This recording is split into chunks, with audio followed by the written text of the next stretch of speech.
welcome to the special meeting of the Bakersfield City Council. Now speaking, the Honorable Mayor Karen K. Go. Good morning. It's my pleasure to call to order the 9 a.m. Special City Council meeting of May 27th, 2020. We're still under Governor Newsom's COVID-19 guidance, and as such, Council members Rivera, Smith, Freeman, and Weir will be joining the meeting by phone. Madam Clerk, please call the roll. Mayor Go. Here. Vice Mayor Parlier. Here. Council members Rivera. Gonzalez. Here. Weir. Smith.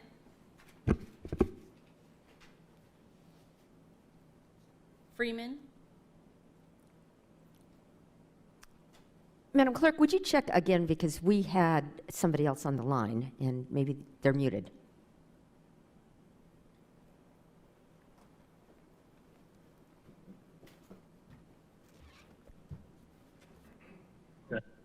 On your email.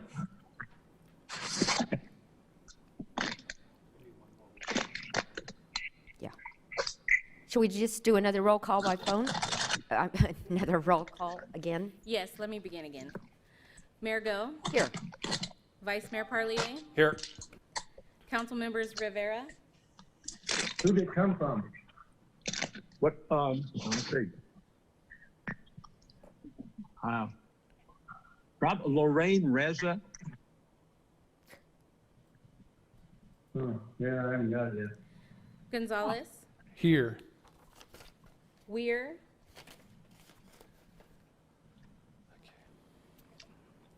Smith.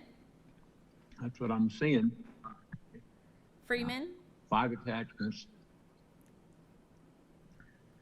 Let's see. 2 Willie. And Andre Sullivan. Penn, Bob Smith. Here. San.rr.com. At what? Okay, let's Bob Smith at san.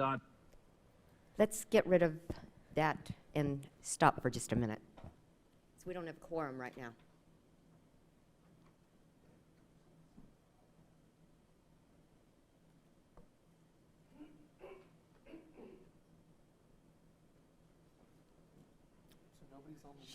She said Willie was on the call. That's when we started. You can see who's on the call. All right, so are we good to go? Yeah, just call. Something's going. Who are you calling?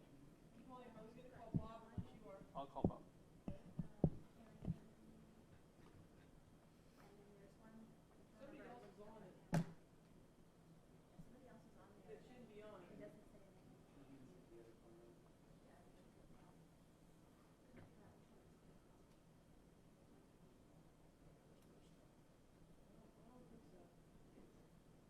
Should I start again? No, I mean, once they clear it up, then do we start it? Just continue. Yeah. I mean, art and speech.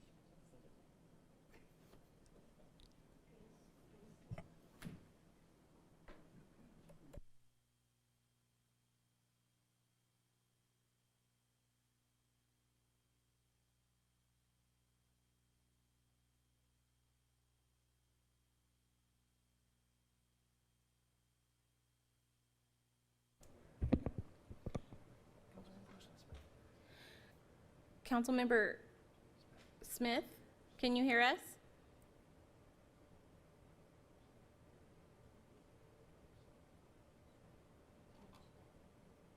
Councilmember Freeman?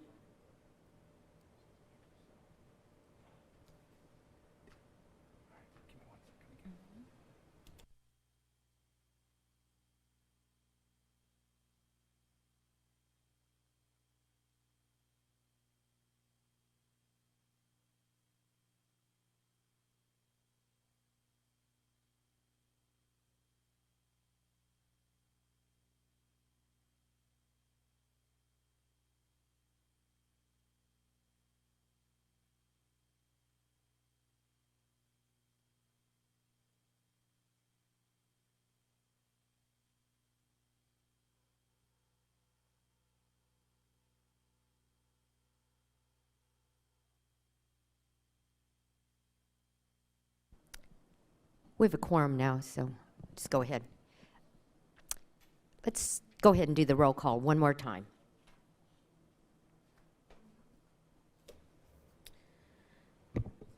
Mayor Go, Here. Vice Mayor Parlier. Here. Council members Rivera, Gonzalez, Here. Weir, Here.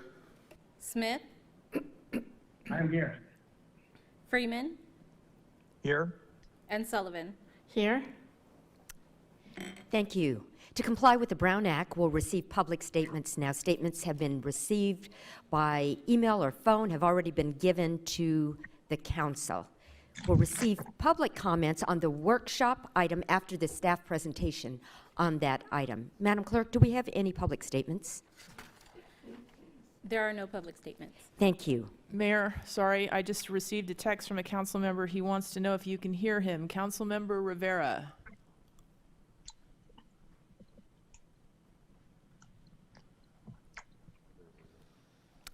No.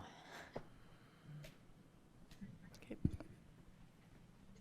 Do we need to stop for a minute Now you should be able to hear me. There we go. All right. I think Very someone good. had me on mute. Thanks. All right. Very good. Thank you. Madam Clerk, next item, please. Under workshops, fiscal year 2021 proposed budget overview. Thank you. Mr. Clegg?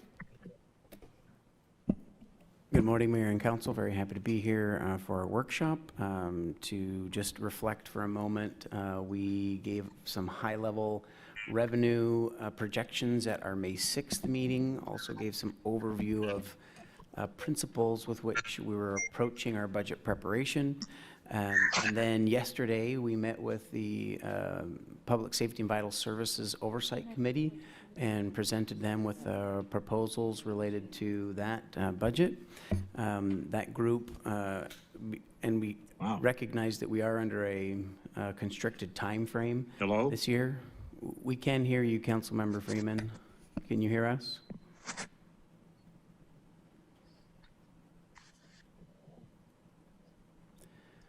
Cannot hear. We'll work on that. Bob, can you hear anything? Yeah, I can't hear you anymore. Somebody change something. Willie just indicated that someone muted us again, and now we can't hear the meeting. Okay, now I can hear you, Jenny, but I don't know who keeps pressing mute. Not me.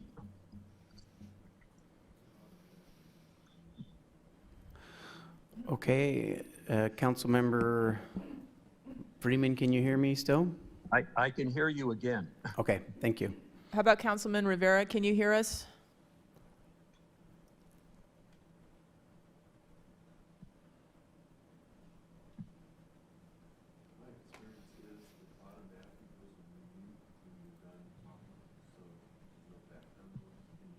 Yes, I can hear you. Okay.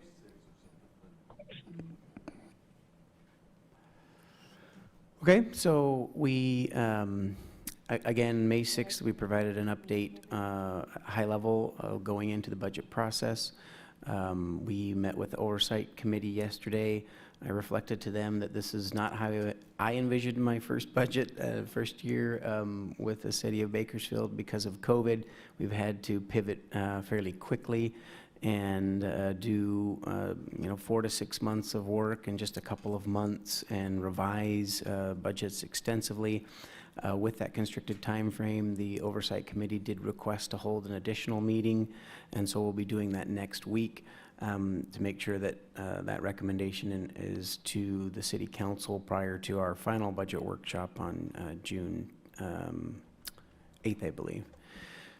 So, looking at the budget, we're on the first PowerPoint here. Again, rapidly evolving circumstances. The budget is constrained in some key areas, but we are very fortunate in Bakersfield because of the PSVS measure that there is still opportunity to address some key priorities. The budget that we are bringing forward to the council, of course, is a balanced budget. Those budget appropriations are reflective of the city council goals. We prioritized within the framework of the city council goals. It's also reflective of on the PSVS side of the 13 priorities established for that measure. And it's reflective of the feedback that's been received from the city council in the last few months, as I've had a lot of opportunities to sit down and hear from you about your priorities, as well as priorities coming out of the council workshop. We do assume some pretty significant declines throughout the rest of this calendar year, not just the end of this fiscal year, but the first 2 quarters of the next fiscal year on sales tax and hotel and occupancy, transient occupancy tax.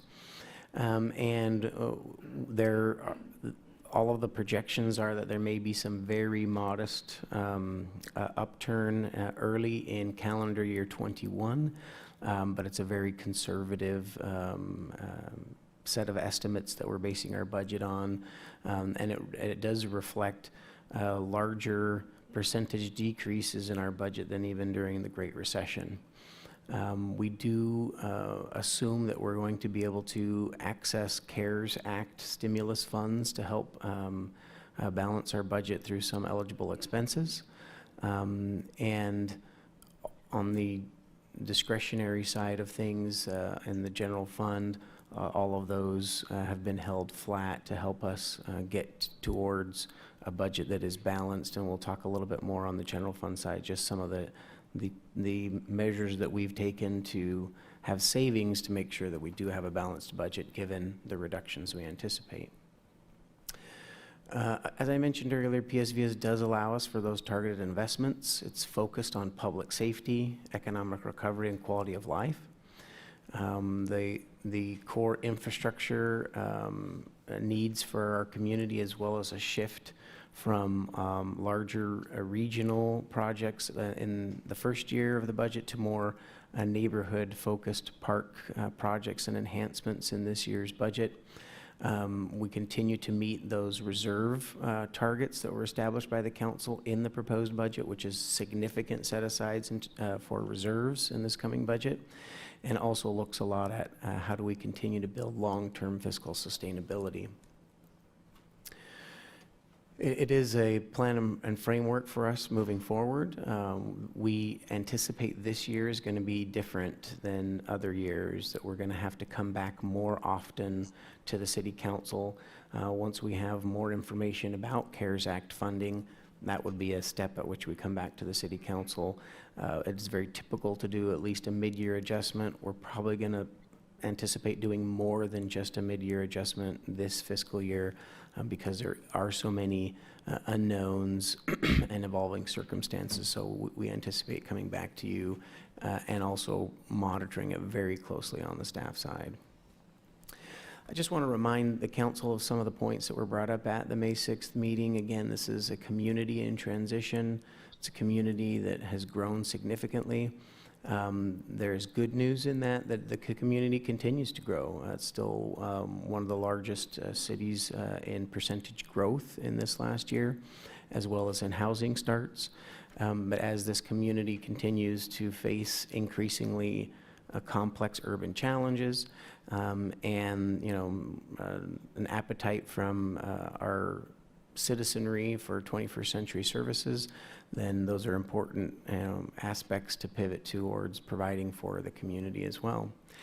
And with some of this overview, I'm going to turn now to Chris Hewitt to talk a little bit about our enterprise funds at high level, and then we'll dig into some of the numbers.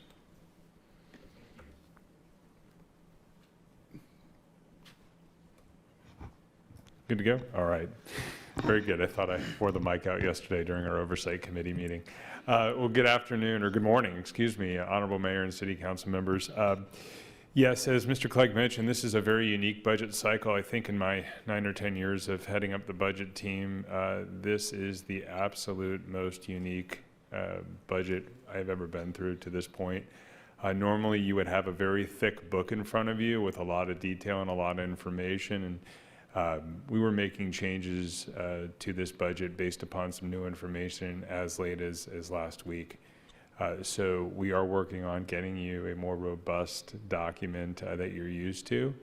But for today, we're going to kick off with the normal overview presentation, walk you through some of the major pushes and pulls in the budget. Randy McKeegan, Finance Director, will walk you through the numbers. And then we'll end with a discussion on staffing and personnel, as well as the road ahead for the budget process. And then finally, I think we're going to hear from 4 or 5 departments today. So I know we have a lot of ground to cover, so I will get going. As you may have already seen, based upon, you'll hear a little bit more from Public Works when they do their budget presentation. We are looking at a proposal to increase refuse rates by about 4%, from $214 a year to $223 a year annually for a single-family household. That is necessary due to some significant rising cost in the recycling side of the house, as well as our general cost increases to the private haulers that operate about 50% of the city's trash hauling services. On our sewer side and on our domestic side, I'm happy to say we are not proposing any rate increases this year, and this council took action several months ago now, or a month ago now, to defer the master fee schedule increases that were due to come essentially July 1 for a calendar year. So this is kind of a summary of the major fees and charges that are contained within the budget proposal, or not. A couple other miscellaneous items of note that I wanted to make you aware of. Of course, we're in another year where we're seeing a minimum wage increase. This is a state mandated minimum wage increase, so we'll have some impacts to our temporary staff. Is where the largest component of that hits. We do have continuation of contributions to the museum and the symphony built into this budget based upon feedback and input from this council over the course of the last budget cycle. We did have to reduce slightly the council contingency that's in the general fund. Normally this would be anywhere between $150,000 and last year it was $250,000. But again, given some of the work we needed to do to get the budget balanced, this was one area where we felt, at least at this point in time, we could propose to you a slight reduction in that line item. Of course, we have a very popular low-cost spay and neuter voucher program, and I'm pleased to tell you that's going to continue. We also discussed last year, we put some money away, and the council directed some money to be put away, essentially to pay PERS cost up front. It's a component of our PERS payment. If we do this, we save 7.25% annually on interest charges, as opposed to paying monthly. So again, that saves about $1 million a year. So we're again proposing to do that this year. Again, that doesn't require a new contribution. We will pay that out of the reserves that have been built up for that specific purpose. And then, as you recall, and I think Mr. McKeegan may cover slightly in his presentation today, we have a trust for our retiree health care benefits, and that requires a annual required contribution every year, and that amount is factored into the budget as well. A little bit about the Public Safety and Vital Services measure. Again, we covered a lot of this yesterday with the Oversight Committee. They're still pending the review and recommendation, but we want to give you an overview here. 3 main areas that we're wanting to cover with this program, what we're calling Phase 2, public safety, economic recovery, and quality of life. These areas fit within the 13 priorities of the measure. What this proposal does is provides a very focused and balanced set of investments. We are talking about some reduced revenue from this source, so we are estimating about $69 million in revenue next year. And again, as Mr. McKeegan will talk about in a little bit, that's a significant decrease percentage-wise based upon what we've looked at, what our pattern has been historically. So it is a significant reduction, but still provides, because a lot of this funding has not been committed to ongoing uses, it still provides some flexibility in how we allocate this funding next fiscal year. Briefly want to cover the highlights. You'll hear more about all of this in detail from the departments, so I will not get into every granular item. This is meant to give you a very 35,000-foot view. proposing 44 positions total in the police department, 29 sworn, 15 civilian, predominantly focused on police officers and detectives. I know the chief will talk a little bit more about that here in a few minutes. On the fire department side, looking at adding 13 sworn positions. 12 of those would be for 2 rescue squads, which are essentially 2 units that would help backstop and respond quicker to calls in the most, where the call volume is most intensive within the city. And again, the fire chief will cover that. And we've seen a significant increase, about a 30% increase in fire investigations over the last year. And so there's still a need to bolster the arson side of the house. So this proposal includes 1 arson captain. Something new this year is a focus on PD recruitment efforts. We're in a unique position in the city of Bakersfield where we're not going to be anticipating at this point, obviously, laying any holding positions or cutting positions or laying off. We have an opportunity to really, I think, go out and bolster our recruitment efforts. And so through a discussion with Mr. Clegg and our Human Resources Department, as well as the Police Department, we think there are some key areas that we can hit in terms of recruiting both laterals and new hires. And this amount would go towards providing for funding for programs that are intended to do just that. And that could be anything from enhancement of where we are at in terms of presence at recruiting fairs or recruiting events, to potentially offering additional incentives, much like many other cities are doing, to bring additional sworn staff to the department. Another new program we're proposing with the measure of funds is a match to what's called the California Violence Intervention and Prevention Grant Program. We are seeking a significant grant from this program, and again, it does require a match. So we're looking to add 2.5 positions essentially to manage this type of program. And I know the chief and Mr. Clegg will get into this potentially here in a little bit, but it's intended to look at ways to essentially reduce violence throughout the community. And I know there have been some successful programs through this grant, and so we're looking to again leverage this funding for that purpose. This last year was the last year that the ShotSpotter program was grant funded, the ongoing costs. So we are looking to transition the existing footprint and the ongoing cost associated with that existing footprint of ShotSpotter to PSVS for funding. In addition, we're looking to expand that footprint of ShotSpotter. As the chief will talk about, it's been very successful in taking guns off the street and being able to provide faster response times. So this is something that is a priority of staff and of course council, we believe, to see that maintained and expanded.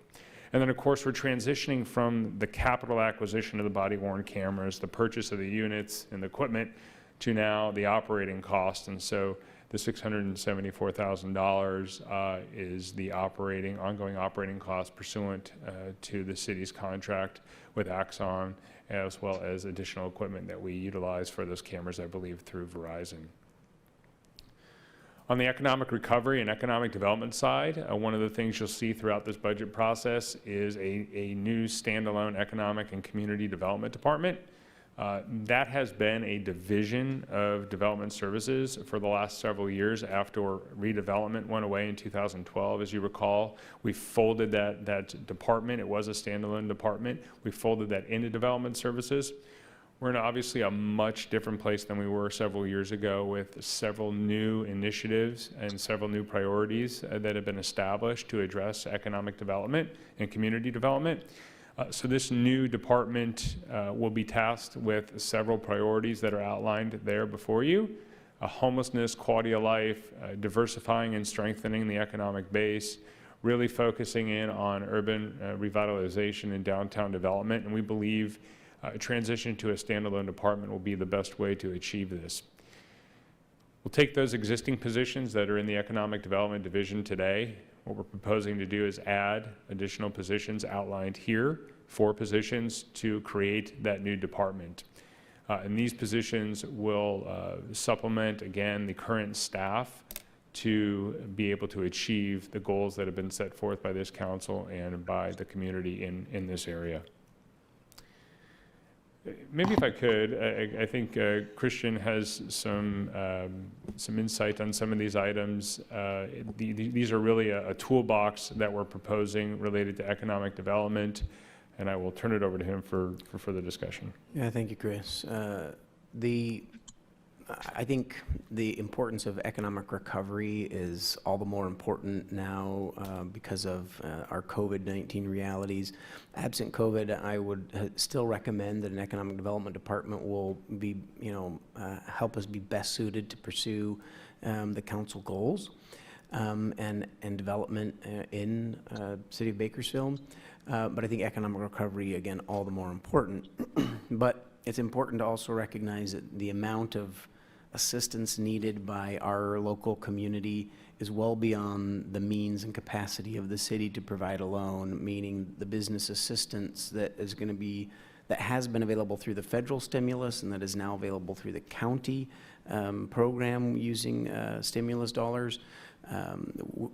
What this budget will do is create a team that has the capacity and the tools for that team to then leverage the different funding streams that are available from the feds and from the county, as well as leverage our own, more modest funding to help get businesses back on their feet and to help us move towards development. And so what this budget, again, is about is creating the right team and giving them the right tools. And it is a significant investment and a worthwhile investment, but not, to the tune of the $35 million investment that the county, is able to make in business assistance through the stimulus dollars. So with this team, there are a couple of important things that, if you look at best practices in other economic development departments, what are the things that they're doing and the funds they have available to them.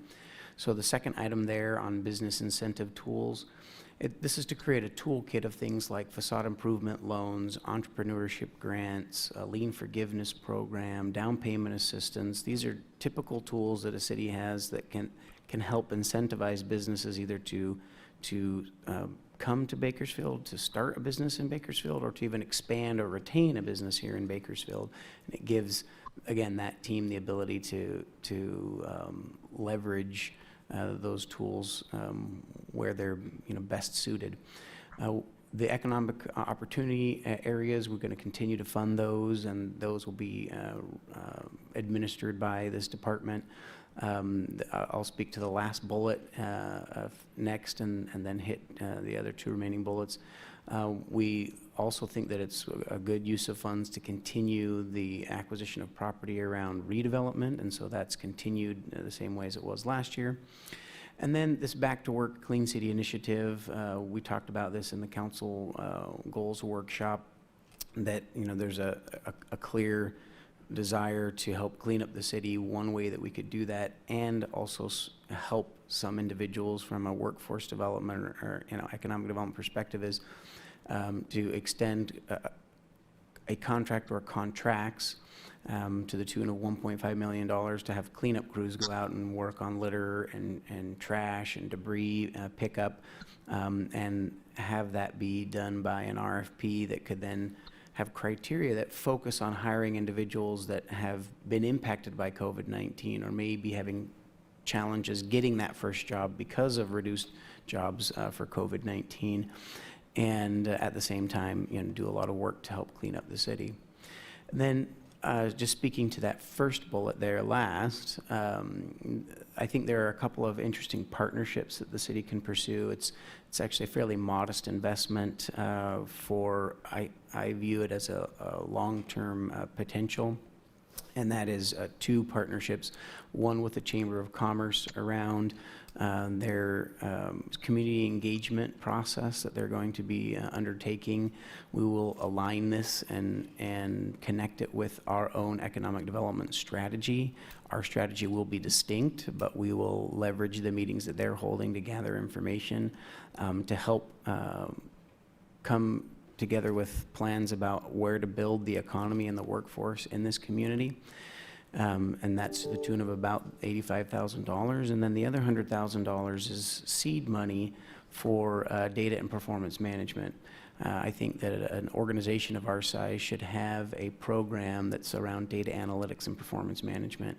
But when I think about how do you stand up a program like that, some cities will have 4 to 5 employees running a program like that, and I did not want to come forward to council with another 4 to 5 positions around that. But we do need to start thinking about how do we use data analysis and performance measures to a higher degree. And so this would be seed money to start a public-private partnership that we would solicit businesses here locally, and actually I've already talked to the county about whether or not they would be interested in also investing in basically a data analytics and performance management lab, that we could have some technology tools and some performance management tools available to us. I think we would probably invest more into this over time, but this is a start to help us encourage partners to invest in this joint venture, to help us just have good governance in our community. And it might be an opportunity to invite our local higher education institutions to participate, as well as local businesses that may be able to provide some of these services in this good governance lab. And so collectively, these are thoughts about how to move forward with economic development and economic recovery. Thank you. We also talked about needing to make sure the fiscal stability of the city is a priority. This council adopted a multi-year reserve plan during the last budget cycle. What we're proposing is an additional $9.5 million to continue to fund that reserve plan. There would be a component of that $9.5 million that's set aside for contingency. So it wouldn't go to, that component would not go directly into the reserve immediately, be held back, and be able to be used for contingency moving forward. But again, a $9.5 million allocation in the name of fiscal stability. Looking at the homeless side of things in relationship to quality of life, we've had a very, very successful implementation of the rapid response teams. I cannot tell you the positive feedback that our staff gets in our office in regards to those teams. They're highly visible. They're easy to access through the mobile app, and they're very responsive. I'd like to add some additional positions on the code enforcement side to augment and supplement the rapid response teams. 5 new positions are proposed in this area to do that. We're also looking, as you all know, the Bakersfield Homeless Navigation Center is under renovation right now with a fall 2020 opening date. There's no additional capital allocation requested in this proposal. There is a conversion essentially of some of those capital dollars that we budgeted last year now to the ongoing operating costs. This council has approved an agreement with Mercy House. We're looking at a prorated cost next year estimated at $1.9 million to operate the facility. And that is built into the budget here on the operating side this year for that purpose. On the park side, again, the Parks Rapid Response Team has had similar successes as the code enforcement teams have. They've been able to get out and do homeless encampment cleanups, vandalism repairs, working not only in the city's 60 parks, soon to be 61 parks, but also along the Kern River Parkway and many of our public green spaces. I think maybe the hidden benefit of these rapid response teams for the parks side is that they allow those teams that are out there working on streetscapes and medians and in the parks doing regular maintenance to focus on those regular maintenance items. So the mowing of the grass, the tending to the vegetation, and that's very important. The council and the city spent $1.5 million or so in the current year to replant several areas throughout the streetscapes and medians where trees and shrubs were lost to the drought. So it's important that we keep staff in those areas to make sure that investment is there for the long term. So there is 6 additional positions being proposed.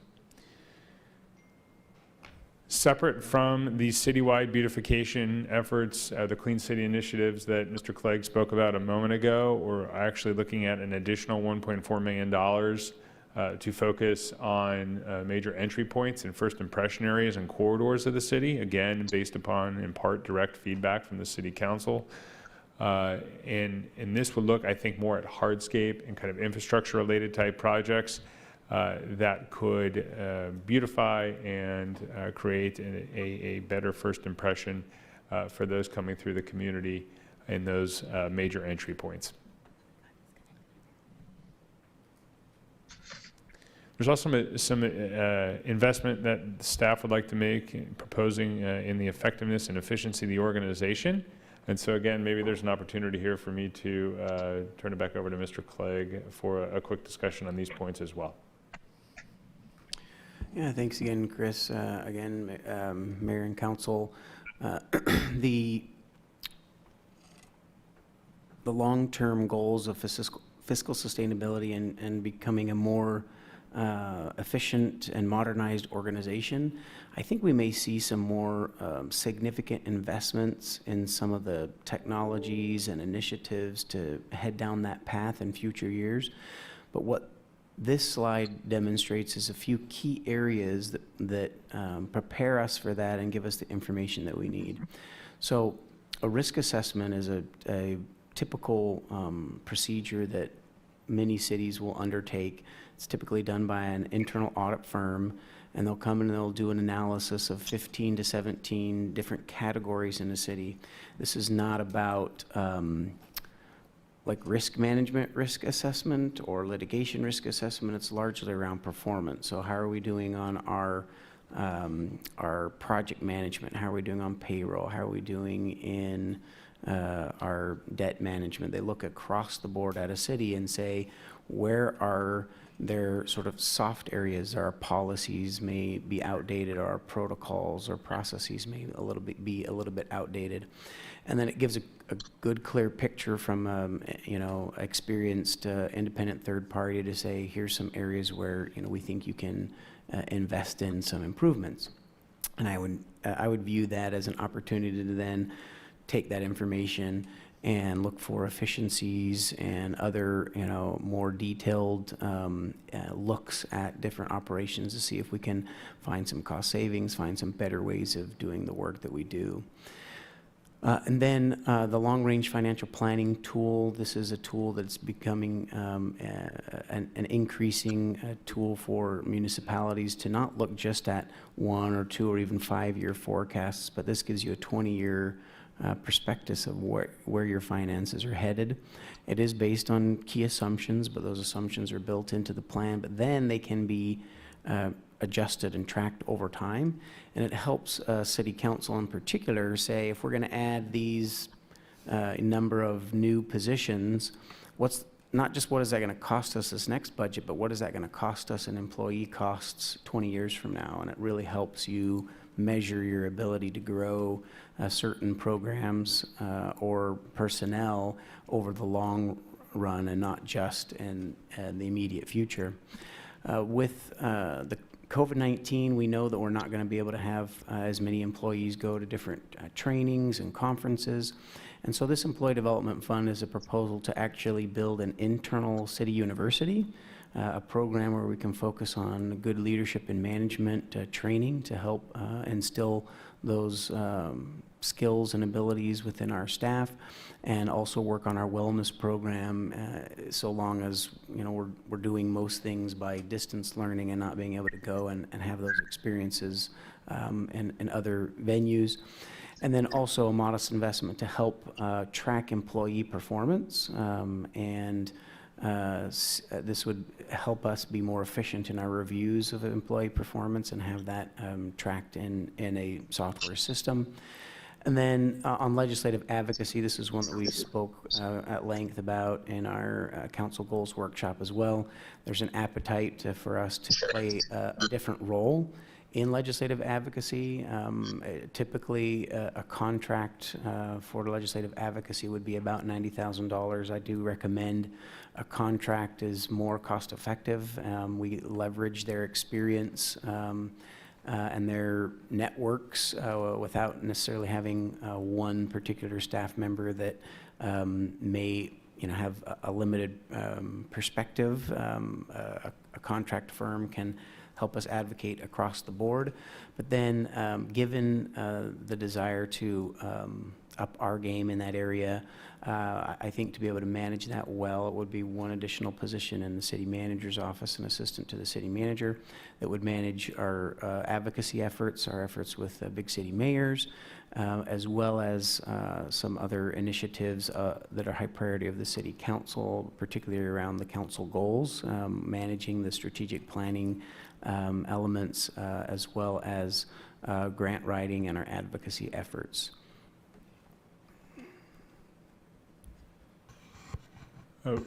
Getting towards the end of the measure proposal for next year, looking at again with the new additions in police and fire, parks, code enforcement, those are obviously the frontline positions.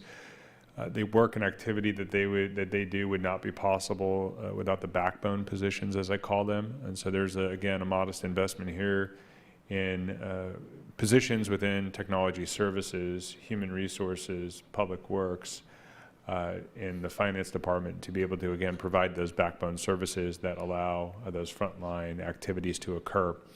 I would note we're doing something slightly different, or at least proposing it this year. We have 2 positions that would be partially funded by PSVS within the Public Works Department. One is an Assistant Public Works Director position, and another is an Administrative Analyst position. Both of these positions would work part-time, and ensuring that, for example, measure-funded capital projects are moving quickly and are on track for completion, as well as working directly with the various divisions within the department. It's one of the largest, if not the largest, department in the city. This support on the administration side is critical to be able to advance many of the priorities that are set forth by this council and by the community. Now I've got a little box there in the corner that's blocking one of my numbers, but I will try to walk through this real quick. As you recall, this last year, the current year, this council approved a set of recommendations and allocations, and I'll call those phase 1. That included, I think, about 126 positions, around $34 million on the capital side of the house. What this is representing moving into next year is a combination of both ongoing operating costs and capital costs by department, by area of the organization, totaling out to that $69.62 million. So everything that was approved in the current year, we're looking to continue into next year. No significant changes. There, of course, are some minor cost increases, as you can expect, but for the most part, we're looking to continue those phase 1 positions, programs, and services into next year. And then really what I just highlighted are kind of the new allocations that are different than last year. So things like the downtown cleanup crew, security, and the waste cleanup, those are going to continue. That's part of phase 1. That'll continue. We have contracts moving into next fiscal year.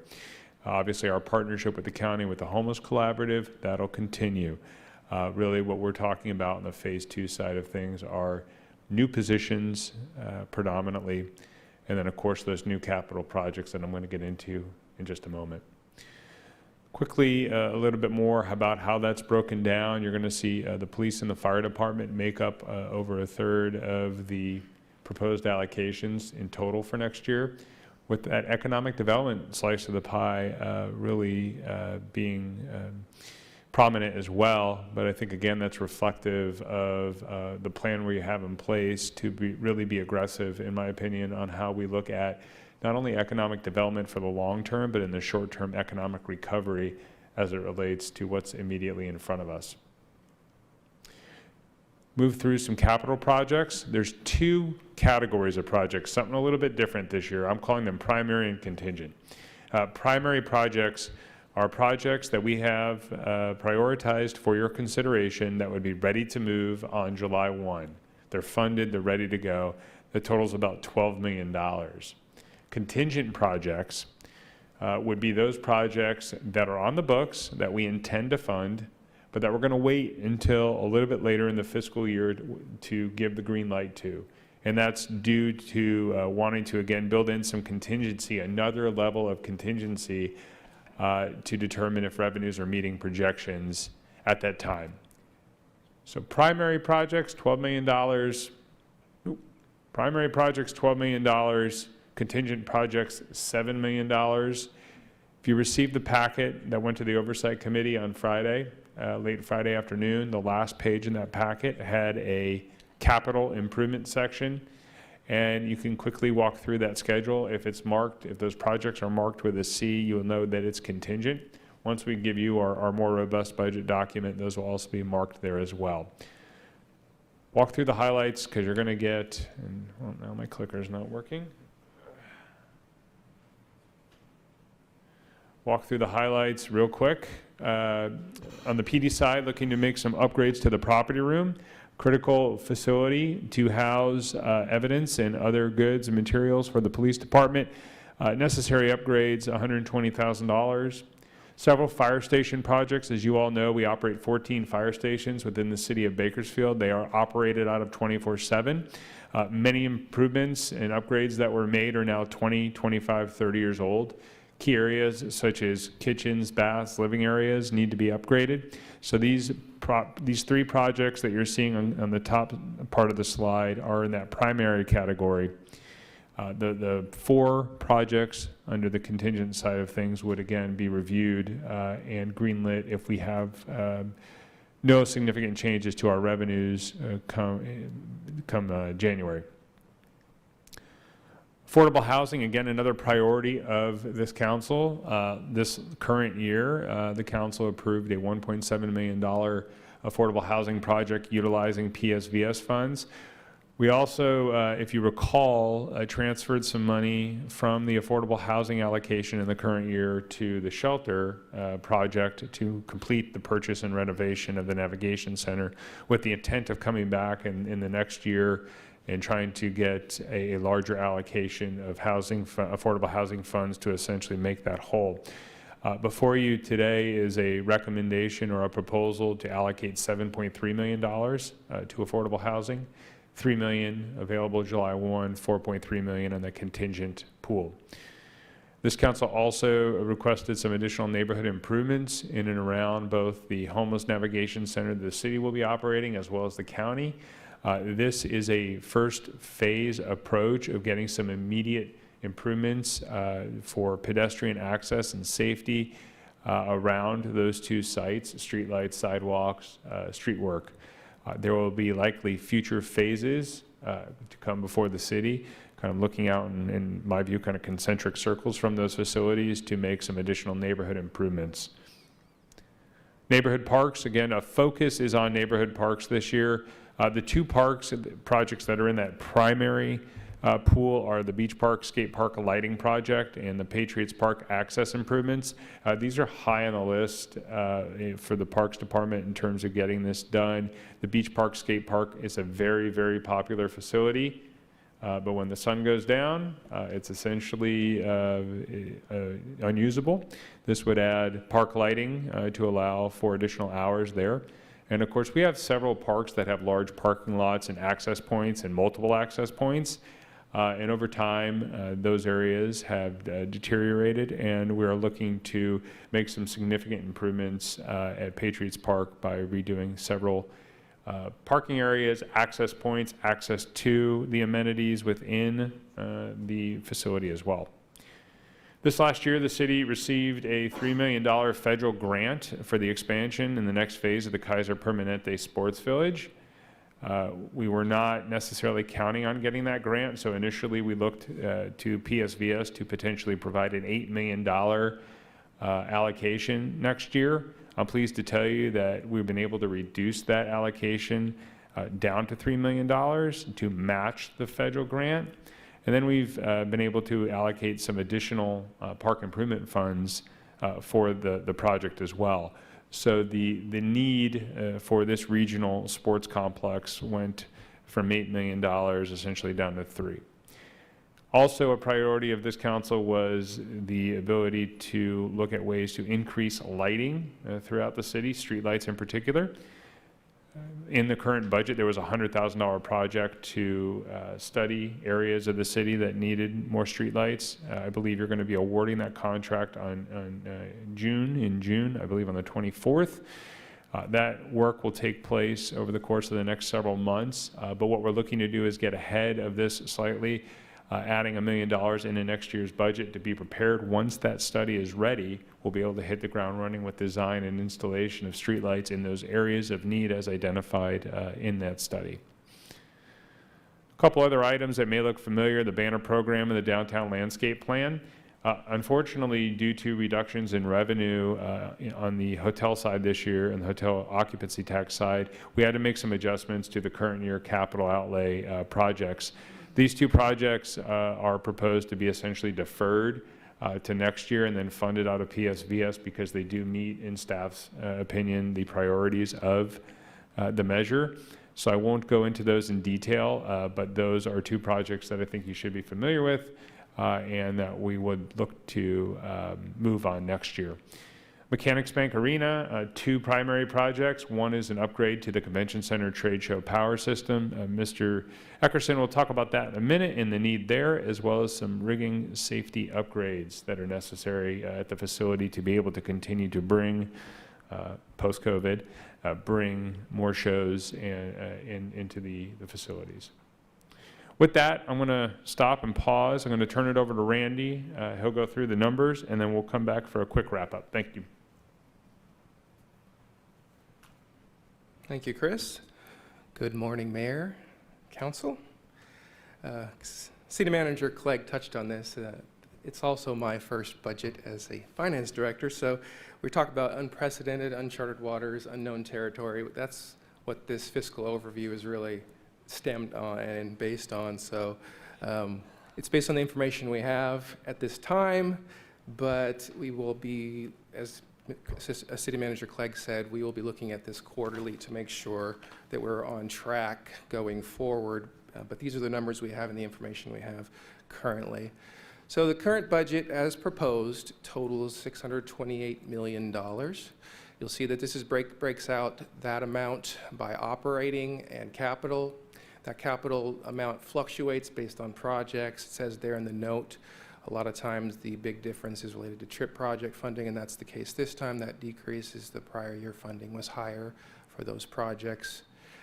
And then that operating amount includes both enterprise funds and general fund activity, along with other special revenue activity. That number of 628 is broken out here by funding source. You'll see here that the lion's share of our revenue comes from taxes and assessments. You'll also notice that the largest increase is related to charges for services. Touched on that a bit, related to enterprise funds and actual internal service charges, really tie back to that significant increase of $6 million. And then the $628 million is now broken out here by function. This includes both CIP projects and operating activity. So those differences between adopted and proposed include changes in CIP activity. We'll get more detail in operating activity as we go forward, but those differences in a lot of cases are related to CIP activity and not going forward in the current year versus in prior years or vice versa. I'm going to go more in depth in the general fund now. And this includes our PSVS, or Public Safety and Vital Services funds. This first chart shows the actual estimated revenue for the general fund, including PSVS, of $292.7 million. And you'll see that breakdown there showing that the majority of our revenue now comes from sales tax revenue, broken out between the historic Bradley Burns and the Public Safety and Vital Services measure. Next chart, this is an actual graph showing that prior chart graphically again, as I said, and you'll see that green and red piece shows it again. Sales tax takes up close to 50% of our revenue in the general fund. This next chart is a graphical representation of specifically the property tax revenue. And what you'll see there in the first 14, it's 15 years history, including the current year. So the lighter blue is the actual property tax revenue received. The dark blue is the revised estimated amount we'll receive in the current year, and the green is the budgeted amount that we have planned for property tax revenue. That purple line is the trend indicator showing the percent decreases over that same period of time. You'll notice in the 8-9 fiscal year that, or I'm sorry, 9-10 fiscal year, that significant decreases relate to the lagging indicator aspect of property taxes, but that's related to the Great Recession. And then we also had some decreases going through the subsequent years, again, just based on property tax values changing. Again, you'll see that the increase there is only 2%. We've had 5 to 3% in prior years. That's an estimate that's really conservative. But again, property taxes are a lagging indicator, so we would expect the decrease related to the COVID crisis to really hit our budget in the next fiscal year when assessments are redone. This next chart shows just the current secured taxes and the trend line going forward. Again, you will see that the trend is upward, and this is based on property tax values or property values specifically, and it tends to, again, go up as property values go up. So we expect the assessments to be done for the next fiscal year, that we do expect a decrease going into 21-22. And then this breaks out property tax by different categories. We have the blue is as we touched on, the current secured. That red is the VLF in lieu taxes. Those are amounts that are backfilled from 2014. The state backfills lost VLF revenue through the county for property taxes. This next chart shows the Bradley Burns. This doesn't include public safety and vital services revenue, but it does show that same trend that we talked about with property taxes for the last 15 years. That light bluish green is actual Bradley Burns revenue going back to 14 years. The dark blue is our revised estimate, and again, that green is our budget. Again, we've touched on this before. First off, you see those significant decreases during the Great Recession, bottoming out at 10.7% decreases. Then we had the decrease related to lowering the lower prices in oil, and for 16-17 of 7%. We've touched on this before. Those prior year taxes did not have what we now have, this source of funds. The Wayfair decision in 2018 really supplemented our income and sales tax, both in this source and in public safety and vital services. So it's really not apples to oranges, because this current year is the first year we've actually received that additional revenue from the Wayfair decision. So we have budgeted a decrease of sales tax close to, in essence, 8%, but then we've supplemented that amount based on the Wayfair funds that are coming in. This is in consultation with our sales tax consultants. So we have, you'll see a decrease of, in essence, just 2.5%, but that is because we are supplementing our decrease for the Wayfair funds. But we do have a budgeted decrease in overall sales tax, again, of 2.5%.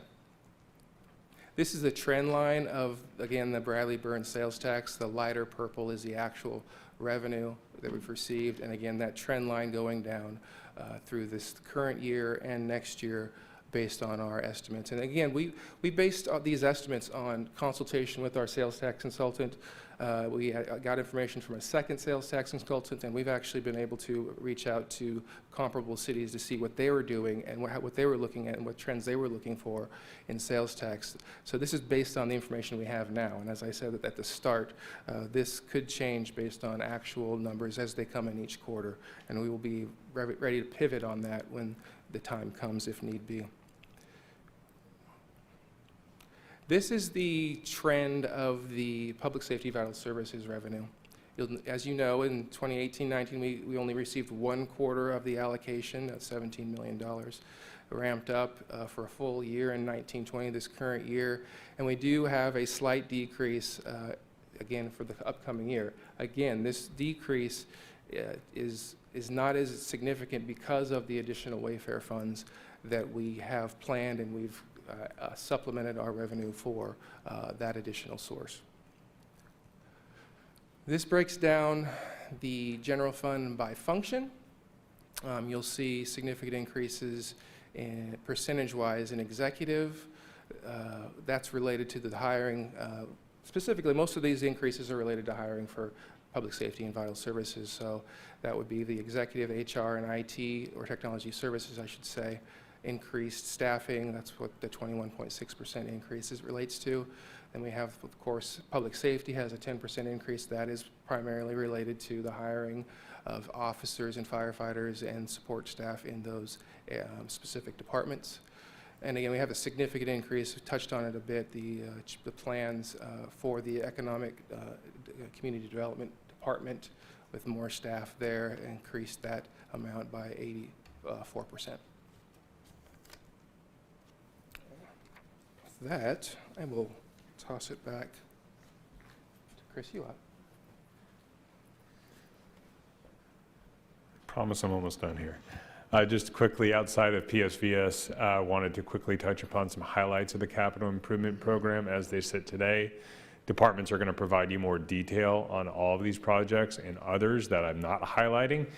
Just as a reminder, we generally look at the CIP. It really reflects kind of a long-term planning effort. We look 5 years out, so when you do get that document, you'll have 5 years worth of projects, and really that's an exercise that the staff goes through each and every year. It's updated each and every year to look at what the needs are of the city and get those on the radar. Great planning goes into that.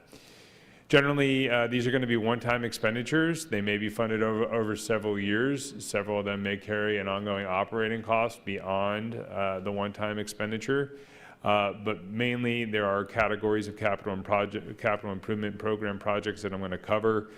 Streets, facilities, parks, development, planning and engineering costs related to a specific improvement. There may be studies that we're doing. Those are all the types of projects that are going to be in the CIP for the upcoming year.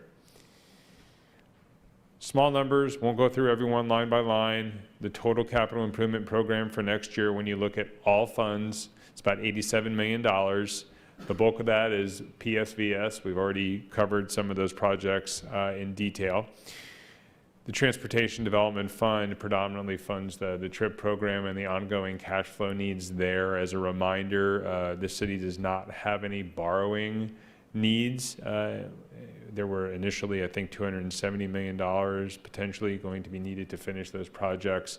We're now at the point, because of cost savings and other revenue sources the city was able to receive, essentially down to now annual cash flow amounts until those projects are completed, which frankly are coming right around the corner. And then again, we've got gas tax, both the historic gas tax and the SB1 gas tax. I will tell you right now, we're likely going to be revising these numbers based upon some new data that we did receive recently. As the price of gas goes down and consumption has gone down, these revenues are going to go down. And we're working with some financial consultants that we have related specifically to this revenue source. We're likely going to have to tweak these numbers in the next several weeks once we have some more data available to us. Of course, we have several other funds that are dedicated to streets, specifically the Utility Roads Fund, obviously TDF gas tax, Park Improvement Fund, Sewer Enterprise Funds, Refuse Funds, all very specific funding sources for the maintenance of infrastructure and for the expansion or maintenance of parks and other facilities. Visually, just how it's broken down, again, you're going to see about 22% of the capital improvement program funded through the Public Safety and Vital Services measure, TDF at 15%, and then you can kind of see how it stair steps down from there, just to get an idea of how that funding is utilized to make these improvements. talk a little bit about some specific categories within the CIP. We've got about $32 million budgeted right now on local street, pedestrian, and bicycle projects, as well as some new equipment that is proposed to be funded through the gas tax. And again, Mr. Fiddler will walk you through that during his presentation. $13 million, as I mentioned, for TRIP program and just some cash flow needs there. $11.8 million in non-PSVS parks projects. So again, I mentioned that we received that $3 million grant for the Sports Village. The Parks Department was on a roll. They actually received another $3 million for a neighborhood park, a full construction of a neighborhood park in Southeast Bakersfield, named right now Linnell Brahma Park, for the general area that it's going to be located in. So good news there. That'll cover the full construction cost of that park. Going to budget that in the upcoming year. And then talk about neighborhood parks projects, $1.6 million. That's a combination of playground rehabs predominantly. We have 3 playground rehabs or 4 playground rehabs that we're proposing.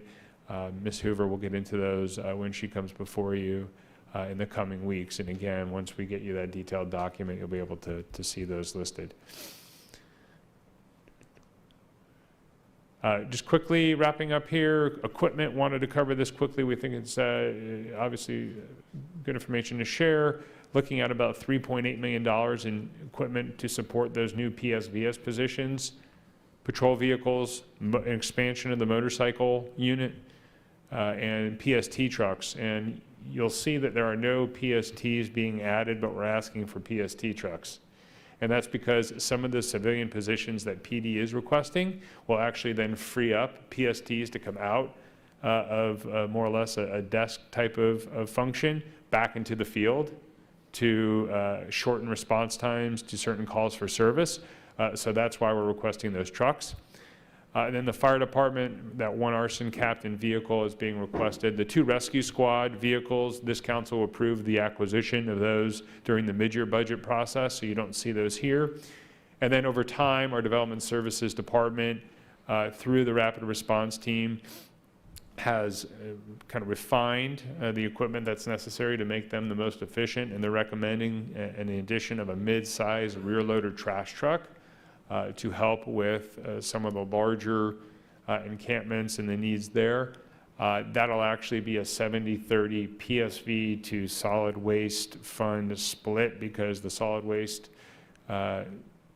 group is also in need of a rear-loading trash truck to make sure we're picking up leaves for our leaf pickup program efficiently in the fall. So it'll be split amongst those 2 groups.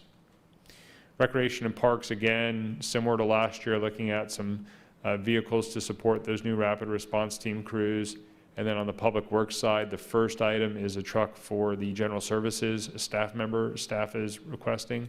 There are 2 other items, a grapple truck and a scissor lift, that are not associated with a new position, but these are equipment that are necessary and needed to do maintenance on several city facilities. They believe, and again, Nick will talk about this when he is before you, that these 2 pieces of equipment will predominantly be used in facilities like the Navigation Center and the Police Academy facility. We also budget each and every year for the normal replacement of equipment based upon the life cycle and other factors. So we have $12.5 million budgeted for just the normal replacement of vehicles, and that's outside of really PSVS. That's all the other funds, just to make that clear.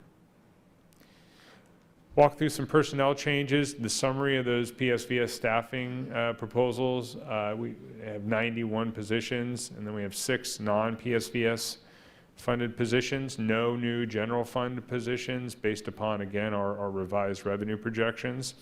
A total of 97 new positions. Very unique to be in this circumstance, to be able to continue to invest in addressing council and community priorities.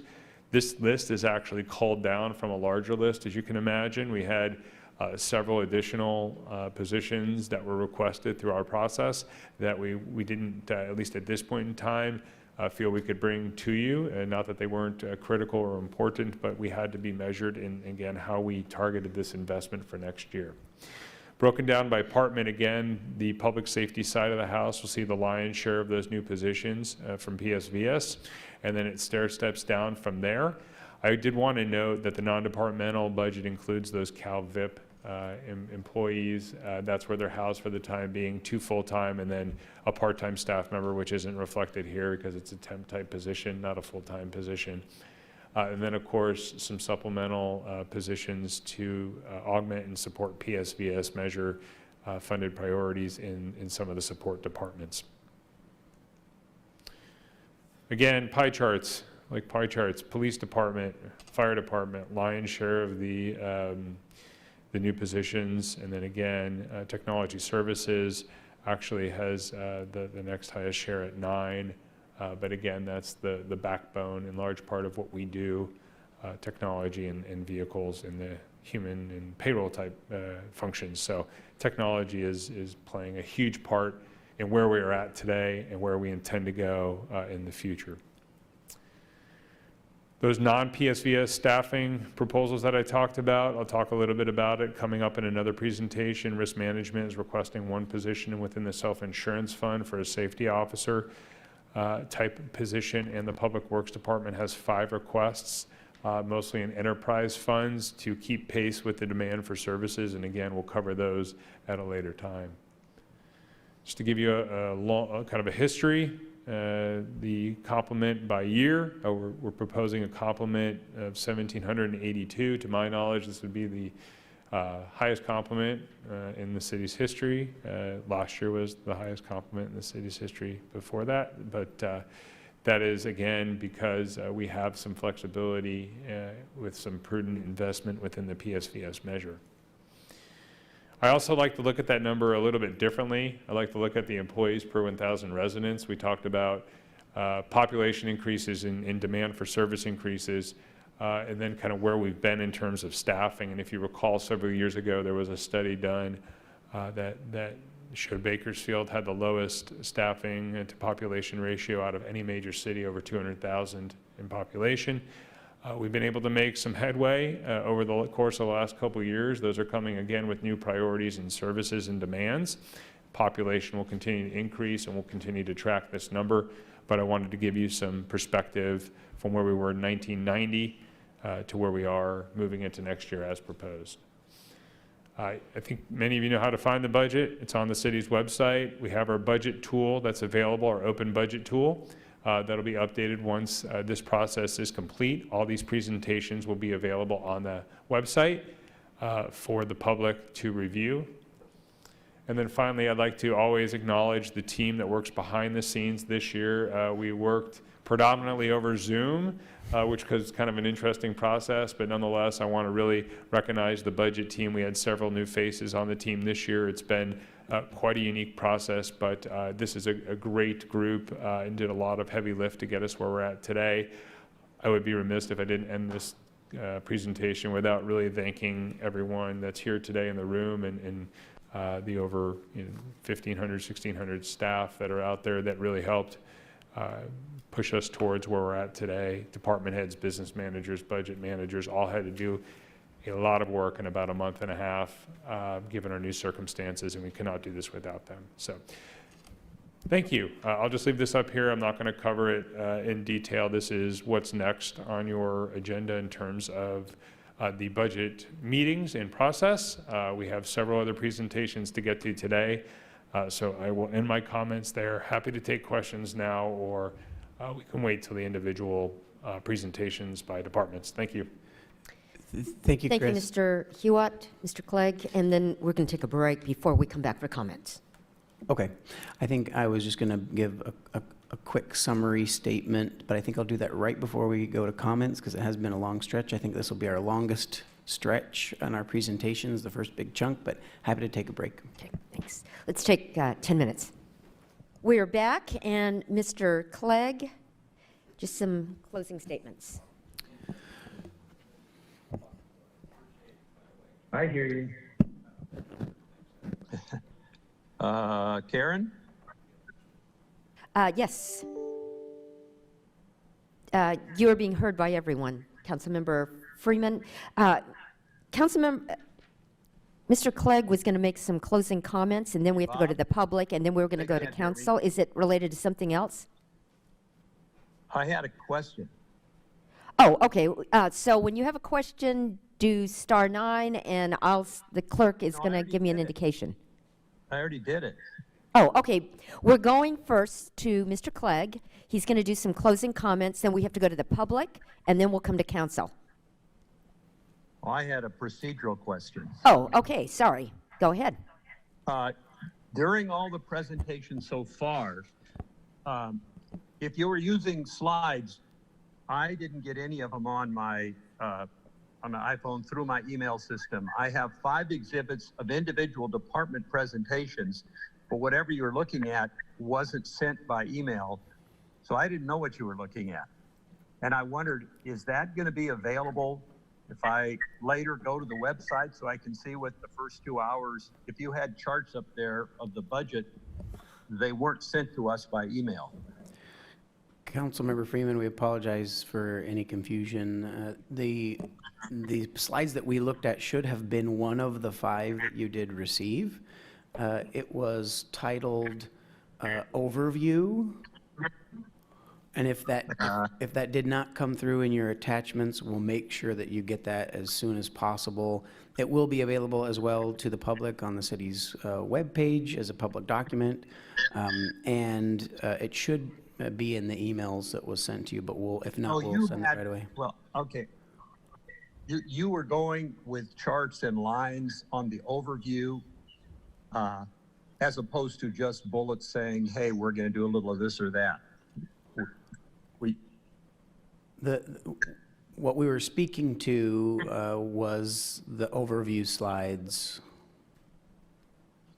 Okay, well, it seemed like I got all these departments. But anyway, I'll check it out. I'd like to know. Thank you. Thank you. Go ahead, Mr. Clegg. So, Mayor and Council, we know that was a lot of information. We put, the overview into one big package. Did want to pause for some questions as well as some comments. But I wanted to summarize, more briefly in my mind, the essence of where we're at. Our enterprise funds are, fully funded and have balanced budgets. There are a few changes to those enterprise funds to reflect the changing, environment, particularly on the solid waste side, the state mandates around recycling, that's reflected there in the enterprise funds. On the general fund side, it is very tight. We have found a way to bring forward a balanced budget that does not have position eliminations, but it is a very tight budget. This budget balancing was achieved by backing out any potential increases to operating costs.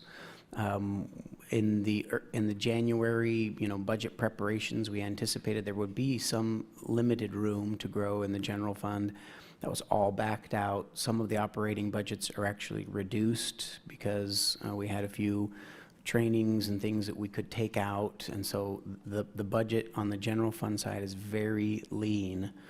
We have also taken a hard look at what positions we're going to be able to fill over time, and so we know some of our positions just on the timing of when, for example, the police academy's done, the fire academy's done, that we're not going to have all positions filled on July 1 that are currently vacant today. So we have some vacancy savings that we've charted out. We have also taken a hard look at the hiring freeze that was that we put in place as soon as COVID hit. We froze positions, and we were trying to accrue some savings in current fiscal year because we anticipated the big hit in sales tax revenue through the end of this year. And so we're looking at what positions we could still hold vacant for the next 6 months. And so we've done as much as we can do on the general fund side to reduce our expenses. What's left to us is personnel costs. If we have to cut further on the general fund side, we're talking about positions and programs, being, cut or eliminated. We do anticipate, and I did want to point out again, this was in the slides that we talked about earlier, but we know that the city is going to be receiving allocations of the stimulus dollars, and we're budgeting, assuming that we're going to be able to achieve a certain amount of those stimulus reimbursements. So if we don't achieve those stimulus reimbursements, which we think we will, otherwise we wouldn't have made those projections, but as we move forward, we're trying to work through all of those details with the county and with the federal government, and so there is a level of uncertainty there that I want to be clear about with council. If we don't achieve those reimbursements, if revenues come back any worse than we are today, on the general fund side, there's really nowhere else to cut other than positions. And so let me switch gears really quickly to PSVS and then tie the two together. On PSVS, we've taken several steps to be conservative. We reduced our revenues, of course, as step one. We've done lots of homework about what we think is reasonable around those revenues. Step two is, again, putting away those reserves for a future day, and we hope that we don't use those reserves even in this, coming fiscal year. But those reserves are put away for when we have tough times. Then we have two other steps that we've taken to be extra cautious. One is those contingent CIP projects, $7 million in projects we're not going to move forward on until we make sure where we're at in the budget at mid-year. And then the last piece that we haven't talked about yet is that we do have some unexpended budgeted expenditures for this current fiscal year for PSVS. We're still running the numbers to know how much we anticipate will be unexpended at the end of the year. For the general fund side, that's typically carried forward to the next year as part of the budget process. That hasn't historically happened for PSVS because this is the first full fiscal year. What I am proposing is that we take any unexpended PSVS funds from the current fiscal year and hold those in contingency, not program those, not do anything with them, in the event that the economy gets worse, or in the event that we don't get those reimbursements from the stimulus, and that it would be a fund that could be available and it would be under council consideration to help either reductions in PSVS or reductions in the general fund. The question will be, do we use some of those one-time unexpended funds to support the general fund, or do we reduce positions or reduce programs, because that's really the next step that we're at in the budget process. That contingency is likely to be a significant amount. We're still running the numbers, but it's going to be more than $6 or $7 million we anticipate, and probably more. And so that will be another significant contingency to help us make sure we're prepared for what may come in this coming year.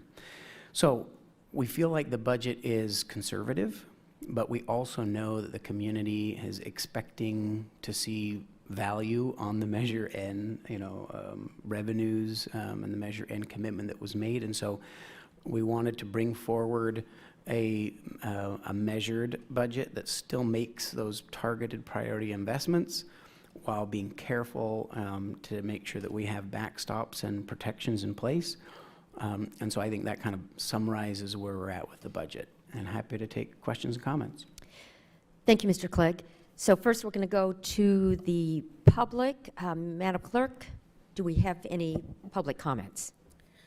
We've received a blue memo with the public correspondence.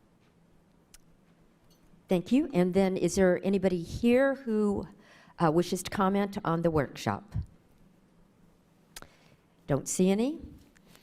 And if there is anybody in the public who is listening online and you wish to comment, you're welcome to submit your comments to the clerk. And so first we'll be going to Vice Mayor, and then I see that Councilmember Smith and then Councilmember Weir.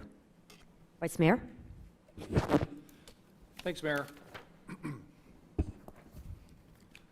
And just a reminder for those of you council members who are on the phone, if you wish to comment, just do *9 and the clerk will indicate that to me. Thank you.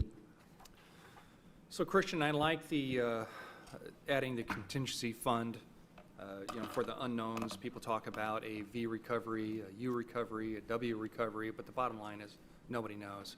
So the more we piggy bank, I think the better.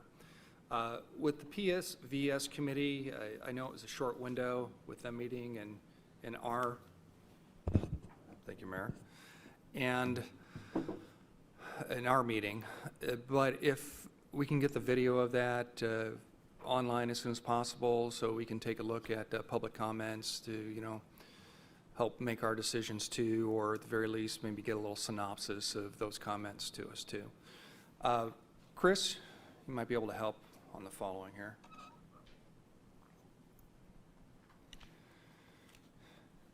So on page 4 of this, I don't know if you want to go to the slides or not, but you'd probably just be able to field it.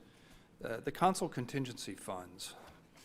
So last year it was 250, very prudent, given our budget cycle right now, that that money was absorbed for other things. But as we go forward, right now we have $50,000 that we potentially look at, if that money's unused, rolling those monies over. And, at some point, if they're not used, that maybe we can get some pet projects done within some certain areas, or look at something, specific for the city that we can use those funds for. Page 6, recruitment efforts. Well, I like what we're doing with the police department. We're expanding those efforts. I brought it up in goals, as far as the outreach for PORAC, Post, CNOA, both for their magazines and online advertisements. I think we can do something, if we're creative, something really good for that. But I'd also like to, it's previously in Safe Neighborhoods, I'd like to kick over that as far as just updates of what we're doing with our recruitment, just to have information for that committee. And the last one on page 14, the banners that were deferred. I really like that. I think it's going to help showcase our city. But if we can do something for our, and I've seen it in other cities, our service members for our city, they'll have, a young Marine or a sailor or airman representing their city that is enlisted, and they'll have a section or area. I think we're doing something down by Amtrak. So if we, I don't know how many people we have serving, but potentially maybe if we could expand that a little bit, or at least down Truxton. Absolutely. Vice Mayor, you're correct. We do have our Hometown Heroes banner program in and around the Amtrak station, S Street, 16th Street, I believe, 15th Street. And we'll look to see if there are ways to expand that. It was very popular. Yes. And if we can do something too with our local public safety heroes that have been KIA, maybe do something within a specific time frame. I know we just went through Police Week, but an opportunity for that too. Thank you. Thank you, Vice Mayor. Councilmember Smith.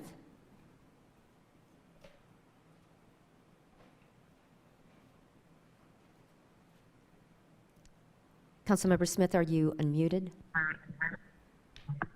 That wasn't me muted, they had me muted. I hope you can hear me now, thank you. Couple comments, the contingencies look good. I mean, first impression that it looks like a optimistic budget, but once you look at the details, you've got a lot of room in there for movement as we go. The first impression corridors, 1.4 million, we've talked about for a long time throughout the community, and if we can actually get something going on that, would be a big positive. And I was just wondering if staff could give just a short of the oversight committee with general comments from them, and then that's really all I have for them. Thank you. Yeah, thank you, Councilmember Smith and Mayor and Council, both in response to Vice Mayor as well as Councilmember Smith's comment. We plan, after this next meeting, to provide a written synopsis of the Oversight Committee to present to you at your June 8th workshop that will have, highlights from that conversation, and we are working to get that up as soon as possible. What I would suggest from the Oversight Committee, and I'll distinguish between comments from the Oversight Committee versus public comments. I think the Oversight Committee reflected on the investment in public safety as, still reflective of that priority. That there was some comments about considering prioritizing growth to traffic enforcement and not just overall public safety enforcement. I would say that on the topic of economic recovery, I think there was general consensus that there's a need to do economic development and economic recovery, but I don't recall any specific comments about those items. I think there was a little bit more discussion on quality of life, and we had put it into those 3 buckets. So again, I think public safety, there's strong support behind that. There were questions about, backing up a little bit, there were questions about where are we at in our net gain on officers, and Chief had provided an answer to that. We're at 25 net gain today. We also had a question about response times, and that we haven't seen, I think, the return on that investment of hiring new folks as of yet, because they haven't hit the ground. They've been going through academy and training. So those were really the only particular comments about public safety. Shifting gears to quality of life, I think there was a little more discussion around quality of life. There was, again, discussion about making investments in our neighborhood parks and in our communities, that there was an appreciation for some of those initial investments in some of our larger regional amenities, but there was appreciation that there was more local park spending in the quality of life section. And then I think overall the committee did feel that the time frame was constricted, and it is. That's just where we're at today, and so the committee requested that there would be some additional time to digest all of that information and be able to come back for a recommendation vote at the upcoming meeting. Mr. Hewitt, do you recall any other comments from the quality of life section? No, I believe you covered it pretty well. There was that focus on neighborhood parks and wanting to, I think, just digest the proposals a little bit more. We spent about 3 hours with them yesterday, and it was a comprehensive discussion, but they were, I think, looking just to digest the proposals, and we'll be meeting with them again next week. Thank you, Mr. Clegg. Councilmember Smith, is there anything else? No, that's it. Thank you very much. Thank you. Councilmember Weir. Thank you. Just a couple quick questions. So what is the most recent sales tax data that we actually have, actual sales tax data? Actual sales tax data, we just received the first quarter numbers for the calendar year. They showed, I believe, a negative 22% decline over the same quarter in the previous year. With that being said, there's still some my term investigation that we need to do on that. We were not expecting that large of a decrease for essentially 15 days of the 3 months being kind of in that COVID lockdown period. So we actually are doing some work to see if there was anything actually at the state level or any nuance with the reporting that saw the law, because our quarters now are pretty even in terms of the dollar actual cash receipts for the most part. Fourth quarter slightly higher. Saw about a $6 million drop from the fourth quarter to the first quarter, which in my opinion, there may be something else going on besides just 15 days worth of a lockdown. Okay, so we really haven't even hit the worst quarter yet. No, we believe that the second quarter data, which we'll get in another 2.5 months or so, will be really the bulk of kind of what we're experiencing today in terms of business shutdown, layoffs, et cetera. Okay, thanks. And at some time, could Could you provide what is happening with pension costs and health and welfare costs in this budget? Absolutely, yes. Normally, I have a section that covers that in the budget document, but we'll get you that information. We're still in kind of a stair-step increase period this year for PERS, estimating, I think, $5 to $6 million increase. But I'll take the opportunity to also say that based upon conversations with PERS, due to what they're expecting their investment returns to be at the end of the current year, we're likely. Don't even go there. Yeah, it's a little ways out, so I'll save the longer discussion, but we should all be aware, and I know we talked about it last time, that they've basically said, member agencies prepare in fiscal year 23 to see another multi-year stair-step rates. I already read that. It's coming. Even in good years, they still have to raise their rates because they never make their projections.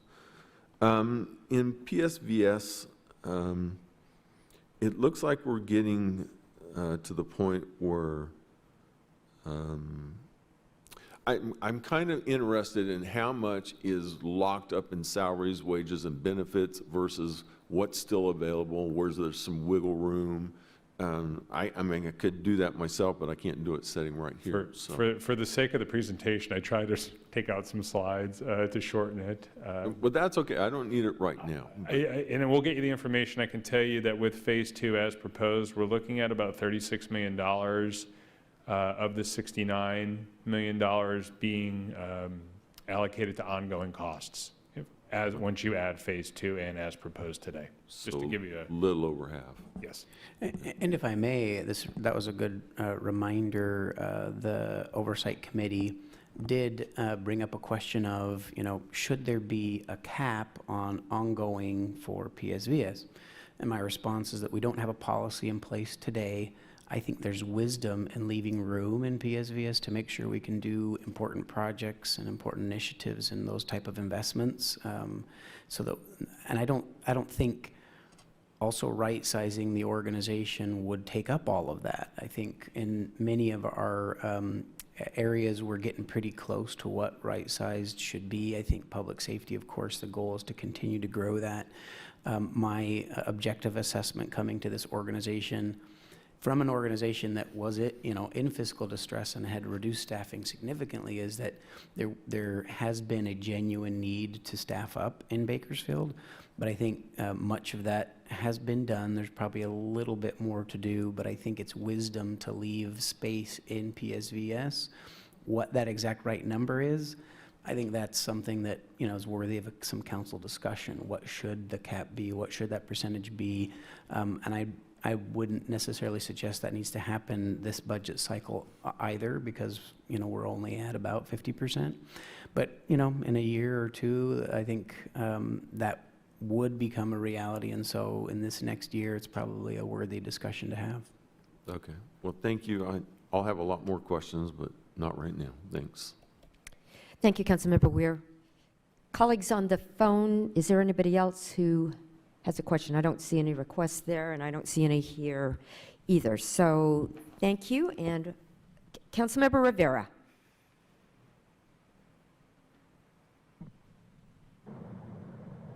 I have no comments, Mayor.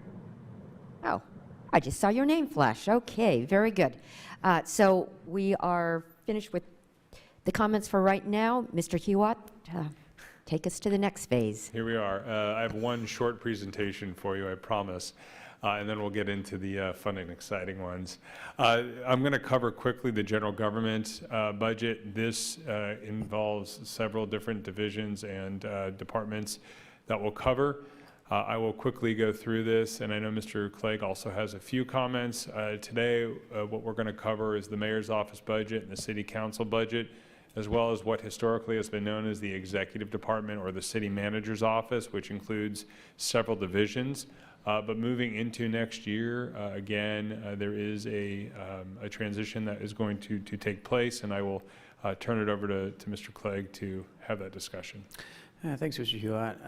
Similar to creating their economic and community development department, pulling that out of development services.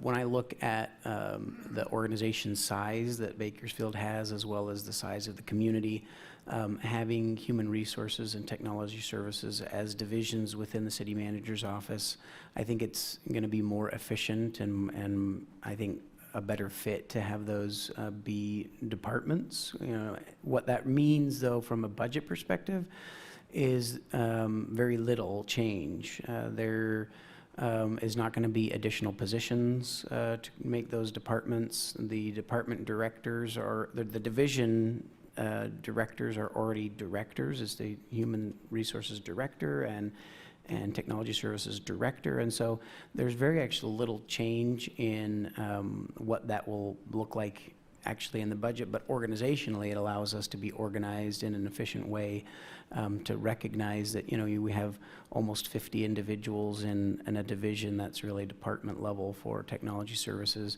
and then their, you know, peers with the other large functions within the city. And so in many ways, the name change is not very significant from a policy or a fiscal perspective, but from a organizational and efficiency perspective, I think it just is a better fit. And so we're proposing to make that change along with creating our Economic and Community Development Department in this next year. But again, that doesn't mean we're adding dollars to those functions.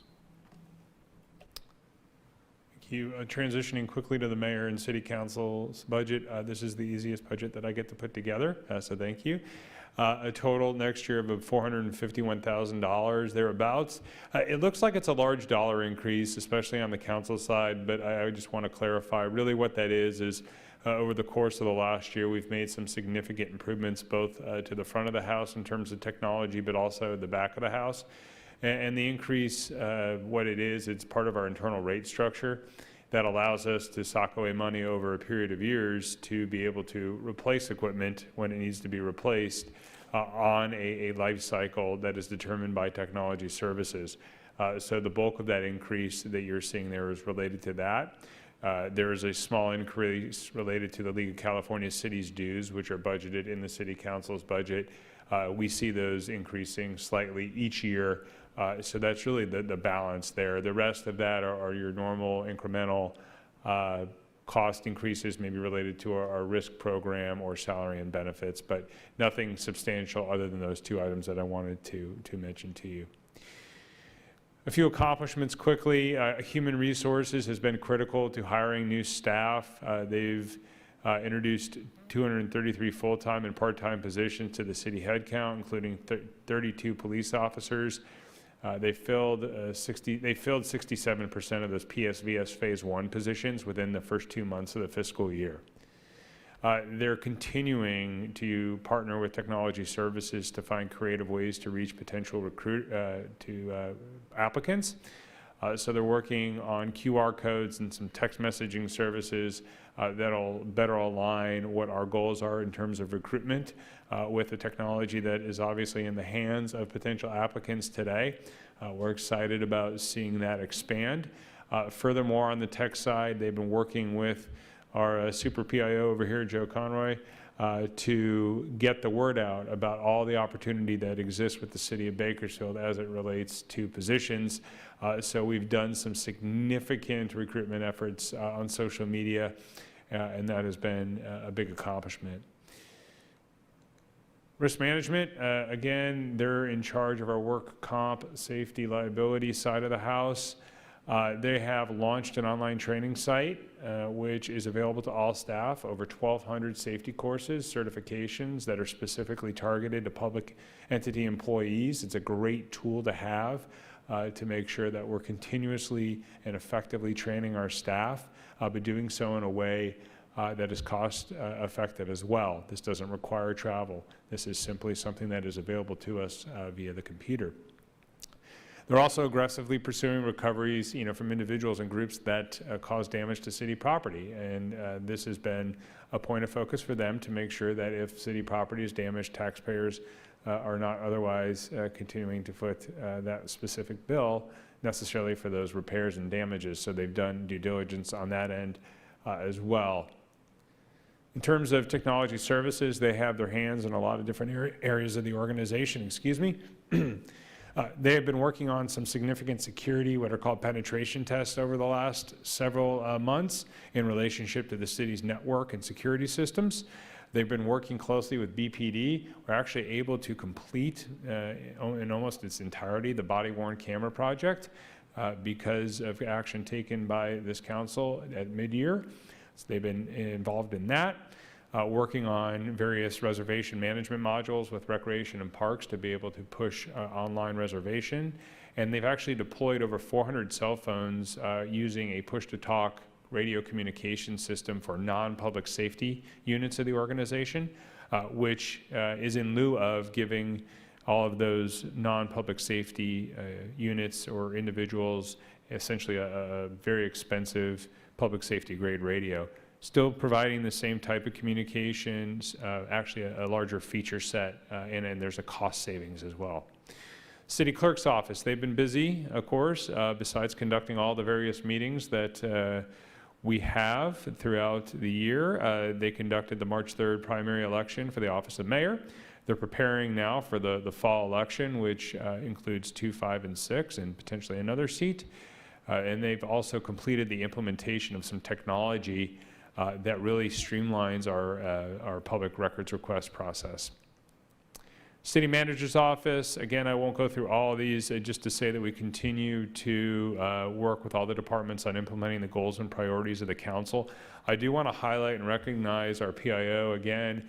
He came on board this last fiscal year and has been a significant benefit to our office and to the city, being able to consistently communicate city messages out to the public, being able to respond to media inquiries and other inquiries effectively.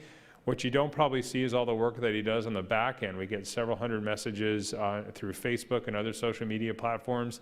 Got a street light out, I got a garbage can that needs to be repaired, whatever that may come his way, and he takes it upon himself to triage with the applicable departments and really get those constituent concerns taken care of. So I just wanted to recognize him for that regard. I've actually seen a 50% increase in the number of likes the city's Facebook page has had over the last year. We've also launched a Twitter account and been very active on other social media platforms. Let's get to the numbers briefly. Broken down in two parts. The blue is by unit or function, and then the green is by the source. Most of the increase that you're going to see is related to PSVS measure positions that are being proposed for phase 2. You'll see on the general fund side on that first row on the bottom green chart showing about a 6% increase, and that's primarily due to cost increases mainly related to salary and benefits. But you'll see the equipment fund, again, that's a fund, when we make appropriations out of that fund, that's from monies that have been collected through an internal rate process. So those funds are being utilized to replace equipment more or less that was already on schedule for replacement or maintenance of the city's network or other technology related items. Again, we talked a little bit about PSVS already. I'm going to move through this quickly so we can get on to some other departments. Our technology services group, again, very active. They have 48 individuals now that are managing several thousand different devices and units throughout the city, and more to come based upon, I think, some direction that we're headed in relationship to prioritizing technology. We showed this last year. I'm not going to go over it in detail. This is all the equipment that's handed to a police officer when they are placed into the field. So you can imagine the support that is necessary to manage these various technology functions and software and hardware. Several projects that technology is working on. Again, won't go through all of these. I think you're familiar with most of these. What they are requesting is, again, these 9 positions, 2 supervisor positions, 1 to focus on the security aspect of the city's network and technology assets, the other to work predominantly with PD to effectively, that would effectively be a kind of a dedicated liaison between PD and tech services. And what that would do is alleviate the need to consistently assign sworn staff to kind of that technology role. There will certainly be a liaison in the police department, but we can free that individual up to do more policing type of work with a technology focus, but be able to free up some time and provide some continuity. Analysts and technicians, those are both boots on the ground position, necessary as backbone for the backbone of the organization to facilitate technology initiatives. Total cost for those positions is just under $1 million. We talked a little bit about the employee management software and about the police recruitment incentive program, so I won't go into detail on either of those. Just know that those are significant HR initiatives that we're looking to move forward with in the next year. Risk management, I mentioned, is looking to add what's called an occupation health and safety officer, and primarily focused on developing safety and health programs for the city as we grow as a unit. There are needs, and really what we view this position is really a position that will help us potentially reduce workplace injuries, improve safety, reduce workers' comp claims, reduce liability claims. That's really the goal of this position. We don't have anyone dedicated to the overall safety, health, and wellness of the employees. This is an investment in that area that we actually think we'll see a return on. Talked a little bit about legislative advocacy and coordination, big city mayor support. Again, the position would be funded in the city manager's office. The lobbyist or the advocacy part would be a non-departmental cost. This is a 6-month salary and benefit figure, meaning we don't plan on hiring this staff, this position for the first 6 months of the fiscal. It's my last slide, just kind of showing you where the unit or where the executive department has gone over the course of time with staffing. As we move forward in the transition to departments, next year you'll likely see the Human Resources Department and Technology Services Department up here in front of you, showcasing their own complements, and you'll see some reductions here in these numbers. I'm done. Happy to answer any questions, and I know we're moving on to the next one after that. Thank you. Thank you, Mr. Huot. Vice Mayor. Thanks, Mayor. A couple quick questions, Chris. On tech services, are they going to have people that are off business hours, meaning working, maybe a swing or even a midnight shift? A while back when I went on a ride along, there was a police officer, and he said one of the things that can put an officer down out of commission is if their MDCs aren't working, and having somebody available, kind of, on call, or at least, working during those off hours to get that officer up and running again. We do have on-call staff and standby staff. We're looking to increase essentially the bullpen or the stable of staff to be able to provide, I think, a more consistent service across the organization with a focus on PD. PD is the largest customer, so to speak, of technology services. So in part, that's why they're wanting to add that supervisor position, because that'll be really the linchpin in then developing some more robust service enhancements for the department. So to answer your question, we have on-call staff. Do we have the information or the repair window open after hours? No, that's not available right now based upon capacity of the department, but we're looking to update that model, and this is a first step in doing that. Okay. Last thing, and this is an item I'm actually going to refer over to Budget and Finance. As the city continues to grow, and right now each council member covers an area of, 57,000 probably approximately, and growing. The mayor covers an area of about 400, half a million, let's say, with the metro area. We're the 9th largest city, probably 4th or 5th in land mass at 160 square miles and growing. But we're not a full-time council. Everybody that's up here has one form of livelihood or another to make ends meet. But constituent services and that outreach to our constituents are one of the most important things that we do. And I think that we're reaching the point where a field rep or a pool field rep or field reps, potentially for the mayor too, might be a necessity. So I'd like that talked about in committee, and depending on what they say, maybe potentially bake that into the budget going forward. Thank you. Thank you, Vice Mayor. I don't see requests here. Colleagues on the phone, does anybody wish to speak? I don't see any requests there, so Mr. Huot, would you like to introduce the next group, please? I'm going to have the clerk help me. I have not memorized the agenda. I can guess. Is it Visit Bakersfield? well, All right. I have that. Well, I have the pleasure of introducing Mr. David Lyman, and I'm sure he'll have a riveting presentation. He's not joining us today. He'll be Zooming with us, so here we go. Morning, Mayor, council members. This is the disembodied voice of David Lyman, and I'm coming to you from a secure and undisclosed location somewhere within Ward 3. In the few minutes that I have with you today, I'll give you an overview of Visit Bakersfield's activities during the past year and our proposal for the year ahead. Each year, I try to make my presentation a bit different from the others, but this setup wasn't exactly what I had in mind. And right now, my slides are not advancing. And do we have a hard copy of this too? We don't seem to have No, any. there we go, there we go. Here we go. Quick thank you to Aaron Kennedy for getting my words from where I am to where you are, wherever you may be this morning. Visit Bakersfield is a division of the City Manager's Office. We are funded solely by transient occupancy tax, or TOT revenues.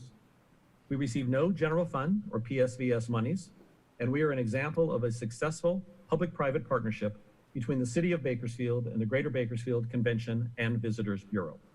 The CVB Board of Directors provides us with valuable counsel and community feedback, and they have been key to our continued success.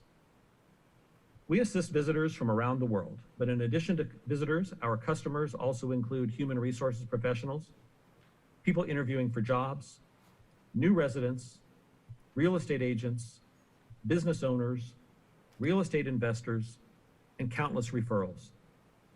So while people often think of us as the Bakersfield Visitor Center, we really are the Bakersfield Information Center. As you know, our goal at Visit Bakersfield is to help people spend their money. You have heard me say it many times before, and this goal is key to any successful economic recovery. This is our organizational chart. It will be the simplest of all organizational charts you see in this year's budget presentations. But make no mistake, we are a small group of people, but we make big things happen. Tourism helps power Bakersfield's economy. This will be important as we look past lockdown to help people spend their money again. Tourism creates jobs at a higher rate than many other sectors. And it also is one of the most resilient economic sectors. For example, it took 2 years less time for the travel industry to recover from the Great Recession compared to the rest of the economy. For the past few years, we've been riding the wave of increasing TOT revenues. Each year, we were hitting a new record for TOT in Bakersfield.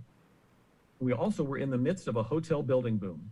This past December, 2 new hotels opened in Bakersfield. A third right now is nearing completion, and plans for 4 more have been submitted to development services.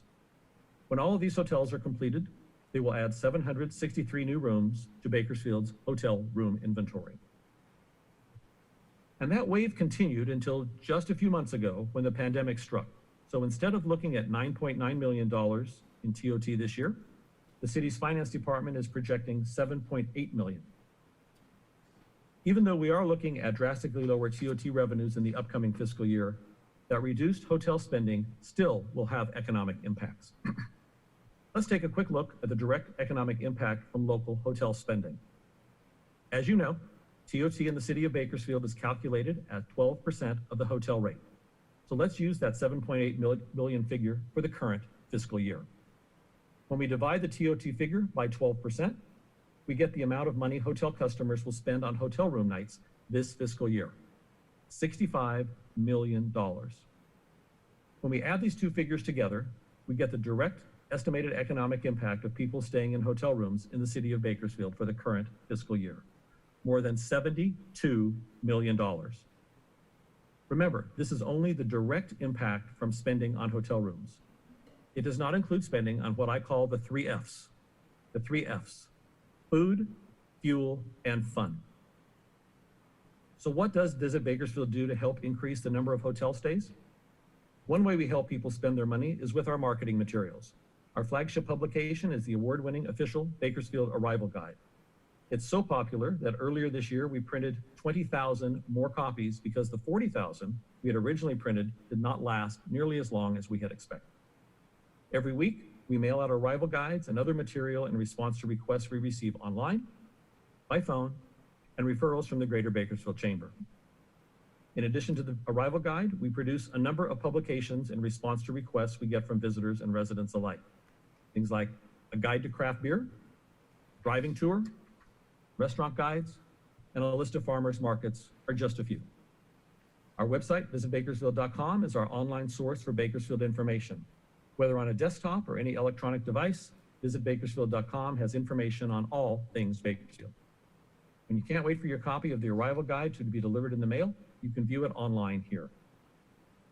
And back just a few months ago, when there were a lot of events going on in our city, our dynamic events calendar highlighted Bakersfield's many activities. We had an information table at the CIF Wrestling Championships this past February, providing lots of Bakersfield information to those who drop by. Again, helping people to spend their money. Our public display was again a big hit. People wanted to take in front of a large vintage Bakersfield postcard.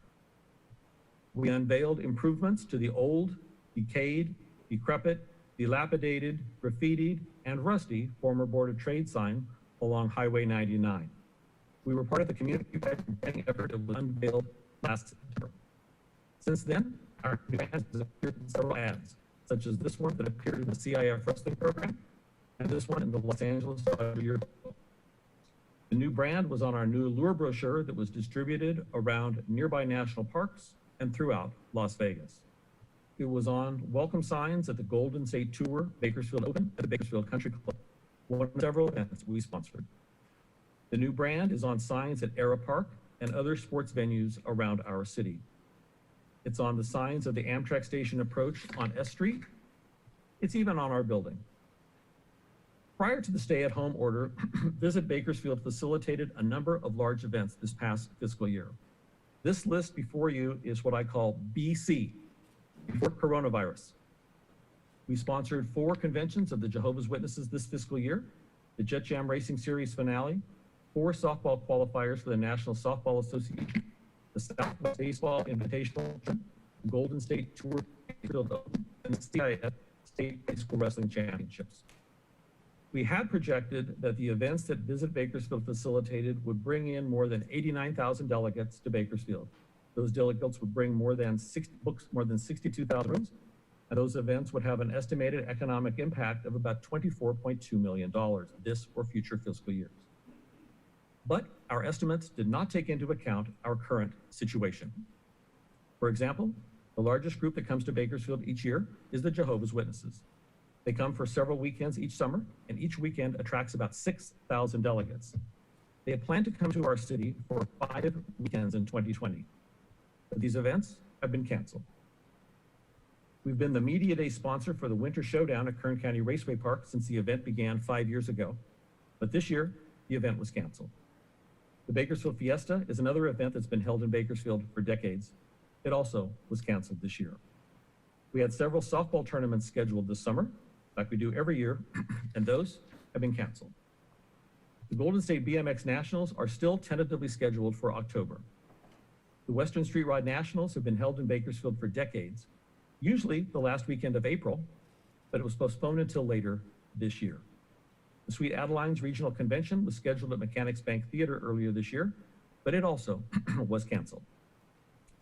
During lockdown, Visit Bakersfield has continued to field questions via phone and email, and yes, we continue to get lots of questions. We also continue to promote the many assets of our city and help people experience some of them, even if it's only from home.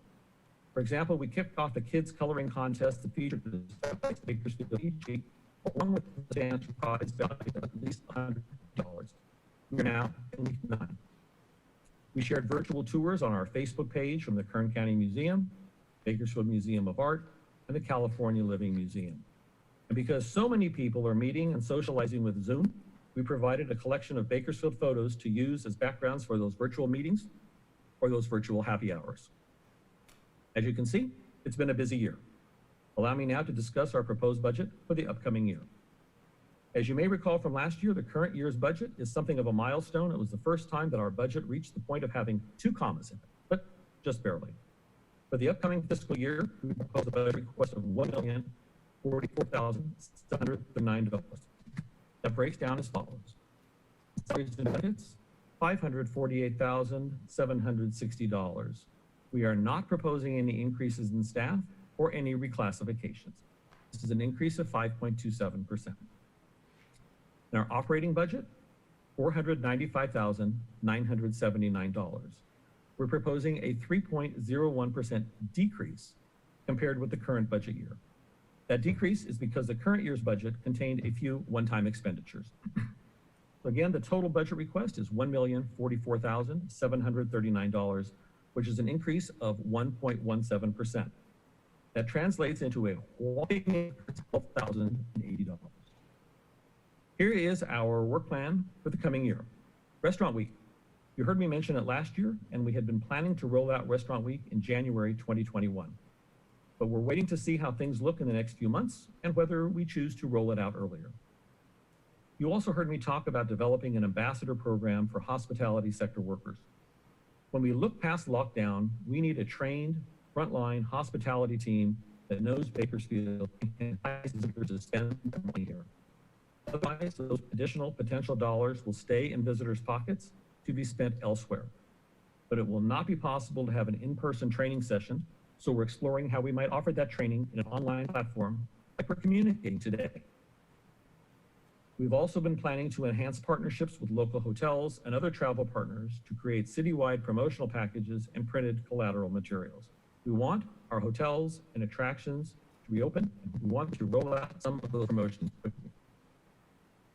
We also plan to produce and distribute a new visitor's guide and unveil a new visitbakersfield.com website.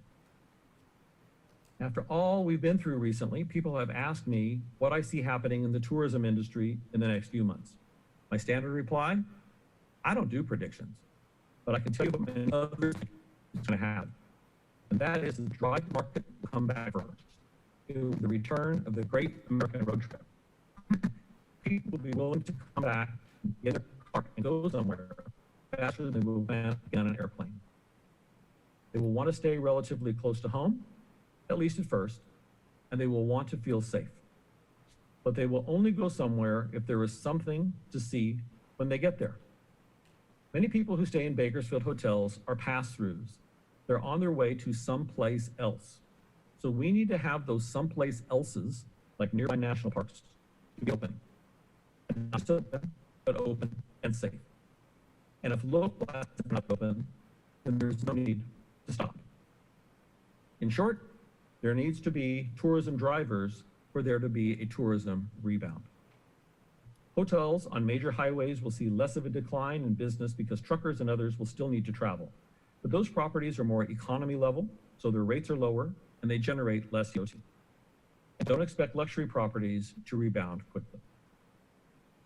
In closing, you know that the city of Bakersfield is larger population-wise than the city of Pittsburgh or the city of St. Louis.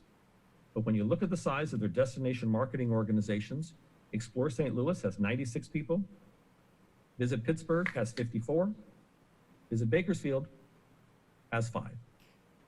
As I said when I began, we're a small group of people that makes big things happen. Each year, I include in my budget presentation a group photo of that small group of people. This year, getting everyone together for a group photo was impossible. So we rolled with the flow, and I'm happy to present to you our staff in a Zoom call format. Andrea Mara King, our guest services representative, otherwise known as our Director of First Impressions. She also is our accountant and handles our core agendas and minutes. Matt Billingsley, our sales manager. He holds the Distinguished Certified Sports Event Executive designation from the National Association of Sports Commissions. Mr. Billingsley also is the immediate past president of the Central Valley Tourism Association, the only person from Kern County to have ever served on that group's board of directors. Joe Simpson, our marketing and events specialist. He also is our de facto business manager and prepares and monitors all our agreements. And our newest team member, Evangelina Medina, senior sales representative. She's handling the Restaurant Week, hospitality ambassador training program, and local partnership efforts. These are the people who do the work, who allow me to come before you and share our successes. and I am happy to salute their efforts with you today. Let me leave you with this. Travel and tourism is a successful economic driver, and it connects a lot of dots. Hotels and RV parks count on visitors, and those visitors spend their money in restaurants, museums, art galleries, and many small businesses. There is a significant economic ripple effect when people visit Bakersfield. And our small group of people, we are ready to help reignite that economic ripple. I thank you for your kind attention this afternoon, and I would enjoy the chance to answer any questions that you may have. Thank you. Thank you, Mr. Lyman. Mr. Lyman and your team, you do make big things happen. I'm always amazed with what you're able to do on a very limited budget.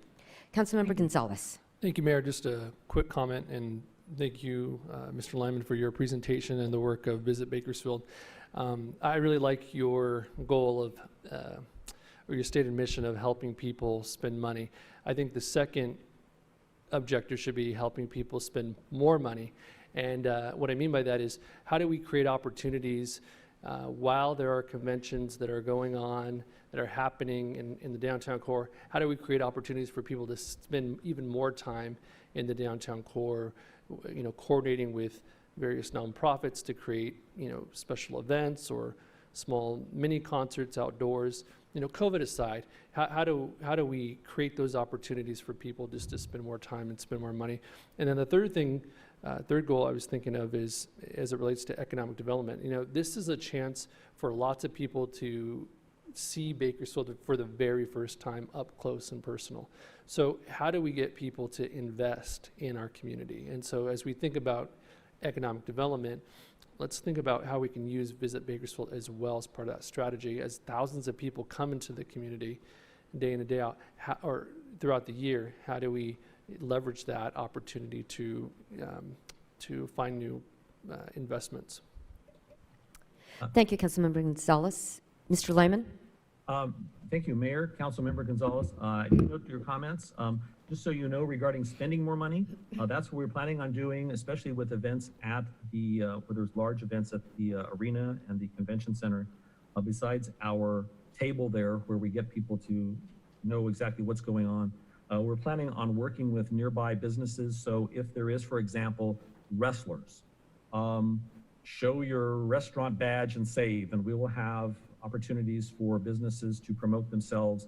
These are the places that will specifically welcome wrestlers, or they'll give a specific discount if they'll have show their ID cards. We're working on a number of things like that because, again, we're looking at value-added tourism. I'm just not wanting people to come, but I'm wanting them to spend their money, and yes, spend more money. And again, that value added. If they're already here for an afternoon, how do we get them to spend the night? If they're already here for the night, how do we get them to spend another half day here? So we're always looking to take that to the next level, because when they have a positive experience, more times than not, they'll be coming back through and we'll get a chance to further build upon their positive impression of our city. Thank you, Mr. Lyman. Anything else, Councilmember Gonzalez? Councilmember Sullivan. Thank you, Mayor. Well, thank you, David. Another flawless presentation, and very obvious that you're dedicated to your slogan of bringing in fun, wonderful dollars to our city. So just appreciate your continued work and do a great job. So thanks, David. Thank you, Councilmember. I'll pass that on to my staff. Thank you again. Thank you. Colleagues on the phone, are there any requests to speak? I don't see any. Well, thank you, Mr. Lyman, and thank you, Visit Bakersfield team. Next, we're going to have AEG. I know that Tech Services needs a minute to switch this out, so this would be that time. Am I correct that this is the presentation that needs a switch out? It's a different one. Okay. Let's just take 3 minutes. Okay. Well, I think we are ready to go. AEG, the dynamic duo. It's gonna be. Thank you, Mayor, Council. And yes, I have Ed Dorsey with me, who you all know. Been here since before the arena opened. So thank you. It's a pleasure to be here. I would be remiss if I didn't recognize the city departments that are instrumental in our success, whether it's Greg in IT, whether it's police, fire, Diane with the parks, Nick with city services, all just so cooperative and really help make us a success. A great picture to start off with, that's Blake Shelton. Big crowds lining up, waiting for the doors to open. Certainly one of the highlights of the year. Just a quick overview. Before the wheels came off the bus on March 12th, we had 70 arena events with attendance of almost 250,000, 50 theater convention center events, 3 amphitheater events, and over 25 folks took advantage of the Ice Center. Some of the highlights of the arena: marquee performances by Blake Shelton, Kiss, Toby Keith, Joe Coy. We were the filming location for a major motion picture, The Prom, so we had Meryl Streep and Nicole Kidman in town. Was certainly not publicized, but it was kind of cool having those two here. And we had a nationally televised boxing card on FS1. Highlights for the theater: Willie Nelson was here, Jackson Brown, the Newsboys United, and we had back-to-back sold-out performances by John Pardee. Huge success for us. The amphitheater, highlighted by the Doobie Brothers, Slightly Stoopid, and of course our annual 4th of July celebration. Obviously there were more shows scheduled, which did not happen. Highlights of the Ice Center: we hosted our very first special needs hockey game against a group from Valencia. And this is an amazing program with these athletes of different levels of disabilities. Really commend Scott Hay for this program. And our Little Kings youth program sold out for the 2nd consecutive year. Kind of in an update, as Council Member Sullivan has pointed out, we've had some shows postponed, most notably Chris Stapleton. This says June 17th. It's actually going to be rescheduled for it says 21st of this year, which obviously is not happening. It's going to be June 17th of next year.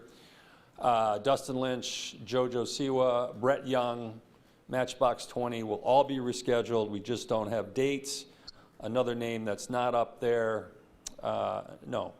Anyway, forget that. There were 12 other concert-type events canceled, numerous sporting events, including the final 6 games of the Condor season, our graduation ceremonies, meetings, conferences. As you know, many, many events were canceled. Now, the big question, of course, is when are we going to open back up? I mean, we've been closed now since March 12th. I don't have the answer. I really don't. Many things are in flux. What we're seeing with touring concerts, the big name artists that you see up there, and actually, unfortunately, there's going to be at least more. One more will be announced. It's all pushed back 1 year. These tours that are going across the country, it's not a simple process. You can't pick and choose what markets are going to be open versus what others. So what we're seeing is everything back a year. Like I said, Chris Stapleton, which was going to be this June, next June. Looks like Dustin Lynch, which was April, will be next April. That's what we're kind of seeing. Moving forward, what's it going to look like when we open? Obviously, the entertainment sports industry is one of the hardest hits. We are going to be the last to come back online. Are we going to have reduced capacities? One thing being looked at is you have 2 sold seats and 2 unsold seats. How are you even going to manage that? What about restrooms? What about concessions? What about lines for security? What about taking people's temperatures? These are all things that are being looked at and Truthfully, today, I don't have the answer. And nobody does. What is the governor going to do? Is he going to allow us to have mass gatherings? What will that look like? As I said, the big national events are going to be pushed back. Our local events, there's 2 on the calendar for August, a comic book show and the beautiful Bakersfield Awards luncheon, dinner. I don't know what those are going to happen. But when we do open, ASM Global, as we are now known, and I'll forever be AEG, Mayor, trust me, this is difficult for me as well. We are going to take very, very serious steps in how we reopen. And you can see what we're calling Venue Shield, which is being developed, but it's a comprehensive, best-in-class program with sanitation, all kinds of steps to make sure that the public is safe when we do open. We know that is going to be a huge priority. And when we do open, what is that going to look like? Are they going to just be so excited to get out of the house they're going to flock to events? Are they going to be reluctant with the unemployment? They're going to have money to spend. All things that we're looking at, and we don't know.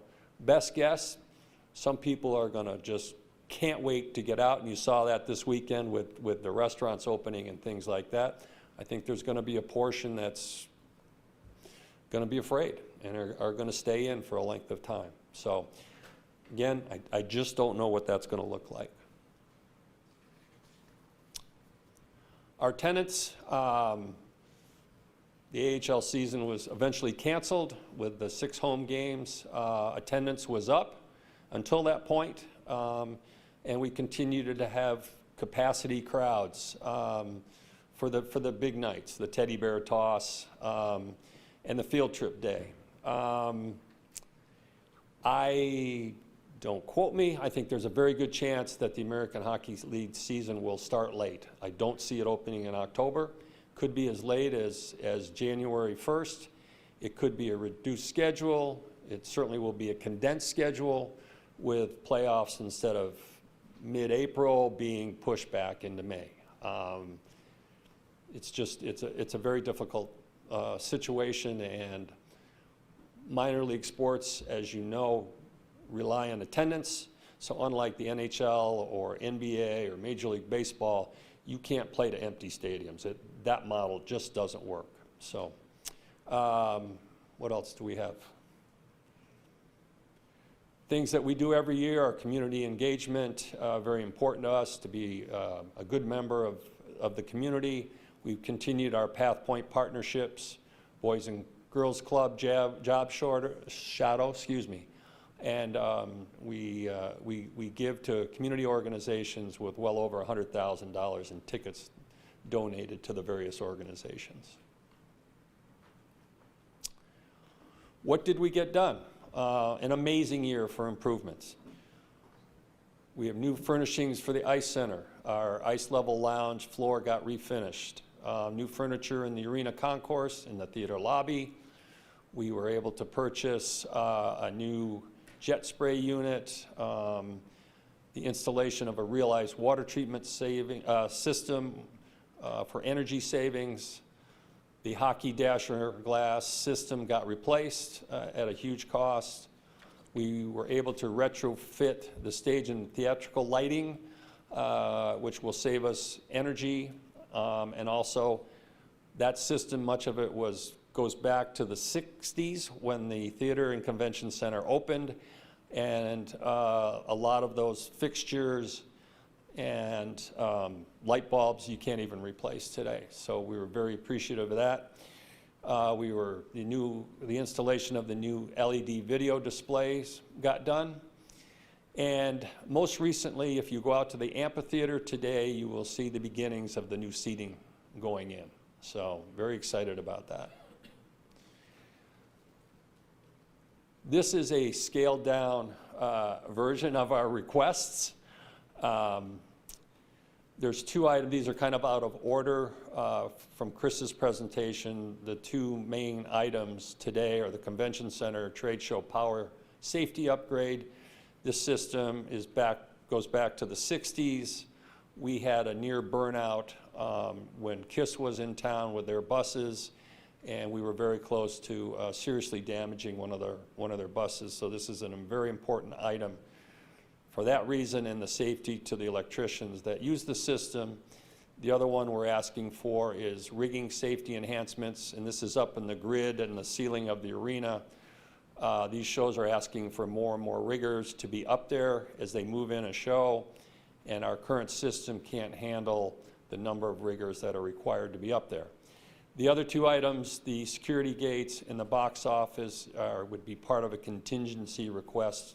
If things go according to plan, possibly in January 1st, the city would be able to get those items complete.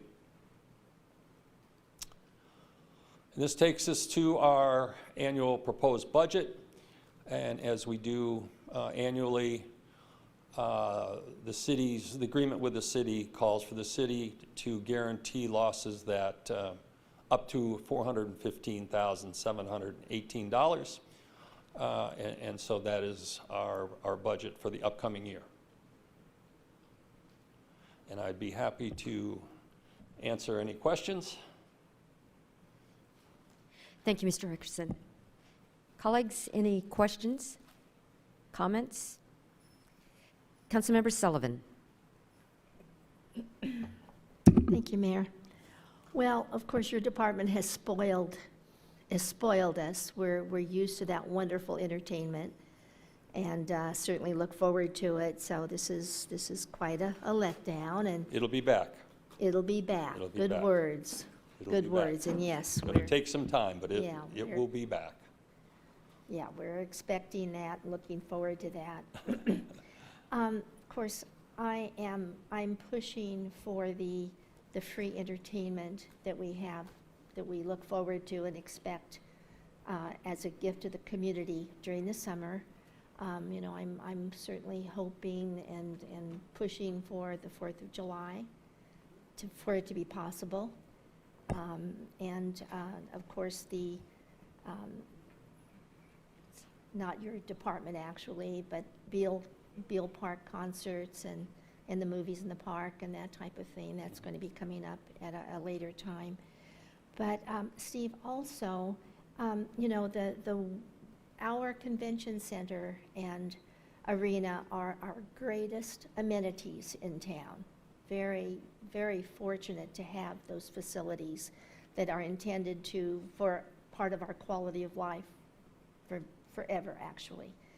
And so we need to really, we had a meeting, the council had a meeting last Friday, actually, in one of the very nice rooms at the theater, convention center, as we longtime people call it. And actually, we noticed some strong deferred maintenance, and in the bathroom, in the lobby bathroom, in the court, in the main part of the lobby. So things like that, you know, we're on the cutting edge of everything that is important, really important, and we're fortunate that we've been able to pull those things off, and which our facility deserves. But those things we need a better reporting system. And I think if you could emphasize to your staff and train your staff to be the eyes and ears, you know, how your staff is not in the ladies' bathroom, but somebody is. Well, I'm certainly not, but Right. And that hasn't happened overnight. Yeah. It's been upcoming for a long time. That's just an example. right. It's So a good example, and thank you. Yeah, Appreciate that. appreciate the staff and encourage the staff to look for those things, even as they're cleaning the arena. If there's a broken cup holder, you know, that is hugely important, and can, you know, our staff can repair those and replace those. So I think we just need a mentality of a mentality of looking for those minor things, because we do all the big stuff, which is wonderful, but just the minor things. No, you're right. I mean, we have people coming from all over the state, all over the country, and certainly our own city, we pay a good dollar, a very appropriate dollar for everything that we have in those wonderful facilities. So just the minor little repairs that happen that need to be taken care of. So that's very important. So anyway, thank you. Thank know, you. Nobody expected this happening to happen, and nobody deserves for it to happen, and so we'll be back. Yeah. And we're trying to have things as normal as possible. So anything that is possible that can be part of the normal. It encourages our community, and it helps keep the morale up. And just as a reminder, things will be back. They're coming back. They will be back. And so, as a city, anything that's at all possible to do that we have done in the past, hopefully we'll continue doing. It certainly goes without saying, but it's the events that energize our staff. And of course, the economic impact. All our part-time folks haven't worked since the middle of March. And, our full-time staff, half are furloughed, and the other half are on significant salary cuts. So, but it's those events, I mean, you feel the energy. You know exactly what I'm talking about. That's what we live for. It's very, very difficult right now. And the entertainment that we have, that the staff has been able to bring to Bakersfield has been amazing. And we have just gotten in the habit of that. But We were on a good roll, too. Right, definitely, amazing, amazing. A couple of things that you don't even know about that are now pushed back a year. Yeah. So, Well, that's kind of an interesting rule of thumb, just push back. Yeah. So that's hopeful that but anyway, your staff has done just a great job, and we'll be able to continue to do a great job. So we're looking forward to that day. And thank you, as always. I don't think you miss too many events. No, So really. we count on that. Thank you. Well, my pleasure. And it's always nice, Steve. You're always there, either before, as the crowd is coming in, or as the crowd is leaving. You're always there and greeting people, and I always look forward to looking for you and giving you a wave or a hello. And so your staff is very PR conscious. Thank and you. Enjoying it. You're there also. And this guy here is a rock star. So, Yeah, as you know. You know him definitely. a lot better than you know me. So. Oh, well, yeah, you guys enjoy your own entertainment, as we all do. So anyway, we'll be back. But those facilities are the backbone and just a very important part of our quality of life, and just what we're all used to and look forward to having back. Yeah. So Thank you. thanks for your presentation. Thank you, Councilmember Sullivan. Number 1 ASM Global fan, I think. And thank you, team. I don't see any other requests to speak. Thank you very much. All right, thank you. And now, Madam City Attorney is going to have to outdo Blake Shelton. I'm not sure that's possible, Mayor. Good afternoon, Mayor and council members. Virginia Gennaro, your city attorney. I will be making the 2020-2021 budget presentation for you this afternoon.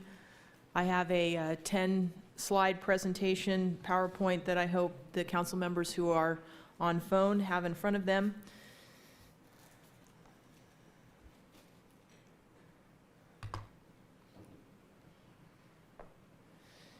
We begin this afternoon with the 2 organizational charts. You can see from the one on the left, there are only 2 departments that report directly to the mayor and the city council, and the city attorney's office is one of them. And then on the right, you see, again, the organizational chart from my office. And underneath that, just a quick recap. We have 3 deputy city attorneys right now. One is relatively new. She just passed probation. And 1 administrative assistant who is here with me this afternoon, Andrew Cadrill. You know him well. I have 1 senior legal secretary and 2 other legal secretaries. And then the item right underneath the city attorney is in blue because we have not filled that. That is the assistant city attorney position. And I want to take an opportunity this afternoon to thank the mayor and the council for adding that complement to our organization. That was done a couple of months ago. You'll see later in the presentation that addition is one of the reasons why our budget this year has increased slightly. But I do think that it is critical for succession planning in our organization that that position be added.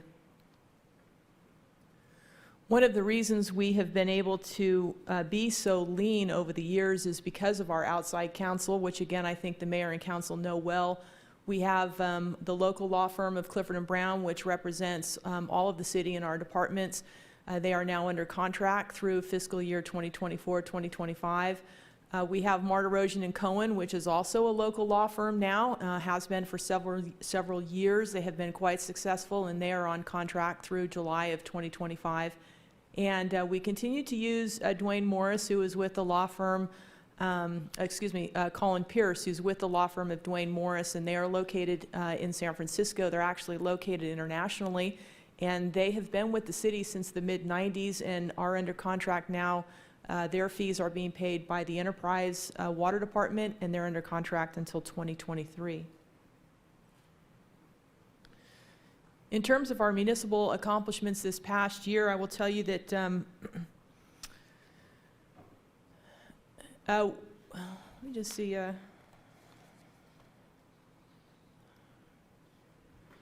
We really did not process a significant number of new laws for the council and for the city. The main ones really was the accessory dwelling unit one, which went through committee, as you know, and some of the cleanups. Same thing also for the resolutions. I found this year that really where the bulk of our time was spent was in providing some legal advice and transactional advice throughout the organization, primarily in reviewing contracts. A tremendous number of public records requests, as you all know. Members of the public are becoming quite familiar with the San Jose case and asking you for emails off of your personal devices. We've had quite a lot of requests through the organization in terms of where we can go legally on the homeless issue. And Josh Rudnick has been really instrumental in helping the finance department and economic and community development in the refinancing and some of the assessment district questions.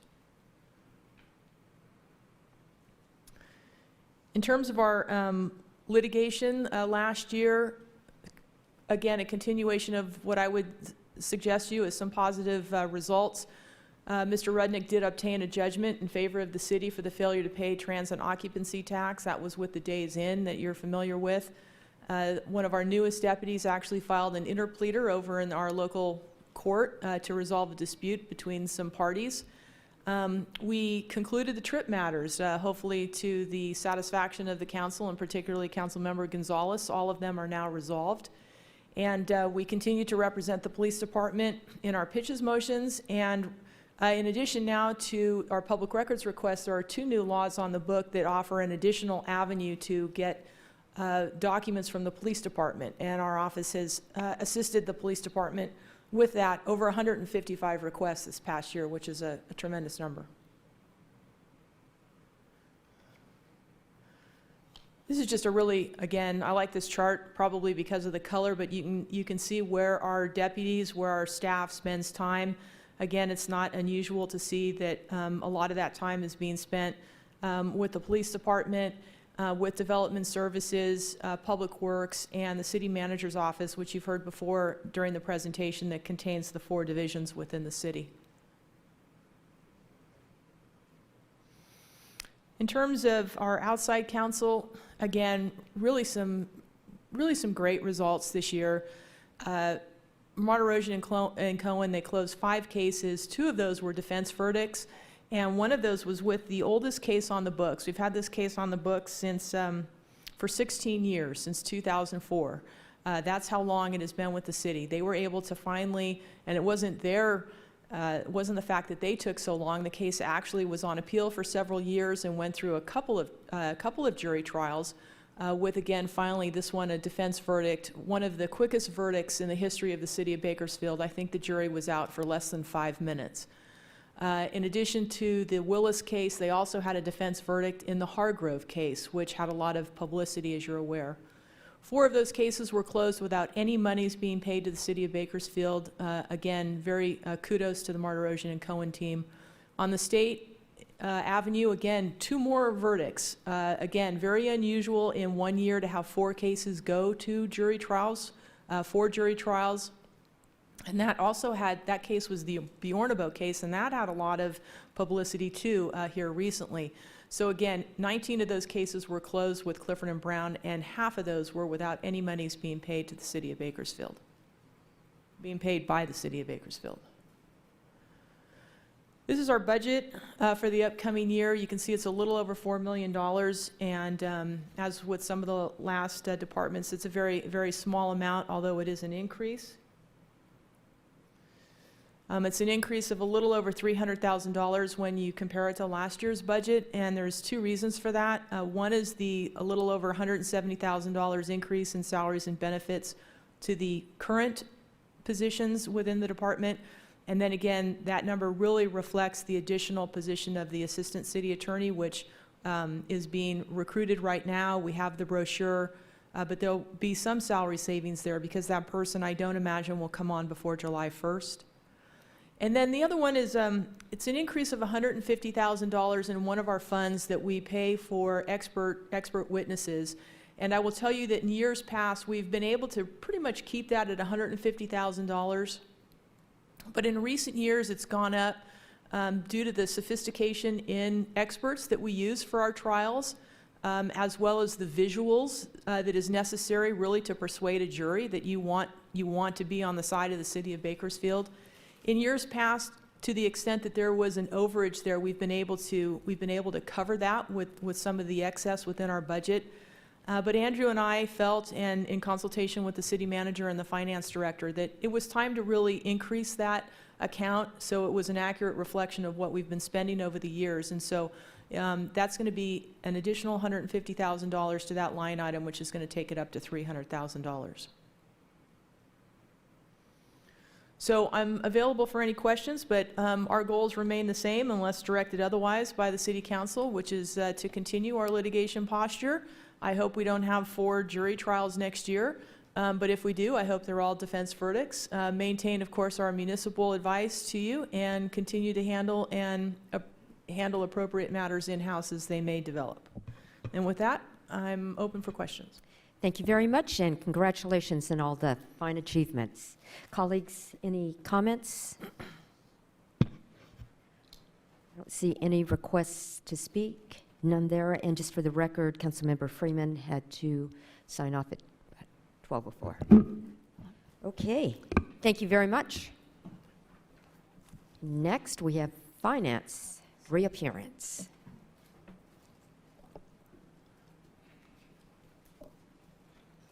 Good afternoon once again. Randy McKeegan, Finance Director, Mayor Go, council members. I think the word that I was presented when we started to talk about the presentations was the word brevity. So I'm going to attempt to do that. I think I might have the shortest presentation of the departments, and I'm proud to say that. So it's my pleasure and privilege to present the proposed budget for the Financial Services Department for the upcoming fiscal year. To start off, I really want to talk about kind of reworked our department mission to really focus in on the mindset we needed to have as a department. And it really just reiterates the fact that as a department, we're supposed to meet the financial related goals of the council and city department so they can actually meet their goals as well. So we work to do that, and I like that word at the end, stewardship. We are stewards of taxpayers' money, so we need to have the proper mindset to care and manage those funds when we invest them, when we expend them, and we account for them. So that's the goal and the mission of the department moving forward.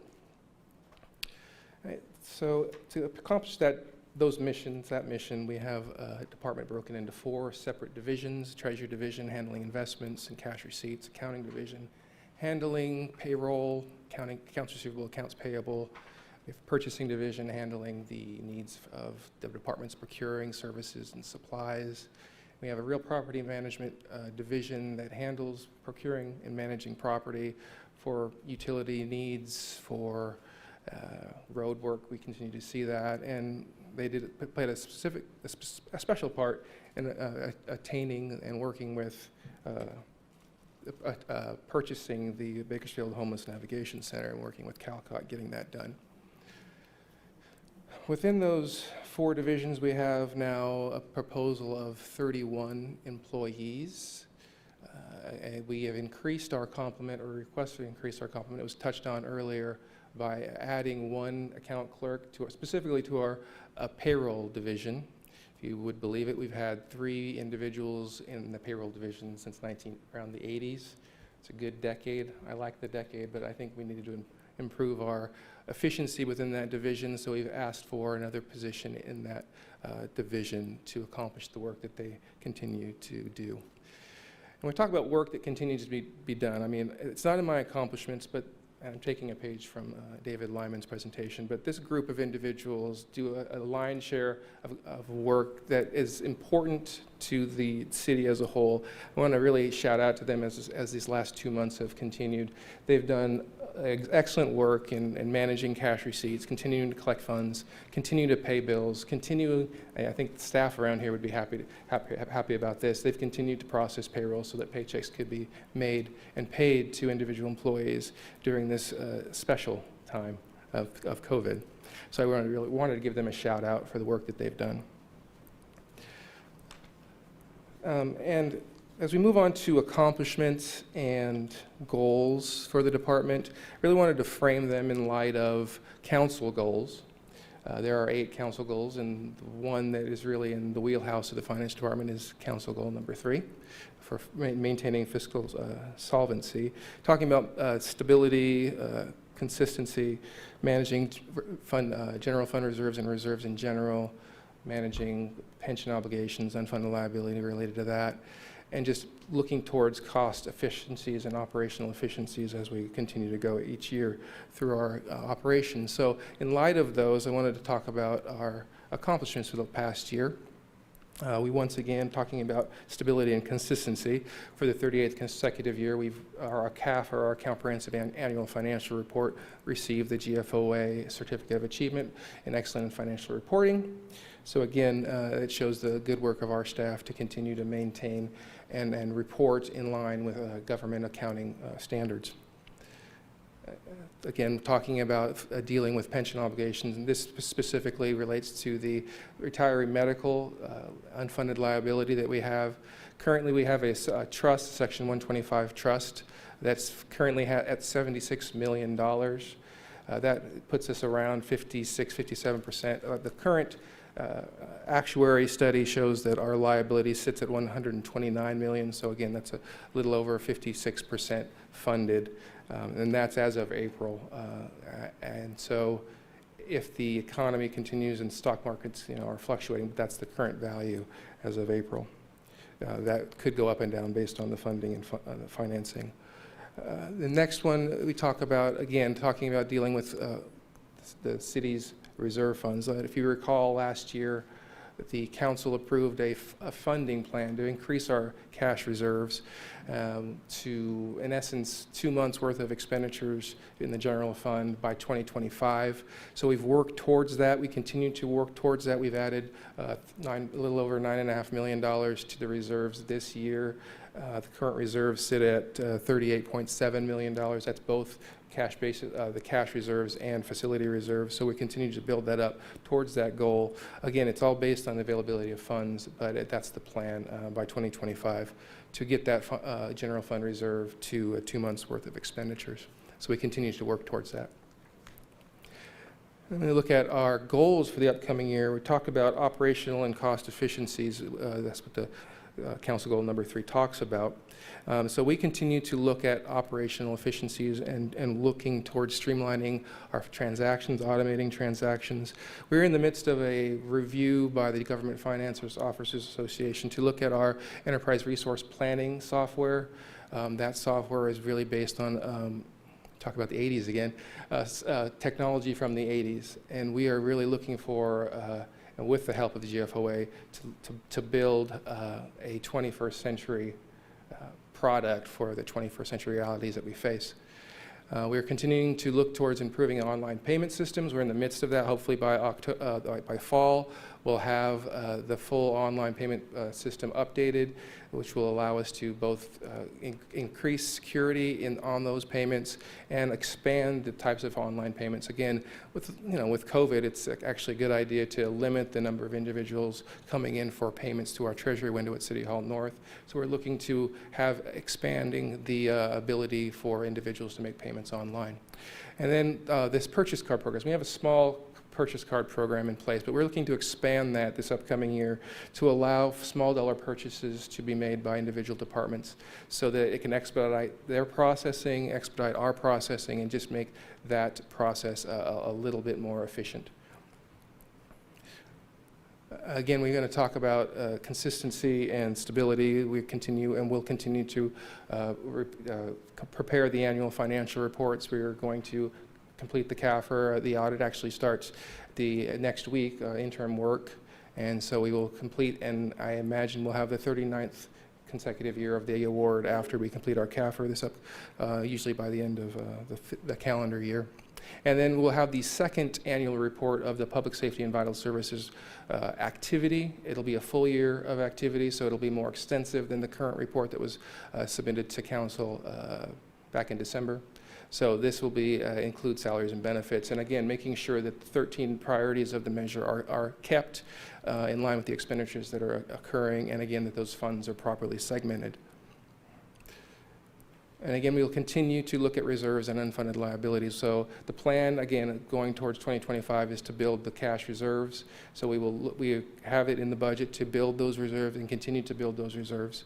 And we also will be looking at dealing with the unfunded liabilities. We'll be continuing to make the required contributions to our trust for the retiree medical.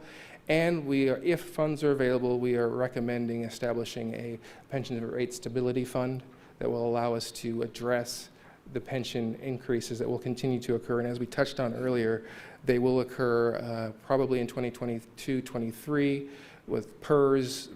We expect a significant bump in those rates with the performance of their investments this current fiscal year. So actually, save the best for last, the numbers. That's what at least best for me. So this is our budget for the upcoming fiscal year. Close to $4.1 million in total expenditures planned. As you'll see, the majority of that is in personnel services. And you'll also see that we have no increases in very little, actually a decrease in personnel services in this upcoming year. The first column is, again, if you want to go through it, it's the actual cost from last year, the adopted budget for the current year. The next column is our proposed budget, and then the changes, both dollar and percentage-wise.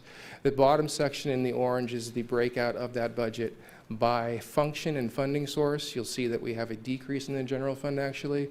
We've been able to save some funds. We talked about that additional position in PSVS. That's an account clerk with close to $64,000 that position it costs for salaries and benefits. You also notice a significant increase in assessment districts. That is related to a workout deal we're currently in the process of doing in one of the more struggling assessment districts. No general fund dollars are used to fund this. It all comes out of property tax assessments that are paid by property holders. So that $95,000 is really a workout deal for legal and consulting costs to get that deal done. So again, that's my budget. I talked about brevity. I think I accomplished that.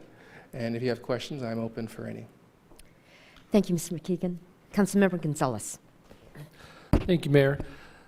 Thank you for your presentation, and thank you for all the work that you do and your department do every day. And sort of unsung heroes at times, but I appreciate you in providing that backbone support for the whole city. So please relay the message to your whole team. I will do that. Just a quick comment. I really appreciate the note regarding the improvement of the online payment systems. I think that is something that we need to focus on and really try to move as many services online as possible, making it convenient for our constituents and the entire community, our customers. So I appreciate your attention to that. Thank you, Councilmember Gonzalez. Anyone else? I don't see any other requests to speak. Thank you, Mr. McKeegan and team. And now we have the Police Department.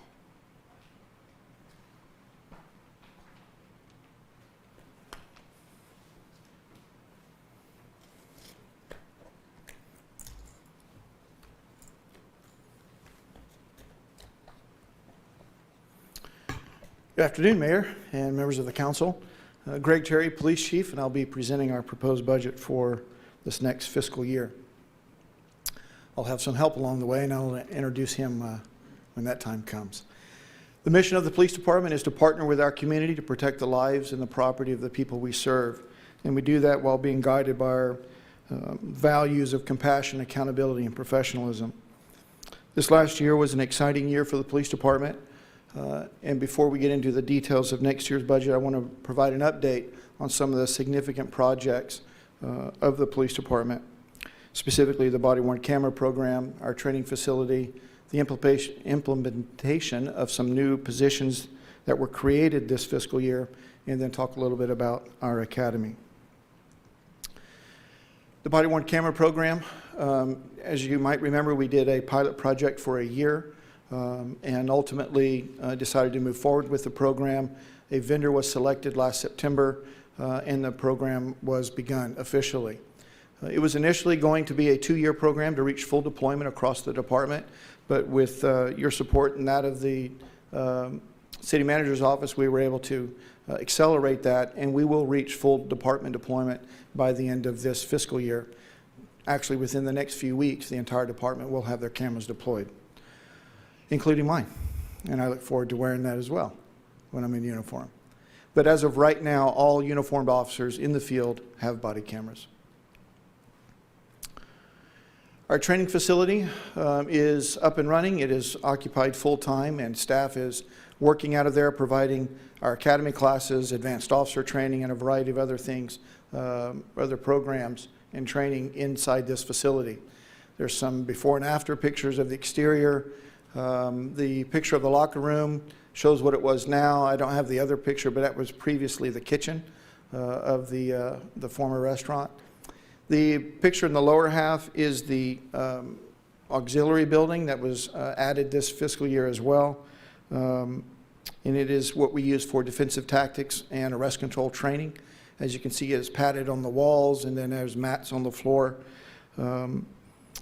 It is unique in that we can drive, it was structured or built in such a way that we can drive vehicles into the building and have a broader range of scenario type training that are circled or focused on defensive tactics, arrest control, and uses of force.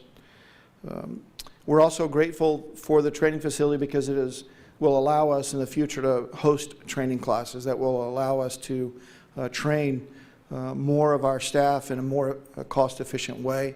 This fiscal year, we will have hosted 10 different training classes the police department did. Not all of them were used in this facility, but several of them were. We were able to train over 280 staff members at a cost of about $42,000. To train that same number of staff, sending out would be over $280,000. So we're very grateful for this facility and look forward to be able to using that in the future. Our police academies, the very first police academy regarding the public safety and vital services measure initiated last July. That academy graduated this past January with 25 officers. They have been in the FTO program since then, and within the next few weeks, they will be out in the field on their own. They will have completed that. We had another academy, our second academy of this fiscal year began in December. And those trainees, there are 15 of them, and they will graduate on June 18th and begin the field training program. We are going through the final hiring stages for our what we're calling a summer academy. We'll start on July 13th, and there are 36 people going through the final stages of that. So we're expecting the initial start of that academy to be at that number. And right now, we are taking applications, and the recruitment is open for police trainee position for a January of 2021 academy. So we were very busy, and we were very grateful to the assistance of HR to help us with all of these recruitments as we work to reach the 100 officers over the next 3 years. Certainly is a challenge, but we believe that we can reach it. One of the things that we are doing right now is really reviewing in an intensive way our Police Academy program and the curriculum and the way that it is being run, with the intention to specifically try to improve the attrition rate.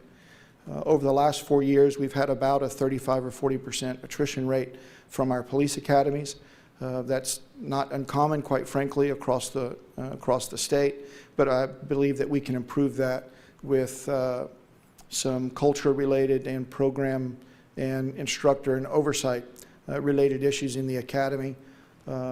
And so I believe that we can positively impact that, and we're going to be working to do that, while at the same time being able to turn out qualified, professional, highly trained individuals to be police officers in our community that our community expects.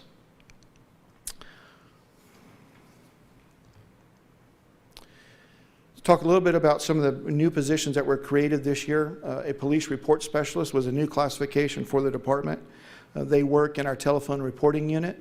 This staff, or this position, provides full-time, stable staffing into our telephone reporting unit.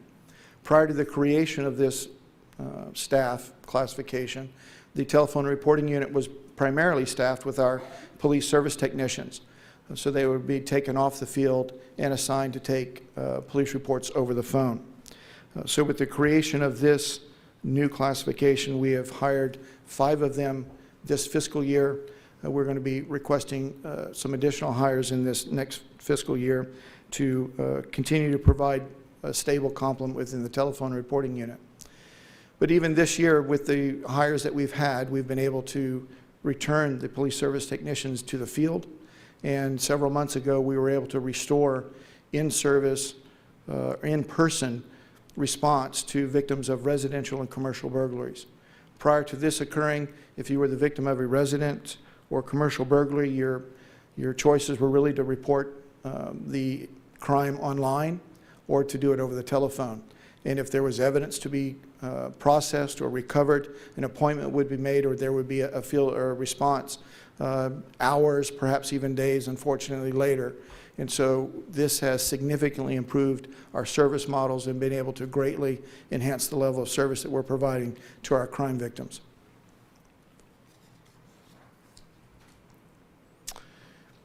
The communication specialist. This was another new classification that was created this year. They work in the communication center. Prior to the creation of this position, the communication center was staffed with dispatchers who answer 911 calls, enter calls for service, answer the non-emergency line, help with some administrative calls from officers in the field, and also handle emergency dispatching and the dispatching of officers to a call. This classification does all of those things with the exception of emergency radio dispatching of officers in the field. They answer 911 calls, they answer the non-emergency line, enter calls for service. Significantly, this will has helped improve the staffing inside the communications center. It certainly enables us to answer the calls more quickly, reduce errors, and significantly reduce the call ratio. Prior to this staff being available, the average dispatcher answered about 24,000 to 25,000 calls per year. There was significant impact on the health of our staff. We have, over the last several years, continued to have recruitment and retention issues. We were very rarely able to reach full staffing inside the communications centers. And one of the primary reasons for this is the significant workload. There was mandatory overtime, and again, just the volume of activity in the dispatchers and the communications center was impacting our employees. And so this new position has helped to reduce that. We are not yet at full complement of the communication specialist, but we will be soon. But it already has improved the culture and the environment inside our communications center. And we're looking forward to it being able to reduce the call times that our victims are waiting when they call 911 or when they call the non-emergency line, and at the same time improving the overall health of our communications center. So that's just a brief update on some of the significant projects of the department this fiscal year. And I'll turn it over to our new Assistant Chief, Joe Mullins, to talk a little bit more about some of the other things going on in the department this year. And then I'll be back to present this next year's budget. Chief. Thank you, sir. Honorable Mayor, council members, Mr. Clegg. In 1827, Sir Robert Peel, founder of the London Metropolitan Police Department, wrote that the police are the community and the community are the police. Nowhere is this more true than your Bakersfield Police Department. Last year, we engaged in over 525 community outreach and engagement presentations and programs, including Neighborhood Watch, panel discussions, our Halloween, safe and happy Halloween at the police department. Saw over 2,500 visitors within the police department, all put on by city employees at no cost to the public, just for an engagement and opportunity to interact with the public. In particular, I would like to point out our principled policing and Coffee with a Cop programs, which allow the community opportunities to engage directly with police officers in their training on a daily basis. Vice Mayor Parlier has joined us for one of the principal policing classes. I would welcome any of you to join us for that, which is put on a monthly basis. This is an opportunity for community members to join police officers in their day's training on implicit bias and procedural justice, where we reinforce the tenets of voice, neutrality, dignity and respect, and trustworthiness for police officers and community members alike. As we have seen in the last few months, certainly in-person classes are not always possible, but we've also reached out and grown in social media and contact over the last year. We've expanded our contacts through Nextdoor, Facebook, Twitter, and Instagram, and regularly put on updates and gained information. We regularly receive referrals from some of our Facebook groups that we're also members of, and we're able to receive that information directly and be accessible to the public on a more regular basis. We ended 2019, or I'm sorry, we ended the previous budget year, fiscal year 1920, with 450, with a complement of 450. Ending with a vacancy, with 37 vacancies, sworn officers. This is an advancement. We have 413 filled. We ended the prior year with 387. We have a net gain of 26. The positions you authorized last year, we managed to make a net gain of 26 positions. That is a big step for our 3-year plan of 100 officers to be added. The reality is that is a net gain. We added over 40 officers, but with retirements and departures from the department under other circumstances, a net gain, 26. We're looking forward, that was with being able to put on one academy. Now with the addition of the training facility and the other opportunities we have available to us, as Chief Terry mentioned, we're looking forward to putting on 2 academies this year.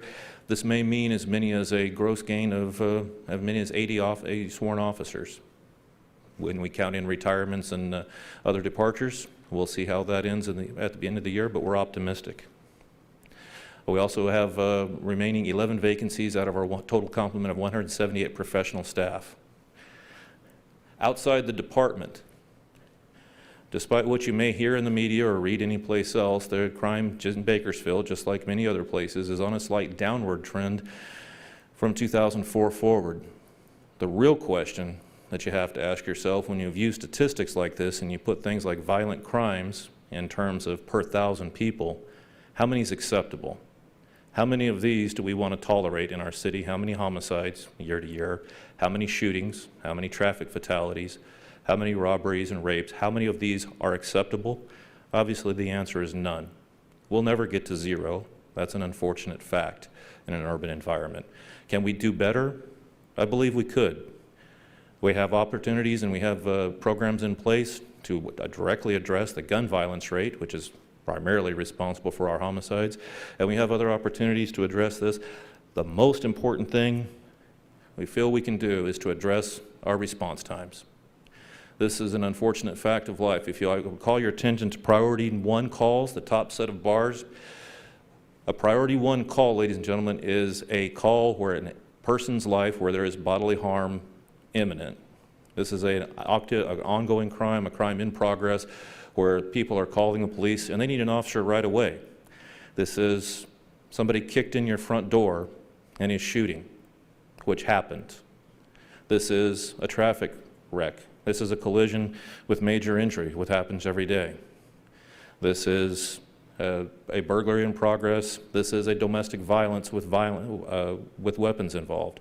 These priority 1 calls, you see at the top, our number for 2019 is about 30%. We will get there in less than 5 minutes. That's encouraging, but 1 in 3. 5 minutes can be an eternity. 7 to 10 minutes, about 50% of the time we'll get there. 10 minutes. 10 minutes ago, Chief Terry had barely started speaking. 10 minutes can be an extremely long time when his crime is in progress, and we are striving to get there in that 10 minutes, 80% of the time.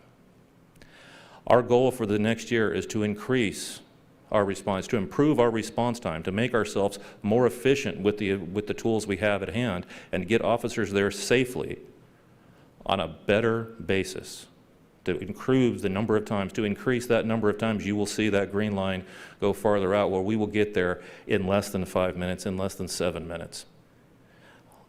We are limited by driving time, we're limited by the population of the city, we're limited by the streets of the city. We have the same limitations as everybody else, and we have to get the officers there safely. But our goal, using geographic deployment, using the GPS in our cars, and using direct values communicated to the officers and supervisors, and unfortunately some of our deployments, these officers that you're paying for, that you're putting out there on the streets and putting through our academies, this is their primary purpose, is to come to patrol and improve our response time, to get our officers there promptly, safely, and get you proper, efficient service as quickly as possible when it's needed. Finally, our animal control, our animal control services, field services. If you will, primary statistic I think that's really telling about how we've gone with animal control over the last 5 years is the live release rate, which consistently has gone up every year. We are getting closer. Again, just like crime in an urban environment, we are never going to get to a zero where we are able to get every animal happily homed. Some of them come to us sick. They're just, some of them are vicious. They're just not possible. It's not possible to get that animal rehomed.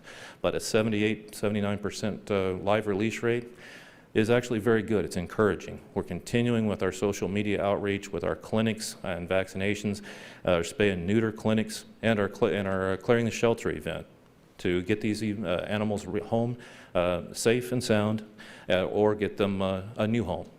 So, and I'll turn this back to Chief Terry.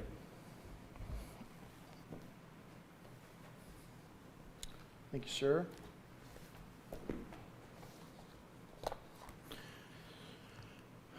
And now we'll take a look forward.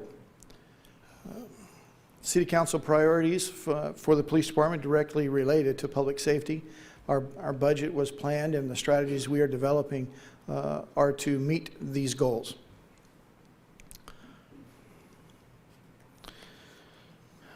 Some budget numbers, the salary and benefits there for the police department. The operating capital outlay total of $119,900,000 reflects a 9.75% increase. This includes grant funding. So those are all the total of the appropriations for the police department. Proposed budget resources, sources of fund, the general fund, the public safety and vital services measure, traffic safety, our supplemental law enforcement safety fund. Again, the total of our resources is $119,000, $119,900,000, or a total of 9.71% increase, just under a 2.75% increase in the general fund.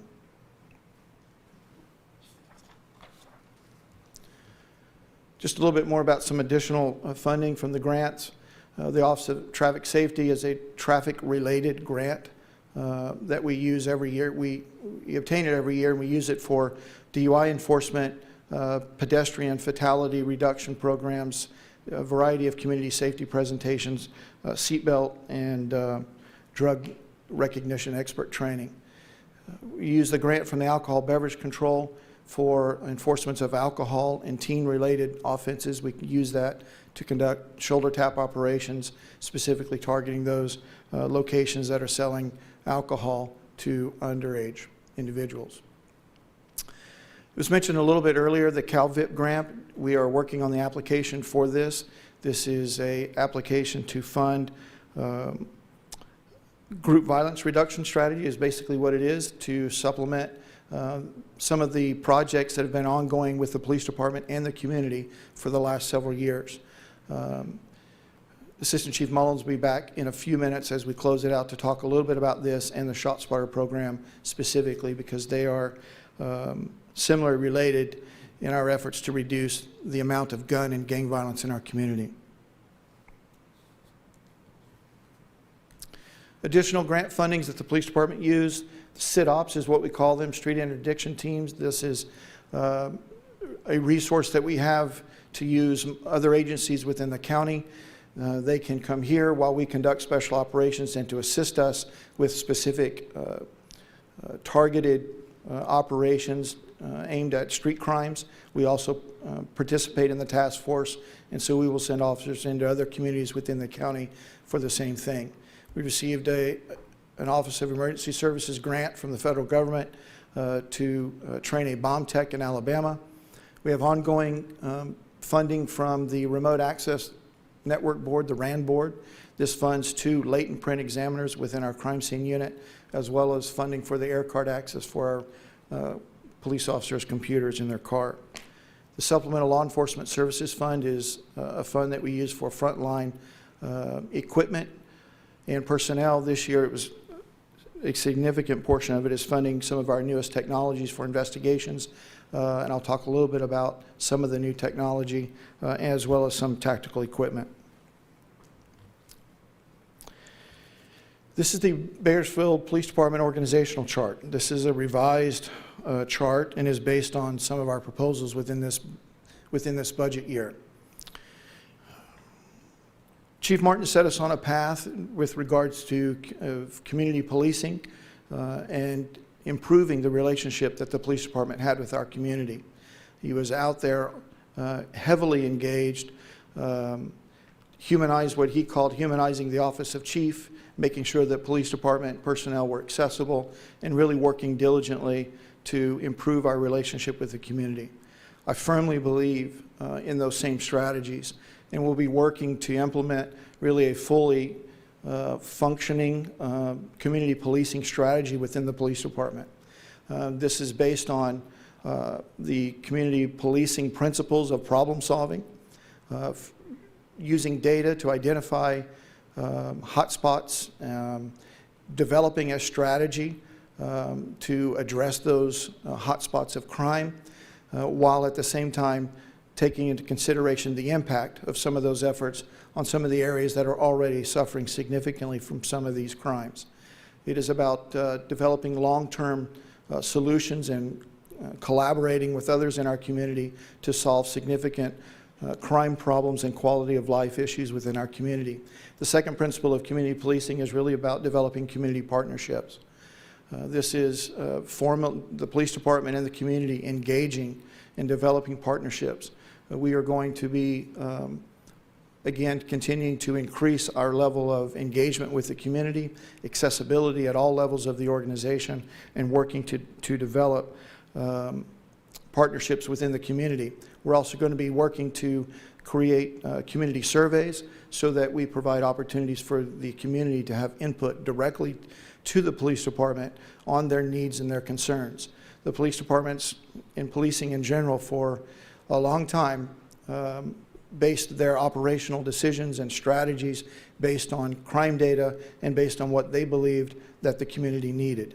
I believe very strongly that the community should have input in this, and so we are going to be looking for opportunities for the community to provide us input and supplement the information that we are receiving from many data points, but using that partnership to develop the appropriate strategies that we go to address the crime problems. The third part of community policing is about organizational transformation, and that is structuring the organization in such a way that problem solving and community engagement and partnerships can be developed. What you see here is a reflection of that. There's not significant changes to the organization, but I will point out 2 or 3. With this budget, we are asking for the addition of another captain, a police captain who will be assigned to the operations division. Currently, there is 1 captain over the operations division, which is the single largest division within the police department, and basically is over all of the field personnel, those personnel in uniform, as well as our special operations units. This additional captain will allow us to divide the operations division with field services, so a captain will be over just the watch commanders and the patrol shifts, with the expectation that there will be direct oversight over the use of our resources, personnel accountability, appropriate supervision, and liability issues, while the other operations captain will be able to oversee the special operations teams and other units that supplement the field operations. We're asking for two lieutenants in this budget as well. I'll talk about where one of them will go to the academy. Right now, the Planning and Research Training Division is where the academy lies in terms of responsibility within the organization. We will provide, with the addition of 1 lieutenant, direct oversight of the police academy. This is obviously a priority for the police department. I know it is for the council and our community to increase the level of staffing within the police department to address the serious crime and quality of life issues that we have. And so we believe that providing a lieutenant with direct oversight of the police academy, as well as our defensive tactics and use of force training, will enhance our ability to reach our objectives of becoming a community policing organization and meeting the council goals. The second new lieutenant, which is a new position for us, is the chief's adjutant. That is in the center there.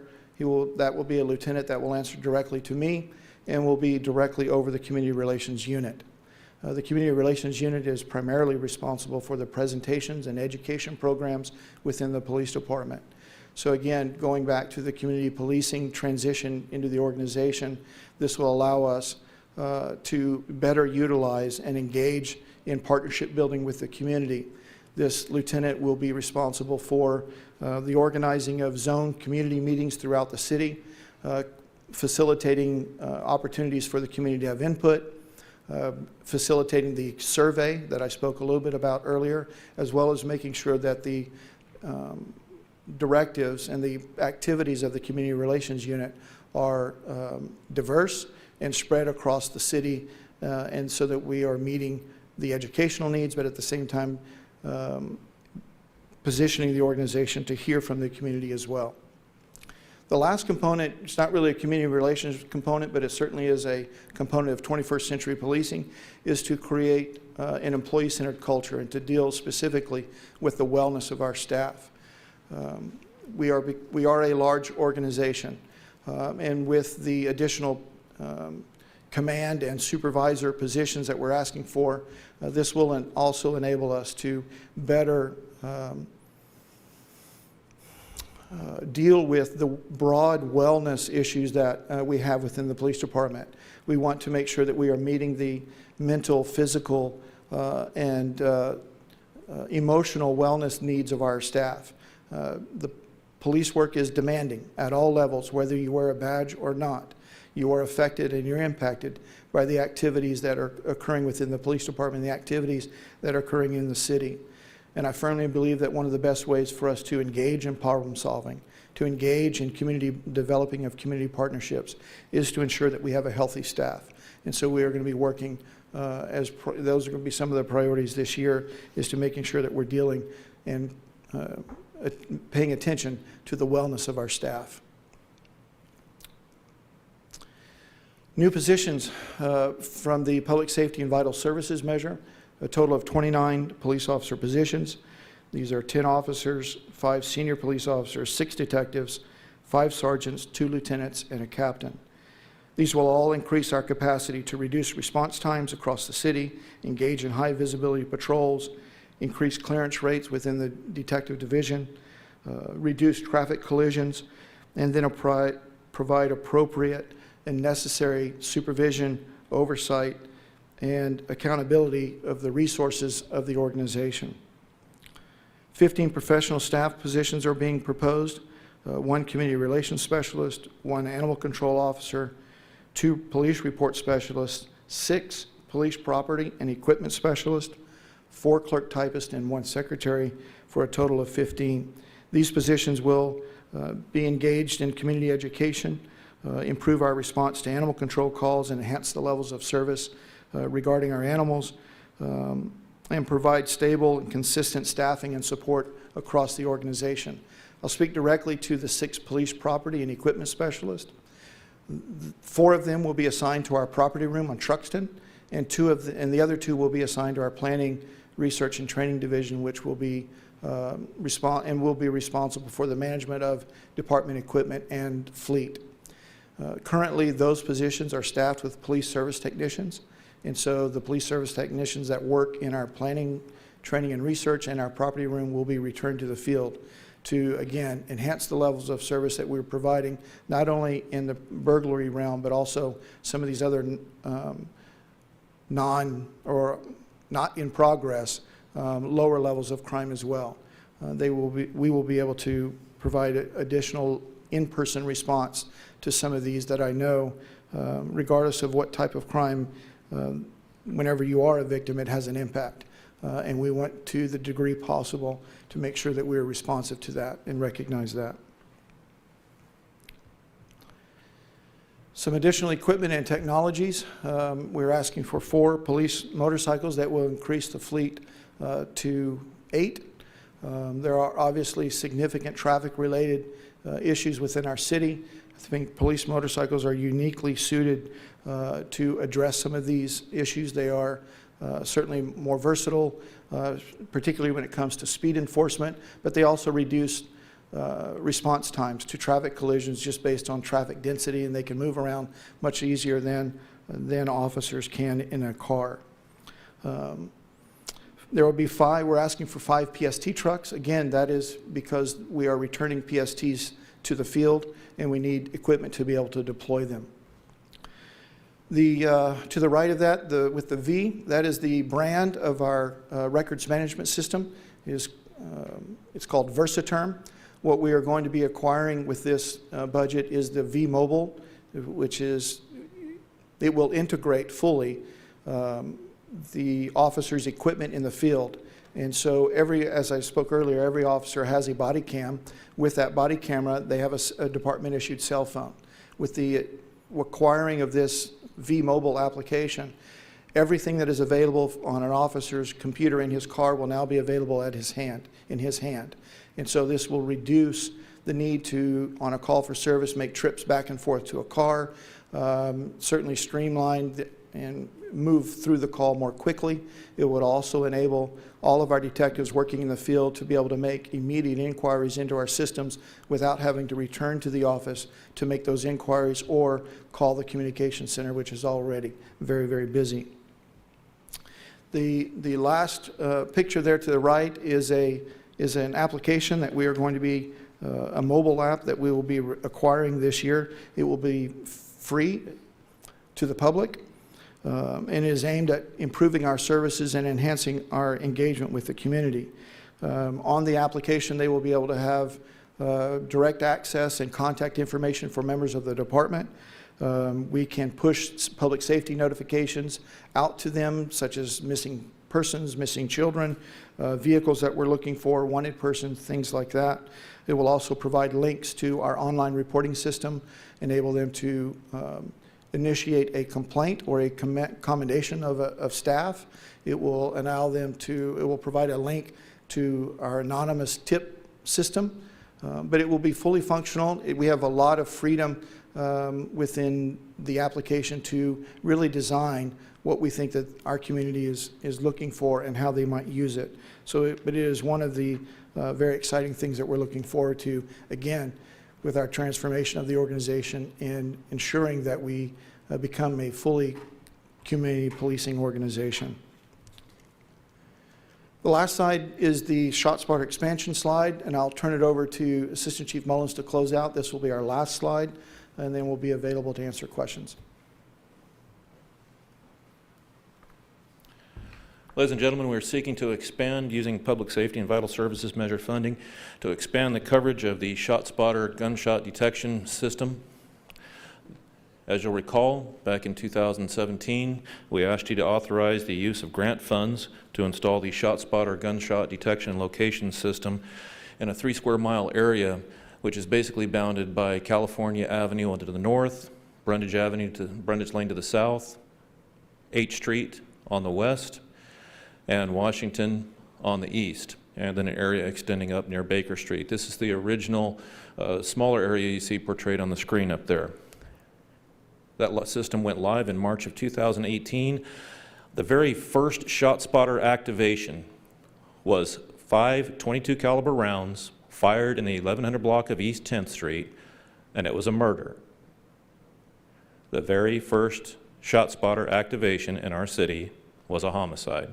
An arrest has been made in that case, but homicides are what they are. Since that time, we've had over 900 ShotSpotter activations in the 3 square mile area. We've seized 40 different guns from ShotSpotter activations, and on at least 30 separate occasions, we've been able to get officers directly to the scene where a victim of a gunshot was down and required immediate medical assistance. Just as important, in situations where the shooter has already departed and we're not able to catch up with them at the time, we're able to make a much more efficient and direct response to the scene. Because most of the time, in fact, over 900 ShotSpotter activations in this 3 square mile area, less than 125 reporting parties.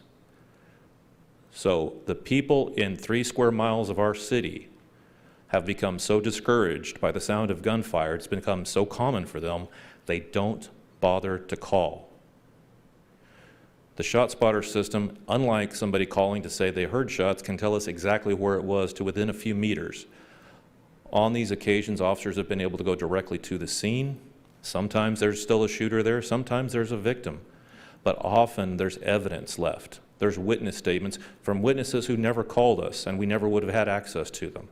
When we're able to see shell casings from these otherwise unreported incidents, we're able to tie those casings through a system at the District Attorney's Crime Lab. We're able to tie those casings to other events. Some of them have been tied to other shootings, some of them have been tied to homicides.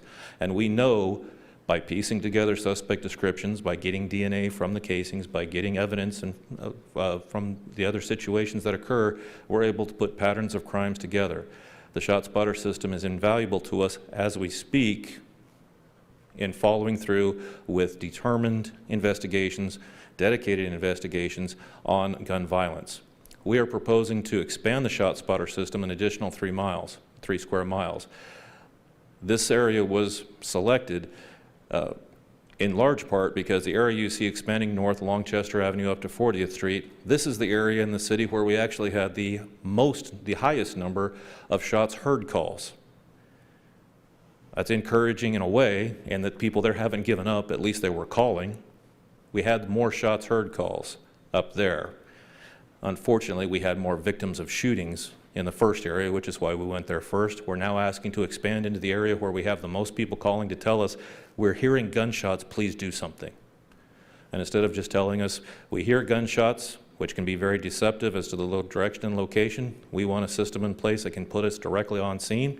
And yeah, there is an efficiency aspect here because an officer who can go directly to the scene, we're not spending time driving around and knowing that we're not going to be able to find anything. So this is the purpose of the ShotSpotter expansion system. It's directly tied to the gun and gang violence situation in Bakersfield. We believe it will be a very positive and useful tool. To answer I think the obvious looming question is this something that would ever be expanded to cover the entire city? And I don't think that would ever be necessary. We have over 140 square miles. Our gun violence in our city is extremely, unfortunately, highly concentrated in a small area. The hot spots that we see could be covered without a significant additional expansion. Thank you. Thank you, Chief.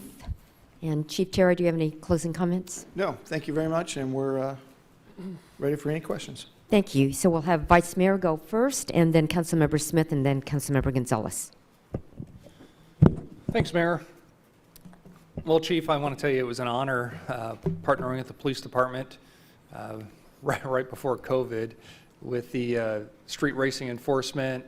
You were gracious enough to invite me to the first ever BPD virtual conference. It was a lot of success, and I know you're capitalizing on that too.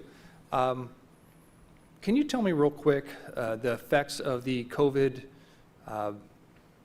zero bail and what's that doing to our staffing and response times and everything else?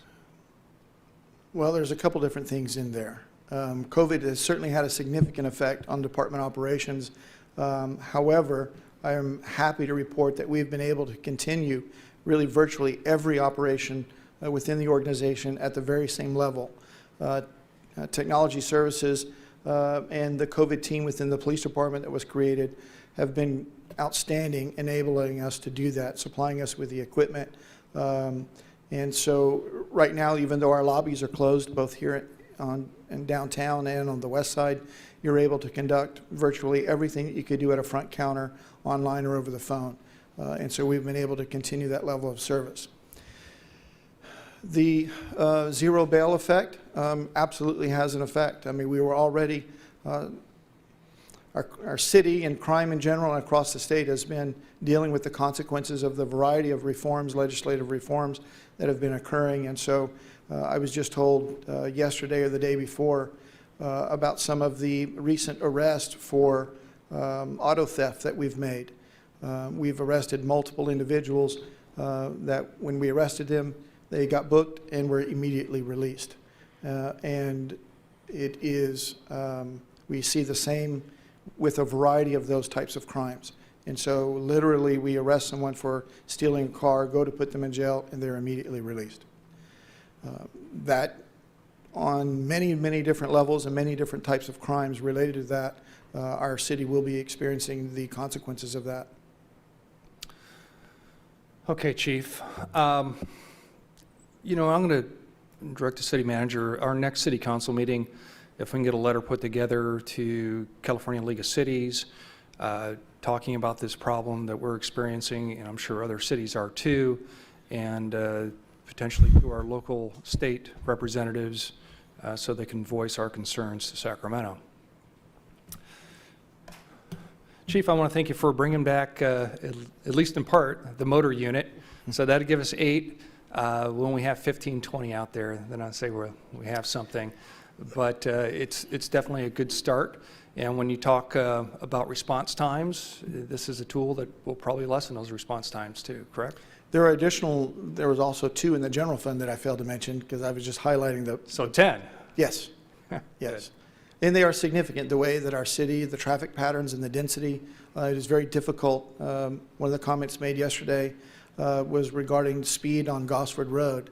It would be very difficult to conduct effective speed enforcement in a car along Gosford Road. And so that is just an example of some of the opportunities that we'll be able to have with the motorcycle unit coming back. One thing I ask, though, as that unit comes back, and of course, pedestrian traffic safety, bike safety is our #1 priority. Excuse me. But we also look at those abandoned cars that are on the street in neighborhoods, and that broken window approach, and maybe try and clean up our streets a little bit with those abandoned cars. Shot Spotter. This has to be one of the most successful programs that originated out of the council. I referred that twice to Safe Neighborhoods. The police department just did a fantastic job at getting grant funding. Chief Martin was just spearheaded a lot of that, and look forward to the operation, the expanded operation of that. Now, as other shootings may occur in different regions of the city, does Shot Spotter offer any sort of a mobile platform too that can be utilized, so you know that we can tap down hotspots? At this time, they do not, and the reason for that is that the system is installed.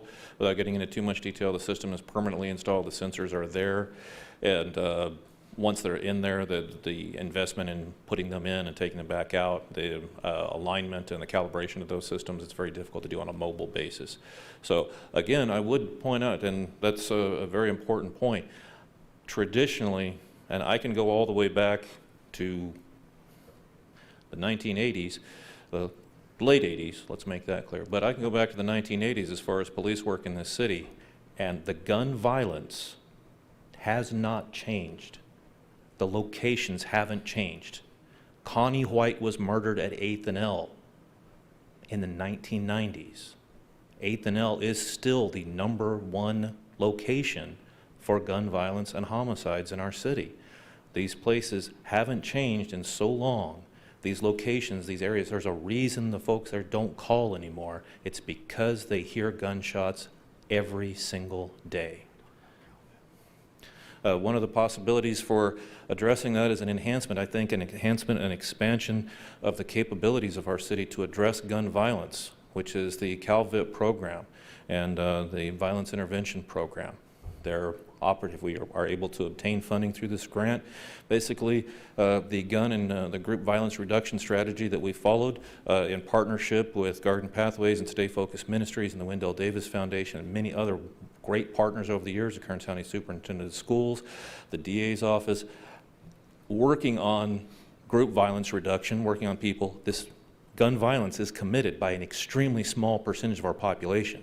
There are very few people, even in those areas of concern, who are responsible for this. It's a very small number of people. Many of them don't even live there. They just consider it their primary turf, their area, and they hang out there, but they don't live there. Those people can be focused by focusing on those individuals, not just from an enforcement standpoint, but from intervening in their lives. We know that they're just as involved going way back. From the very early on in their lives, they are involved with the criminal justice system. They're identified, they're known to us. It is a very rare circumstance working gangs to hear somebody was involved as a victim or a suspect and say, oh, well, that's a surprise. Most individuals are involved in gun violence over and over again. By intervening in those lives with our community partners, by identifying those individuals through the justice system and working with them on an interventionist basis, and trying to get them out of that gang lifestyle and that gun violence lifestyle, we're able to make a longer term difference, which probably will make a difference long term in this area. And the Violence Intervention Program, this is an expansion of the prior concept, which is basically to have individuals dedicated to overseeing and managing that process and working on a direct intervention lifestyle or a direct intervention model with those individuals who have been identified as being seriously at risk of being victims or suspects of gun violence. Thanks, Chief Mullins. Chief Cherry? Yes. You know, one of the good things about the police department and its location downtown and talking about these hotspot areas for shootings, we're a stone throw away from those locations. And we talked, I don't know if it was last budget cycle, but we talked about it here, utilizing a drone. Is there anything with that program you can tell me about? We are, we do have some drones, department drones. We're developing the program, finding the right people, developing policy for it as well. But it is something that will be coming online, and I'll have more to share on that hopefully before too long. Okay, thanks. And the other stuff I'll talk to you in private on. Thank you. Thank you, Vice Mayor. Councilmember Smith.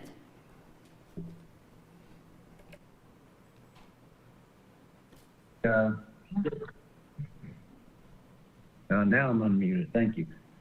Chief Cherry, great that you are continuing what Chief Martin started. I think it's, you know, the community policing is a very positive direction to go. And it's, you know, great that we now have the resources through the Public Safety and Vital Services measure that we can continue to expand and get out in the community and serve the community better, even in these challenging times. And I just want to also excited about you focusing on the employees and the wellness of the employees, emotional and physical. I think that's very important for the long-term health of not just the employees, but of the the community and the effectiveness of your department. So definitely headed in the right direction, and please, thank you. Thank you, Councilmember Smith. Councilmember Gonzalez.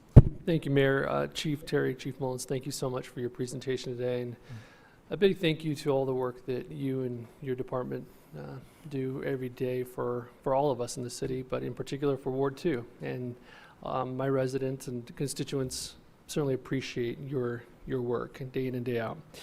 I want to echo the points made by my colleagues and thanking you for continuing the work and deepening the work related to community policing. And I appreciate your slides related to response times and just being, really upfront with the council on those response times and your efforts to improve those response times over time.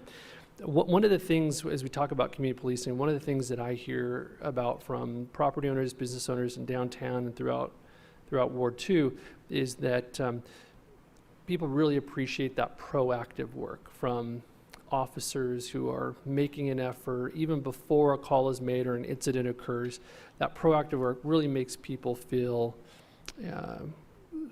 more secure, makes them feel more confident, and it really uplifts them. So in my mind, by us expanding the force, getting to that 100 new police officers, we're able to do more proactive work. Am I right in that assumption? And can you talk to us a little bit more about that? Yes, very much. We are, as an organization, moving in the problem solving. And okay, how do you define a problem? It can be, it's not in the way I'm describing it and the way I'm using it within the organization, it's not every single call for service. These are these chronic, persistent, long-term quality of life issues, things that the police department is often responsible for, but can't solve alone. And so we are moving to engage the entirety of the organization with that type of thinking and that ability to identify those kinds of issues and problems, and then leverage the relationships within the community. And so that's where the community partnership and the development of partnerships to collaborate and develop long-term solutions. Well, in order for us to do that, we have to have staff at every level of the organization trained, equipped, and understanding of these principles of community policing, and equipped with specific skills of understanding what the resources are within the community, recognizing that the impact of what we do in the organization in terms of proactivity, specifically to address an issue, but you also have to be cognizant of how we go about doing that. In many of the areas where crime is occurring, police departments often will saturate that area and use lots of bodies and lots of enforcement in that area. And what you end up doing is you negatively impact not only the crime that's occurring, but you're impacting the residents that are there that are already suffering from the crime and now dealing with the impact of really heavy enforcement when they're not responsible for it. And so it's pushing all of those kinds of philosophies down to the organization. So as we move forward, as we increase staffing, we are moving internally to educate our staff in these philosophies and really equip the impact unit. The impact unit is a successful unit, and it's successful because these men and women care, because they have the time to do what we're asking them to do, and they've also established very, very strong relationships in the community to be able to deal with problems. My philosophy is I want every officer to be an impact officer. We have to push that type of philosophy and education proactively down in the organization, so that the men and women who are out on regular patrol, they recognize a problem, a potential problem, or it's just simply having a conversation with a community member, hearing their needs, hearing their concerns, reducing that fear of crime, whether it's occurring or not, but really equipping all of our staff to be able to engage in those types of activities. We will be able to do that on an increasing measure with more officers, but we're also going to ensure that as we grow, that our personnel are equipped to do exactly what you just asked and what I've described. Great, thank you, Chief. I also want to I appreciate what you just said. Thank you. I also want to say, I agree with Vice Mayor Parlier with regard to ShotSpotter. I'm very encouraged by the success of that technology and am encouraged by the expansion of that tool, which happens to be in the majority of Ward 2, where you're expanding that service, but it's much needed. And I appreciate you paying attention to the data and making that recommendation for the council. I do want to make a referral as I think about it, and that is to the city manager. As we take a look at specific areas, specific neighborhoods, Chief Mullins made a very powerful point just a moment ago with regard to neighborhoods that have been historically hit by violent crime. If we know those areas, let's identify them and let's figure out what sort of environmental changes we can make as a city. It's not just on BPD, it's on every department within the city. What can we do to invest in those areas, whether it be enhanced neighborhood lighting that go beyond city standards, whatever it is. Let's look at that. Let's develop a stronger strategy so that we can enhance that physical landscape to improve safety, or at least respond to those areas. We know where they are. Let's try to develop a plan to do that. So I'd like to make a referral for staff to work on that. And finally, the neighborhood or the mobile app. I appreciate it. I'm a big proponent of technology throughout the city for our customers, and I appreciate that mobile app. We have the Bakersfield mobile app, which we're trying to continuously promote. I would just ask that we figure out a strategy to promote both in tandem, so that we're pushing both of those apps, and there's clarity for the general public on what it is, and how each are distinct and unique, and what services they provide. So. Thank you very much. I look very, very much forward to all of your input. We are in the early stages of this design, so your input would be greatly appreciated by us as well. Thank you. Thank you again to both of you. Thank you. Thank you, Councilmember Gonzalez. I want to echo what Councilmember Gonzalez said about the historical hotspots. And there are issues that go beyond just what you all do as police officers that are community related, and what can we do to affect change there? Because to have this go on for decade after decade, something else has to change. So we appreciate what you're doing. Councilmember Sullivan. Excellent presentation. A lot of good stuff has been brought out. It's been noticeable that when the shots fired mechanism is involved, the media does mention that. So we're hearing that more and more, and I think that's important that the area, that the city be aware of that and what a valuable tool that is. And now we're having body cams and just, and also the word crime victims and the intended help that the compassion and the focus that we're putting on those victims, and wanting the travel time minimized for the sake of those victims. I have to say, probably all of us, that's one of the main things we get calls about, is the disappointment from the different victims on the response time, and just only being able to answer questions over the telephone. So I appreciate the fact that we are aware of that. Of course we are, and that's part of the plan to improve that part of our service. So anyway, and I'm so delighted about the training facility on California Avenue. I mean, just how that happened, that marvelous, well-built building became available and suited for no other purpose as ideally as a training facility for our police department, and just the modifications that were made to but still having that unique charm. I think you guys did a great job. I'm sure most of us were at the ribbon cutting and had a chance to tour inside, and the way you made it perfect for your uses, but still kept the charm of the building. I was just so pleased, and you guys did such a great job on that. Well, a lot of that credit goes to you and the manager's office as well, and Public Works that did quite the transformation in that facility, but we are grateful to have it.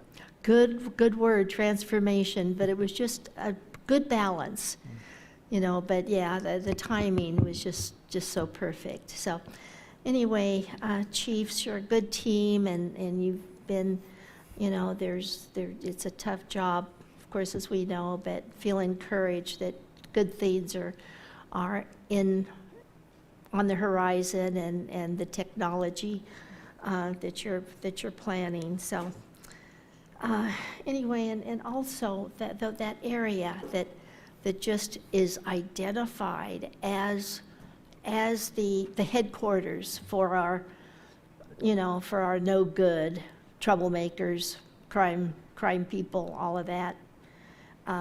That's a very good point, to be able to figure out just how to have some beacons of light in there, to just encourage the residents that still have their homes, that are renting their places, whatever.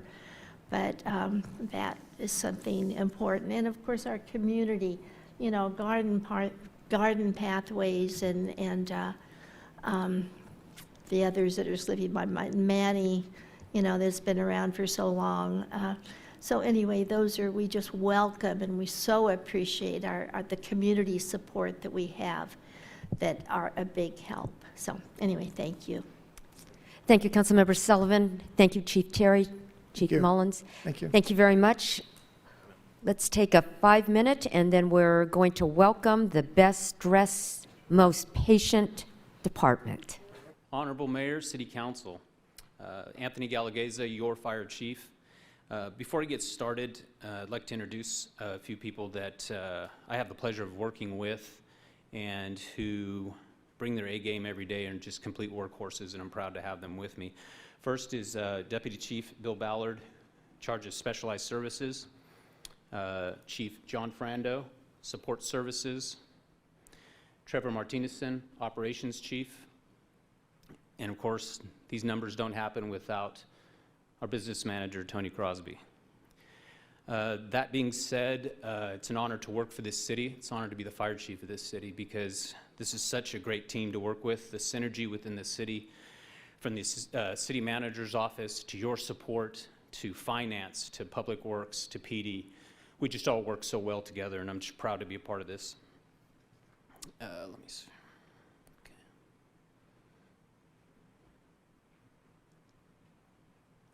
First, we'll start with the mission. The mission of the Bakersfield Fire Department is to protect, engage, and inspire a safe community while delivering legendary customer service.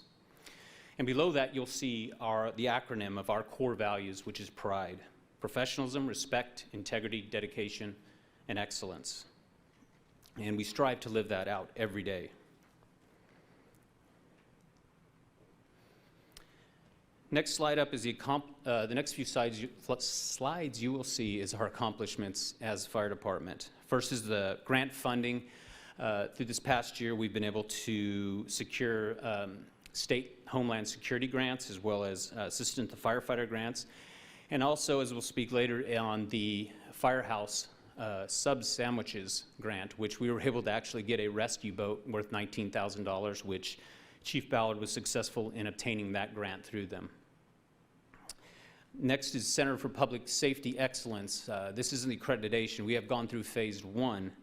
And within that phase, we have completed our community risk assessment and standards of covered documents. This has allowed us to be more effective and efficient. And in saying that, we are looking forward to going to the next phase, which we're looking towards a 5-year strategic plan, and also assist us to become not only accredited alone, but this will allow us just to have continuous improvement as a fire department, and that's what we're striving to do.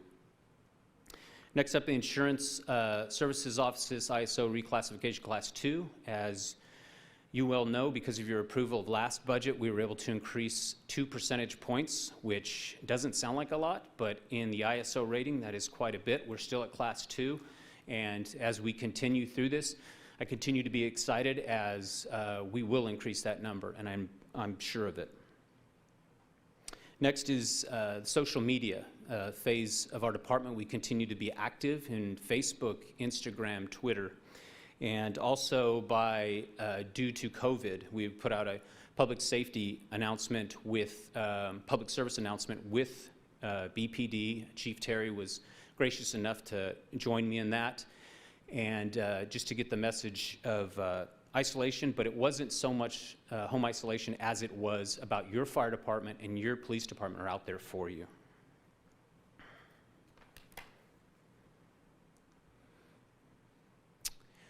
Other accomplishments, we completed over 14 hazmat business inspections, some of those under Certified Unified Program Agency, which is more of a local environmental protection program.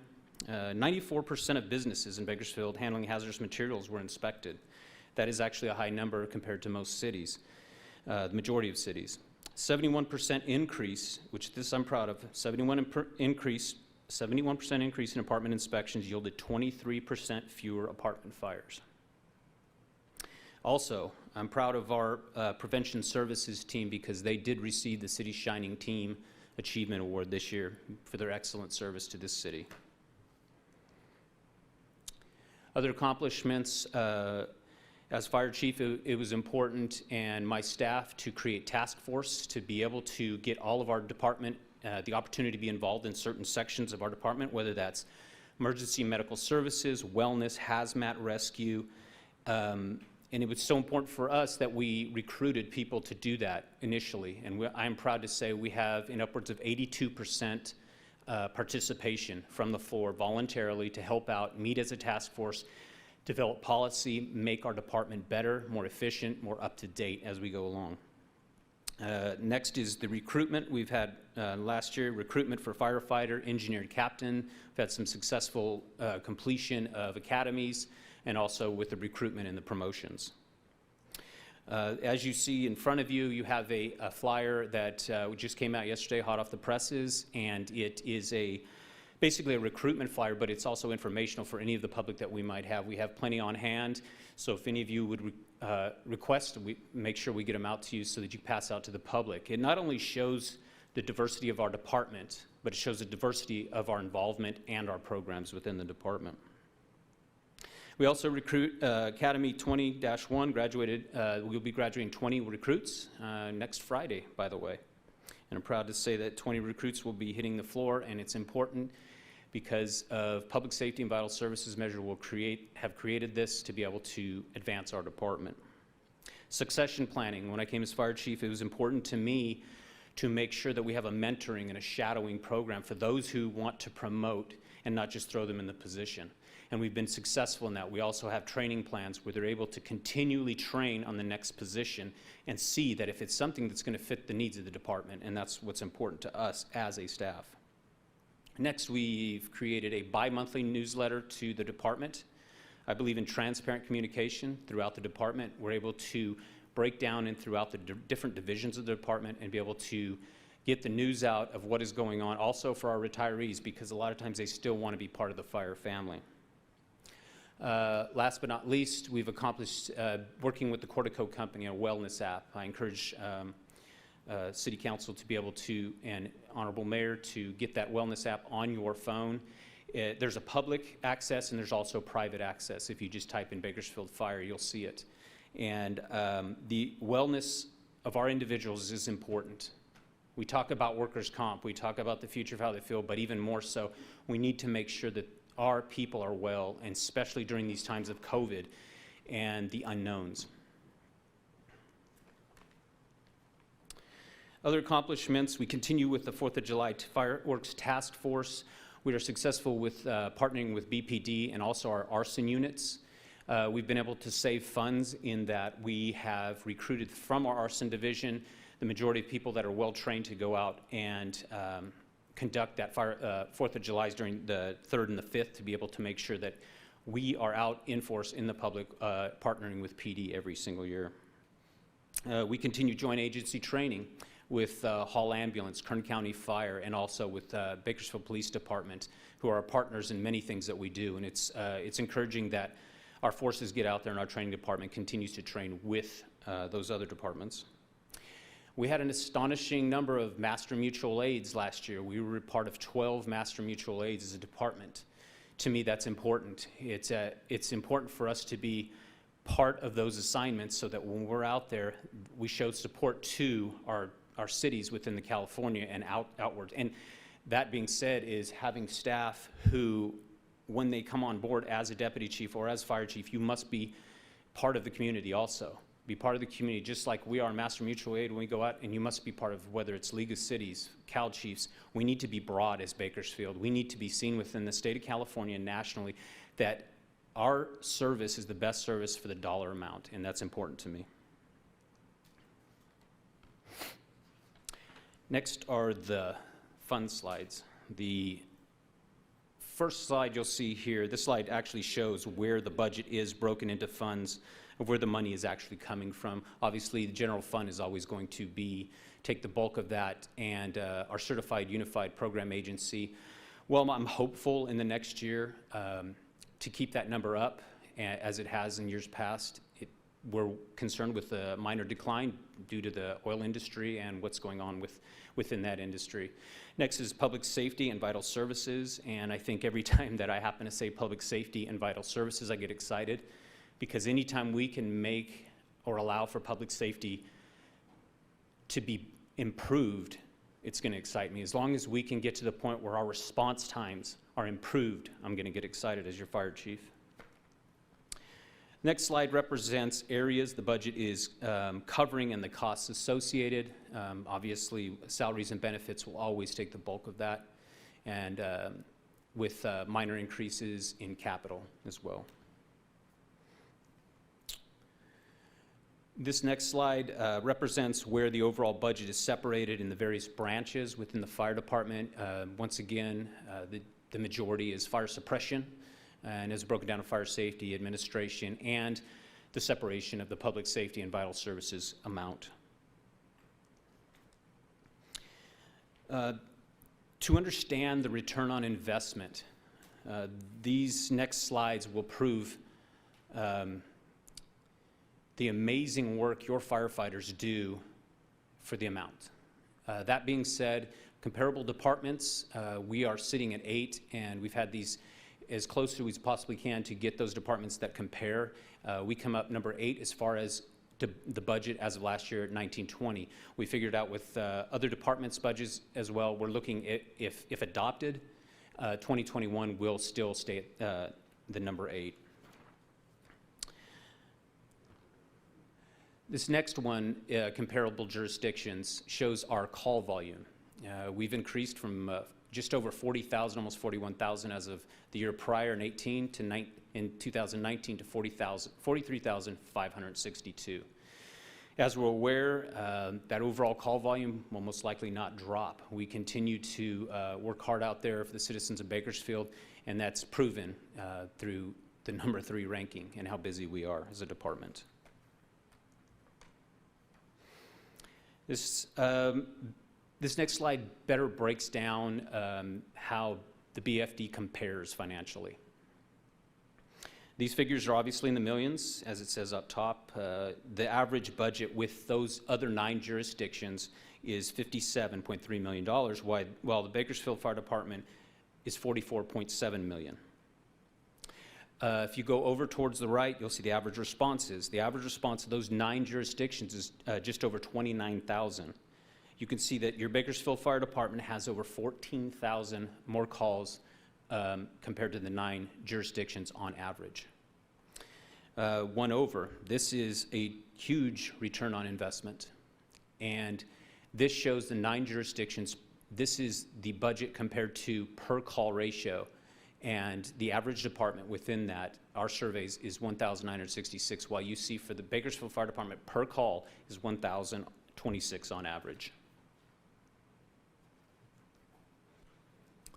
Next, this is just the call breakdown for the last year, 2019, and it shows the 43,000. Obviously, always the bulk will be emergency medical response and our rescues, well, you see that we'll always have alarms, investigations of all kinds, and obviously the fire-related calls continue to increase as well.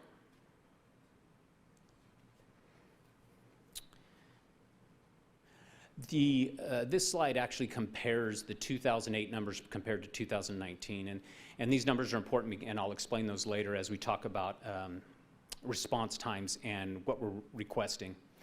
And obviously the fires have more than doubled. EMS continues to go up, and it'll continue to be our main issue. In 2008, staffing was at 212, and in 2019, we're at 211. And seeking obviously more through this proposal to better serve Bakersfield. These are the slides that I get most excited about, the Public Safety Vital Services Measure. As I stated, anytime we can improve public safety within the city of Bakersfield, improve our response times, make this city better, I'm encouraged and I'm excited. That being proposed, that being said, the proposal is for 6 fire captains and 6 firefighters that will staff 2 rescue units. I'll explain that in the next slide into further depth that make it easily understood, because we have a city core that is busting as far as emergency medical rescues and their need for their fire department. And the next one will be arson captain. You will see that the numbers, how they reflect the need for an additional arson captain and an investigator in the next slides. First, we'll start off with staffing for the rescue squads. We put FS2 and FS6 are Fire Station 2, Fire Station 6. Fire Station 2 is located at East 21st and Baker, which everybody knows across from Pyrenees Bakery. And Fire Station 6 is at Union and Brundage.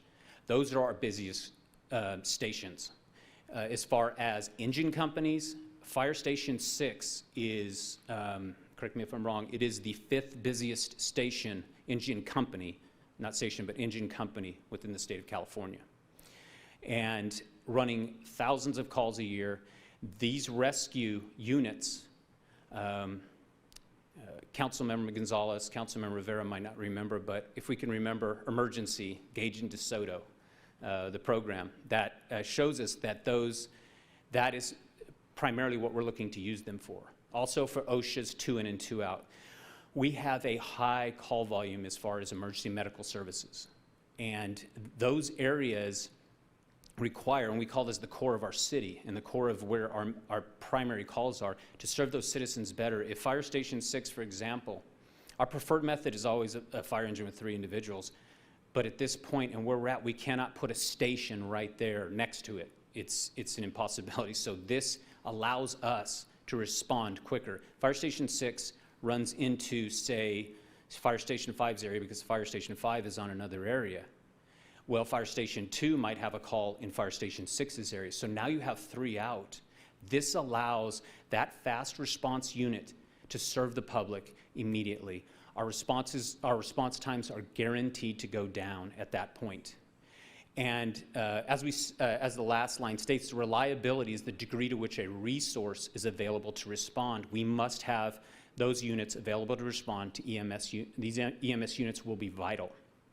And it will also help with firefighter safety in the sense of the 2 in 2 out rescue mode that we may go into at times when 2 firefighters are inside, we must have 2 on the outside.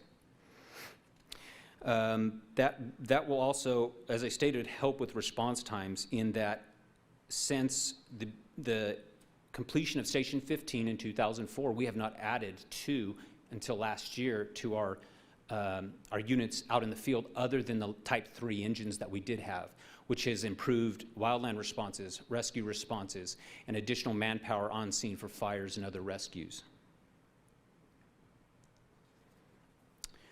Next up is the arson investigator. You can see that these are 2019 arson statistics. You can see a 31% increase in total fire investigations, 64% increase in arson-related fire investigations, as well as a 40.44 of the structure fires investigated in 2019 involved vacant structures. This is a 63% increase since 18. The 14.5 increase in arson-related arrests. And our arson division is extremely busy, and they're extremely professional in what they do. And you'll see those through the numbers as we go through to prove that. This next slide is just fires investigated over the last year's 463. That's with 2 fire investigator captains at the captain rank and the administrative battalion chief in charge of arson, Battalion Chief Cherry. Next slide just shows fire losses. We did have 3 fire deaths last year. Civilian fire injuries were at 10, and our firefighters, all this sad to say, we're at 33 of injuries. And the other pie chart just shows the fire loss compared to what your Bakersfield firefighters were able to, the total value saved. This next slide, I'd like to just focus your attention down at the bottom where it states the 55 arson-related arrests with 33 convictions. This is an awesome number for our arson division, that they had a 60% conviction rate as opposed to the average being 21.7. We train our arson division well, and we make sure that they're constantly proficient, but they're outnumbered with the number of calls and the investigations that have to be conducted, along with their other internal affairs issues and the things that they do of that nature. Now on to goals for 2020-21. We're looking forward to a Bakersfield Fire Department Recruit Academy. Looking around January of 2021, we're looking at a possibility of 15 new recruits. And also continue to maintain our joint Olive Fire Training Facility, where we continue to have classes all the time training our individuals and our firefighters to improve within continuous improvement. That's where our promotional exams, we continue to look towards fire engineer, fire captain. As we move through PSVS, these promotions will be required. And I hit on the Firefighter Wellness app. We want to improve that.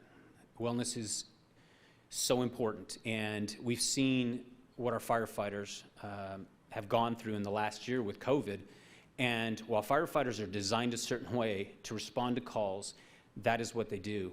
But this is one of those unusual times, as we all know. And the wellness of our firefighters, we can see them reaching out. We can see that they're actually using this app, and they're using the resources. And I want to just thank Gina Covey and her team at Risk, because they have really helped us along and assisted us, along with Christy Tenter at Human Resources, and we're very thankful to them. Last, we continue our joint training with county out at the Olive Drive Training Facility, as well as PD, Hall Ambulance, and the like.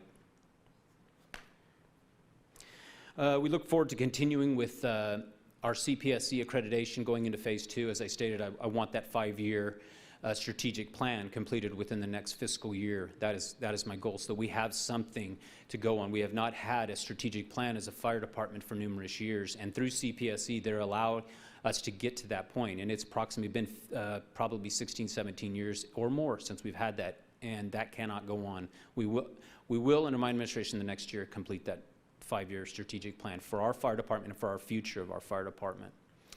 We want to optimize the department's effective efficiency through community risk reduction standard of cover. We have done that through the first phase, and we're going to continue to do that as we check for areas that we need to be more effective and also efficient with our dollars.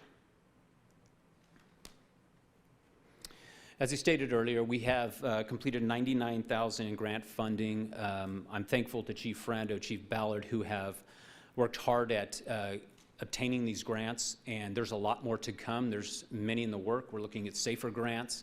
We continue to look at the Homeland Security every single year and break that down, as well as our assistance firefighter grants. And interestingly enough, through Firehouse Subs, Chief Ballard was able to get us that almost $19,000 rescue boat, which is free and clear, and they've given it to us, and they're just thankful, and all they asked for is a little emblem on the side, and it's barely noticeable. But they've been so gracious in allowing us that with that grant, something we would had to reach out later on because of our swiftwater rescue as that increases and as we start going into those summer months.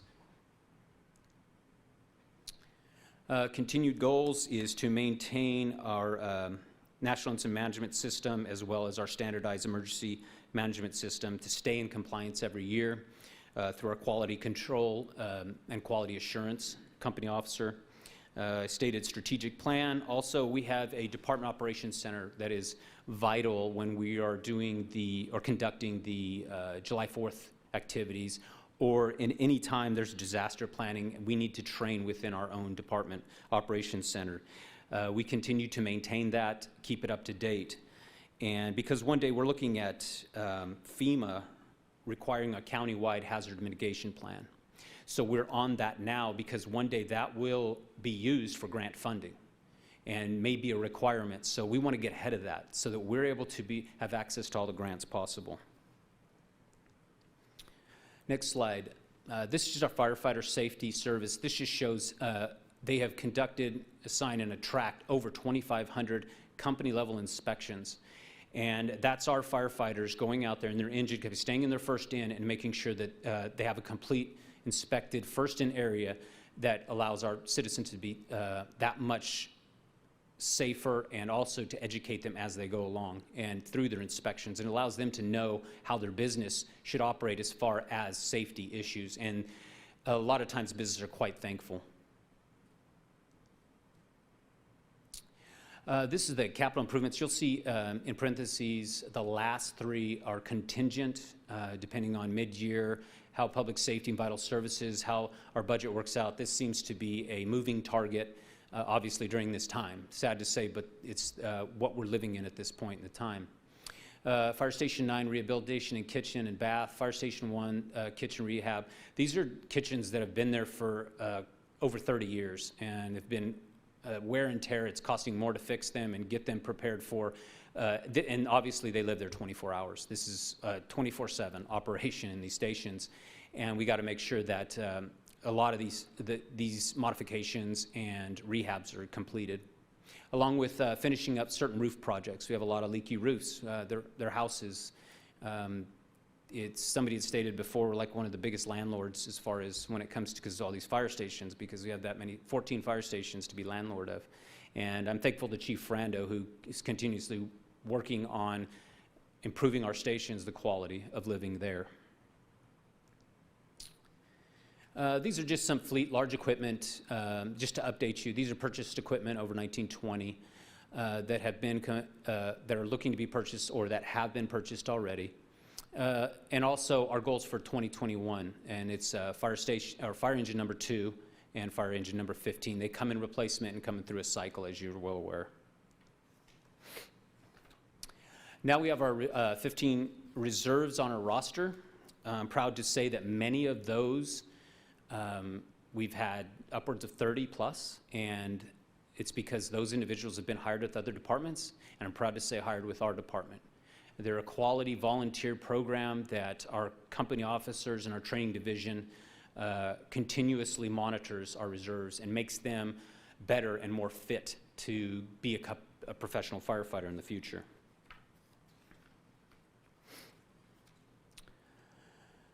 Also, the Fire Explorer program, those are for those interested in the fire department. They're not allowed to go in fires. They are minorly trained, but they are just to get them a taste of what it's all about, and that's run through our training division in joint with the Boy Scouts of America.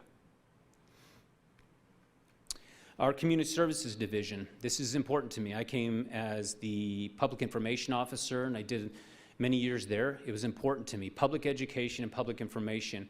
Your firefighters being out there in the public daily, at the schools, educating and showing their presence, that they're there for them no matter what happens, but especially in that education mode, and also at public appearances. I don't care if they're feel-good moments or if it's for education. It's important the firefighters are out there. We continue to enrich that through interagencies, through working with PD and also us, the two departments doing things together so that we can make ourselves that much better. And community presentations, as many are aware, that's hugely important to me, and it's hugely important that we are all out there and we have those people monitoring and spreading the good news in the Bakersfield Fire Department. That being said, legendary customer service, that is within our mission statement, and that's important to me because we have to walk away from that incident each and every time, and I encourage that in my firefighters. This is that one incident that's going to be monumental in their lives. And if you can provide legendary customer service when you walk away from there, and they'll never forget it, in the most positive and uplifting way. Even when tragedy strikes, that's what I try to preach and get out there to my firefighters. Good example, I came on this morning. I got to the station about to the office about 6:30, and they had the earthquake last night. So immediately, my deputy chiefs are on the phone making sure all of the apparatus are out so they can respond. They have to be out of the building just in case it gets uglier, and if those tremors increase. I got there, everybody's smiles on their faces, getting the rigs prepared for the next shift, but also just watching them, and they're my heroes. Because I get over there and I speak with them, and he comes up and says, "How are you doing, Chief?" And I shook his hand and I said, "I'm doing good. How'd you guys do last night?" 22 calls in a 24-hour. One of the rigs, of the 3 that are there, ran 22 calls overnight. Major EMS, major emergency medical services type calls. And that's why I'm bringing up the rescue squads, because it's so important. That's part of that core area where we can respond and we get there quicker, because if Station 1 is out, they can have that fast response unit get there quicker. And to me, that also provides the safety of our firefighters. And those go hand in hand to me.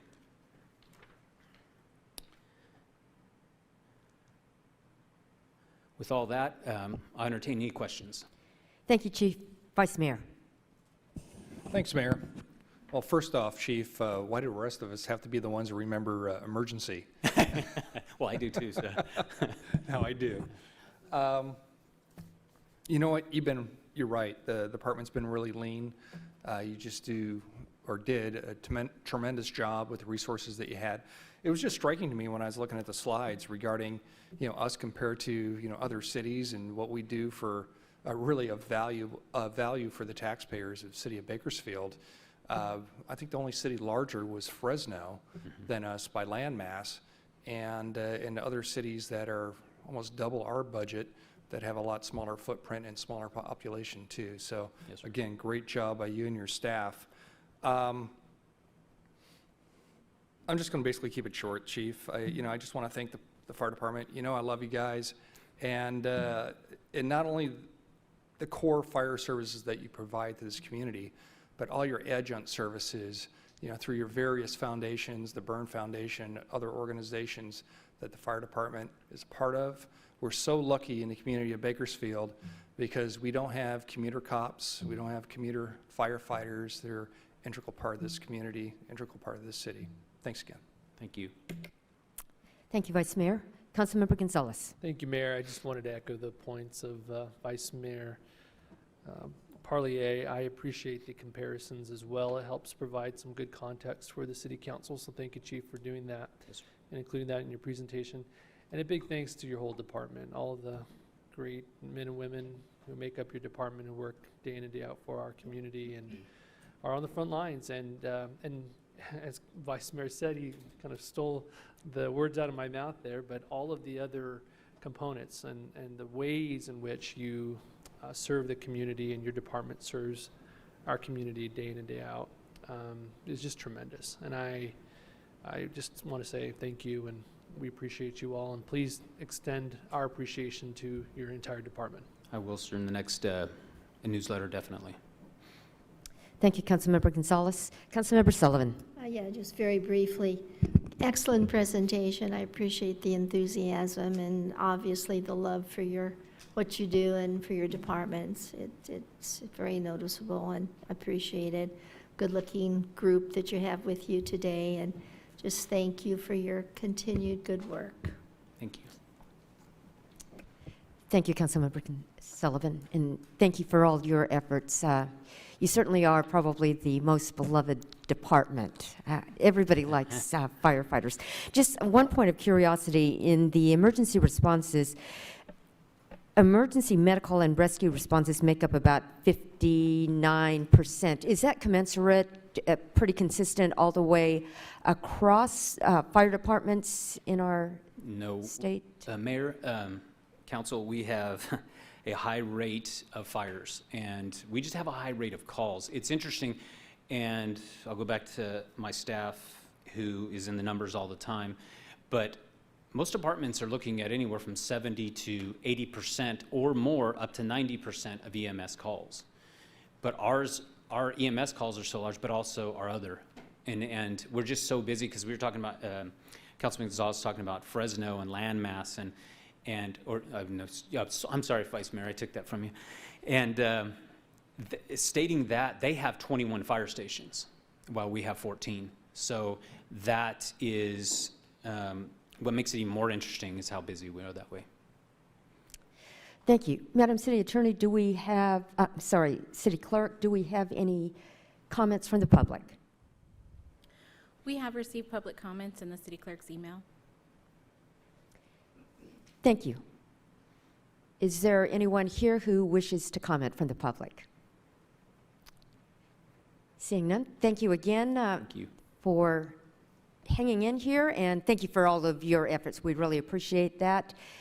Is there anything further from you? We'll be back on June 8th to hear presentations from the rest of the departments. June 10th will be an initial public hearing, and June 24th, adoption of the budget. Really quickly, because the earthquake was mentioned, I can report to council that staff has done an assessment of all of our infrastructure, and we have not noticed anything amiss. Thank you very much. And to all of you, thank you for your efforts in putting this together. Mr. Huot, I know this was a lot of work, but thank you to all, and we stand adjourned at 2:01.